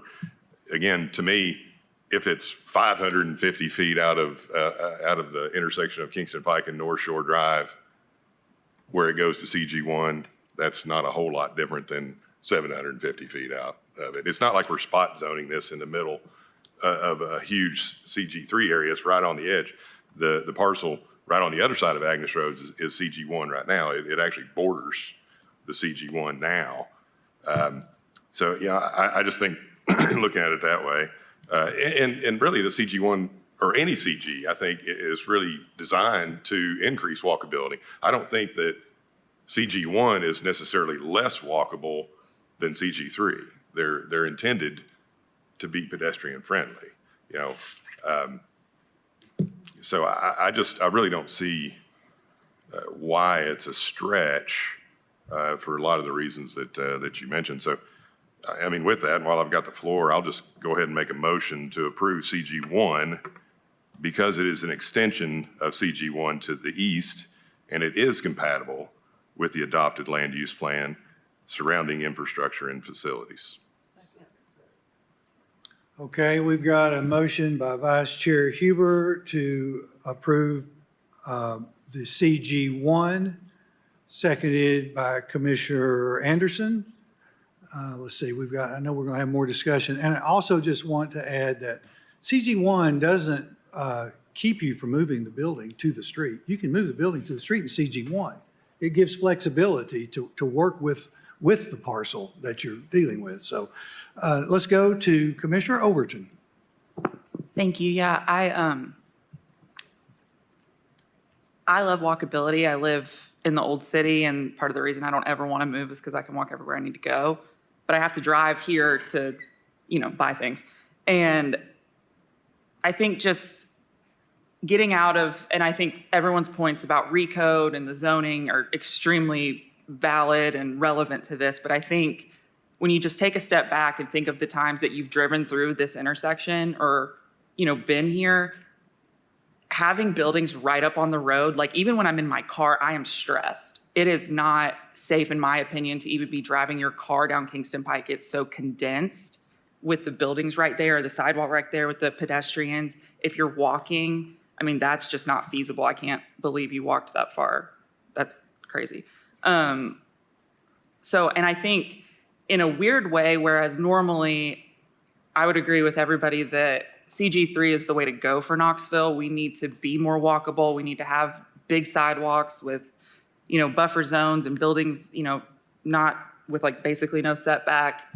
I think this is a weird example just because of this particular intersection where having CG1 where you can put the building back further actually kind of makes it safer for everybody, like cars and pedestrians, because it's just not so packed in. And I think too, to your point about speed, I mean, you said 55, I'll out myself. I mean, that's a 60 for me. I'm coming off the interstate, like I got to get to Aubrey's, like we have things to do, so it's just not feasible. And I think that when we think about the context and the reality of when you're there, outside of recode and all of that, CG1 just, I think, makes sense in kind of a reverse way that if we were talking about a different property, I would have the opposite opinion because I'm with you on walkability. I just think we need more setbacks in this area at Kingston Pike in general, so I'm in favor of it. Commissioner Higgins, I'm sorry, I'm going to get to Commissioner Barger. She's been waiting the longest here. Commissioner Barger. I want to mimic what Commissioner Overton said and also shared a death wish with you yesterday. I didn't walk, but I intentionally went on Agnes to turn on Kingston Pike yesterday. And even the fact that Pelicans is sitting up on a hill and there's a 3-foot retaining wall, 3-4 foot retaining wall there, it is a literal death wish trying to pull out of Agnes onto Kingston Pike at any point of the day. I work in that area also, and you can go at 10 o'clock in the morning or 5 o'clock in the afternoon and just trying to turn out when people are going 50 or 60 from those minor roads to the major arterials. I would have to vote to approve the CG1 for multitude of factors. So I just wanted to put that out there that it's not just walkability, it's trying to pull out on those areas of Kingston Pike as well. Thank you. Commissioner Higgins. My final thoughts on this, I don't think, we can all agree that this is not a perfect situation, that really to accomplish the plan, there needs to be different circumstances here to make this more walkable. However, I think that when it comes down to it, you're right, there's a lot of really good hardships for why it might not be appropriate for a building to be within 20 feet, but I don't want to get rid of the design standards of the other CG districts. And for that reason, I think that this would have a really good case at BZA if they wanted to move the building beyond that 20 feet. So I think in this scenario, there's a cemetery there. There's a lot of things that I think could come into play that would make it appropriate for BZA. So I really, because we don't have the design standards on CG1, I don't think it, and I'll even say that I don't necessarily think that it's appropriate for the other CG1 parcels. I think that those probably should have been something, well, I mean, we've already talked about all the CG has flaws and oversight. So I can't support the rezoning, but I do think that they would stand a really good chance with a BZA application. Well, one, I also failed to mention that pushing the building up to the street is in conflict with the landscape ordinance as well. So that's another thing where I think there's an error. I think we all want the same thing. I really do. But we've got 70% of this stretch already CG1. So I think we need to ask ourselves as a community, how do you deal with it? Because are we going to have, alternating, we're going to have, let's say we push 30% of these buildings to the street and we've got 70% back. What have we accomplished then? That's just rhetorical for everybody to think about. I think we've got a motion and a second. We have any more lights? No more lights? Okay. Thank you all for being attentive and patient. All in favor say aye. Aye. Any opposed? No. We've got 3 noes. So Commissioner Adams, Commissioner Midas, Commissioner Higgins.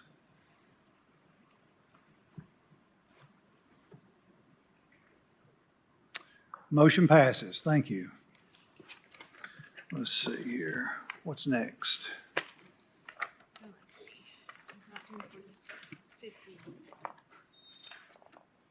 Special use. 56, right? Yes, that's correct. All right, give me 56. I think I've lost my place here. Have a good night. All right. Here we go.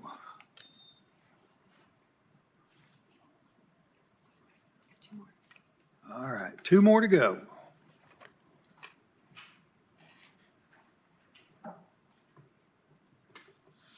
Okay, we have a special use, item 56, Mike Stevens Homes, location southeast side of Horizon Drive, northeast of Cades Cove Road. Approximate size of tract, 8,423 square feet. Zoning RN3, CR2, and hillside protection. Existing land use, agriculture, forestry, and vacant land. Proposed use, increase the maximum height of a townhouse in North Shore Town Center. Staff recommendation, approve the request to amend the previously approved plan district to increase the maximum height of a townhouse from 35 feet to approximately 41 feet, as presented on the development plan, subject to the one noted condition. Is the applicant present? Would you like to speak? I'll defer. Okay. Opposition? We have 2 people signed up for opposition. Mr. William Burton and Mr. Lamar Lepard, is that Leopard? Is that right? Leopard. Yeah, Leopard, okay, thank you. All right, and, I'm sorry? I'm opposed to as well. Okay, and what is your name? Patrick Kelly. Patrick Kelly, okay. Okay. All right, if you'll state your name and address, please. My name is B. Lamar Leopard Jr., and I live at 9416 Klingman's Dome Drive. I moved to Knoxville from South Carolina in 1987. I recently retired from the Oak Ridge National Laboratory as an engineer, programmer, and eventually group manager after 32 years, and built my retirement home in the North Shore Town Center. My townhouse, when viewing straight out from my rear-facing rooftop deck, looks directly on the properties that are being discussed in this variance request. I chose my retirement home vacation very carefully, expecting the 35-foot height restrictions in the neighborhood would always be honored. I will significantly lose my views of the mountains and lake if the property behind me exceeds 35 feet above ground level. I'm very much opposed to approval of this variance. You are aware that the properties under this request are within a 1,000-foot boundary of the scenic portion of the parkway. The state law says you can't build anything higher than 35 feet above ground in this area. You may hear from those supporting the variance that the North Shore Town Center is somehow exempt from this law, but reading the law itself clearly states the restriction on buildings shall apply to the scenic highway, notwithstanding the route being located inside or outside a municipality and notwithstanding any law or ordinance to the contrary. Therefore, there are no exceptions to this law. Secondly, the front of my, if you approve this, you will be approving a violation of Tennessee law. Secondly, the front of my loft faces Klingman's Dome Drive, which is approximately 10 feet higher in elevation than Horizon Drive behind me. The property has only 3 stories exposed above the ground level in front of my house because the bottom floor is below ground. If anyone supporting this variance tells you that numerous lots in the town center already exceed 45 feet, they're misleading you. My loft is less than 35 feet in height because it has 3 exposed stories. Third, I drove the scenic length of the parkway yesterday and found no structures exceeding 3 normal stories. Approval of this variance would be the only totally above-ground 4-story building within the entire scenic portion of the parkway. Finally, Mike Stevens is not only the builder requesting this, but he is also one of my neighbors in the town center. I don't like this, but I'd like to close by reading a text message that our neighbor Mike personally sent to my wife earlier this week. My wife, if you really show up at MPC and oppose us, I will not bet happy. We can build them 3 feet lower with no variance, and I will build them, end quote. It seems Mike does not think he needs anyone's approval to exceed the 35-foot height restriction. and that he intends to do so regardless of today's outcome. In fact, it appears to me he may have already done so on some recent properties built on Horizon Drive that are 4 stories but only have a few feet of their bottom floor below ground. I do not know who approved these plans without an approved variance, but it seems they made a huge mistake. Regardless, you should not honor prior mistakes by making a worse one today. I respectfully request you vote no. Thank you. I've got some handouts. Can I- Sure. Thanks.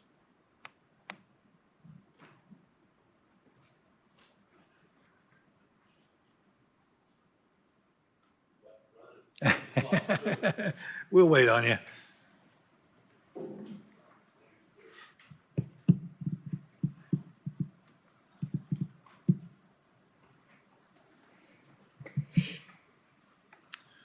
All right. Well, good evening. My name is William Burton. My wife and I live at, she had to step out, at 9410 Klingman's Dome Drive. And I'm here today to ask you to deny this request. And for the following 3 reasons. First of all, it fails your test that you consider as a committee when deciding, yes or no. First of all, is it compatible with the character of the neighborhood, including the size and location of the buildings in the vicinity? I'm going to say no, absolutely not. It's going to stick out like a sore thumb because that 6 feet, it matters. And this is in the last block of townhomes to be built. So if you can imagine, if the mountains were that direction, it's where everyone is looking. I think I've put in there a line of sight so you can see where this structure would be. Secondly, is it consistent with the general plan, the 1-year plan, sector plans, adopted plans? No, it's not. In fact, I tried doing in my research, over the past 7 years, this committee has approved 6 different items in the town center, and each one of those 6, the 35-foot maximum was reinforced. So this exception would be the only one and the last one, and it's going to be in everyone's view. And so either 4 people are going to have it, or the 20 to 30 townhomes behind it, and we all can enjoy it. So I close with, again, asking you to deny the request. Thank you. All right, you may speak. Yeah. If you'll try to keep it to 2 minutes, please. I'll try. I'm sorry, I'm not an orator, but I'll be quick. In the prayer at the beginning of this. Could I get your name and address, please? Oh, I'm sorry, Patrick Kelly, 9417 Horizon Drive. Thank you. Knoxville, Tennessee, 37922. In the prayer at the beginning of this meeting, the words meeting the needs of the people were mentioned. If we keep the townhome to a height of 35 feet, then the new townhomes will have a view of the mountains. Then my neighbors will have a view of the mountains, and I will have a view of the mountains. And then that will meet all of our needs. Also, to speak to the word need, what is the need to go above 35 feet? And violate the building codes. Do they have a need? It may be mentioned that there are already houses taller than 35 feet, not just because if that is the case, then those just fell through the cracks and they shouldn't. Can the builder just build the building shorter or lower the foundation 6 feet into the ground? Please don't approve this and take away mine and my neighbor's beautiful views of the mountains, which is one of the selling points I was promised when I built this home with Mike. Please have the builder follow the rules.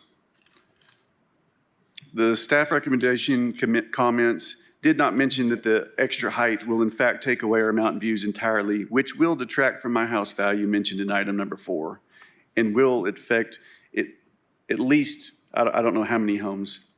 The extra 6 feet will be the difference to where I can either see the top of the mountains or completely taking them away.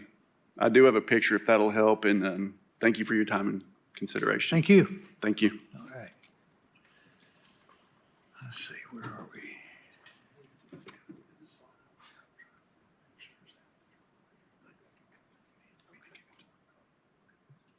Hello, Ken Bowman, 9515 Bluegrass Road, on here for Mike Stevens Homes.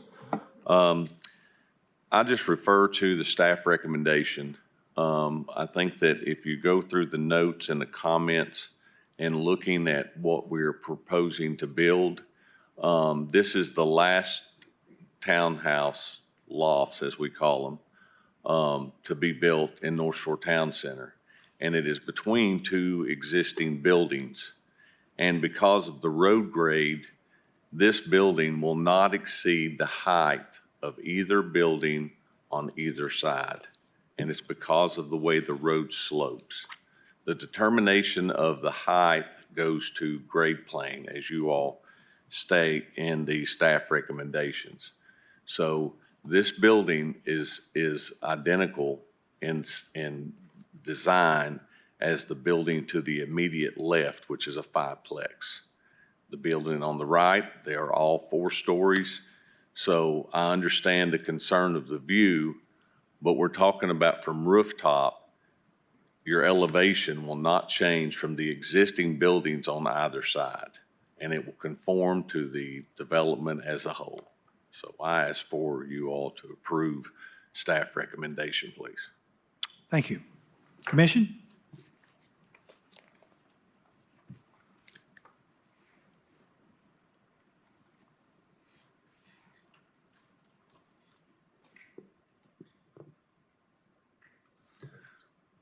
Okay.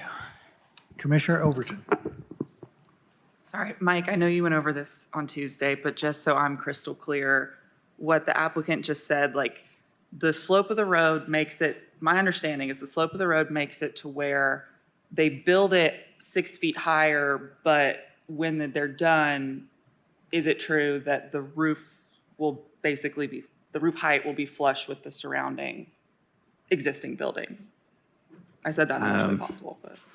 I'm not positive. I'm not sure what the actual elevation of the adjacent structures are to the roofs, like compared to the existing grade of this property. I know the property, so if you're looking at if you're standing on the road looking at this site, the buildings to the left, I know are higher because I remember looking at topography grades, like the topography is coming down towards this site. I don't recall about the properties to the right, how the topography goes there. So, naturally, it will be sitting, the buildings will be sitting slightly lower, just that, from the finished floor elevation. But I really couldn't tell you if it's going to be the same height, slightly taller. I'm not positive. Gotcha. But is it true that there'll be a difference, like from sidewalk to the top of the building, it won't be 41 feet necessarily? It's measured from the average grade in front of the structure, and I would assume the average grade's going to closely follow the sidewalk out there. Now, the way that these are constructed, they actually have like a little, it almost seems like a New York style, like brownstone, like little patio that's lower than grade in front of the units. So it's a little bit, it's not your typical townhouse where the ground just goes right up to the front elevation of the wall. So it might feel just a tad bit different. But when I was looking at this, I was looking at mainly from like an urban design, like how is this going to make somebody on the sidewalk feel different? I wasn't looking at it from a sightline. I think from adjacent properties, it's not really something that we would typically look at, especially like if somebody had promised views that were going to be retained. It's not part of the code. It's not part of the design guidelines. These structures, they have an elevation that goes up to the second story. They have a step back, and then they have their penthouse, third story. So from a massing standpoint, because the third elevation is stepped back, it doesn't feel as tall from the street. So that's the way I was looking at it. It doesn't address what their concerns, what the neighbors' concerns are, but that's the way I was looking at it. So it's not going to feel like a towering building over the top of you. Thank you. I just wanted to get clarification on what we're talking about. Commissioner Midas. I guess my question is for the applicant. Why are you wanting this to increase to 41 feet?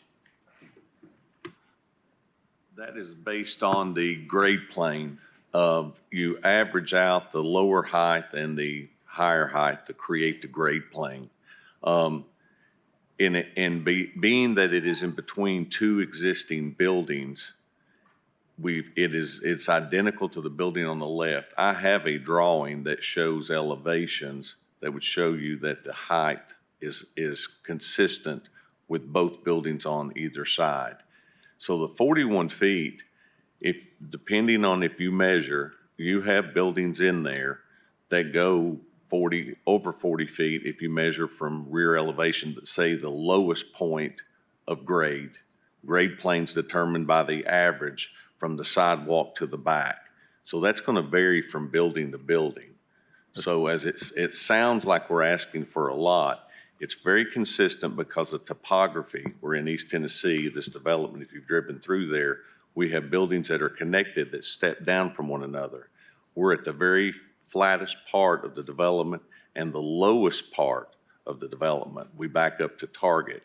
And so with the two buildings on either side, we feel this request is consistent with either building on both sides. It will not be taller.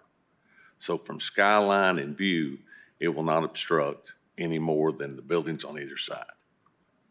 And just to clarify, the average grade is on the front elevation of the structure. It doesn't go backwards towards like the rear. It's just whatever, if you're looking at the front elevation of the structure, whatever the average grade is along that front elevation.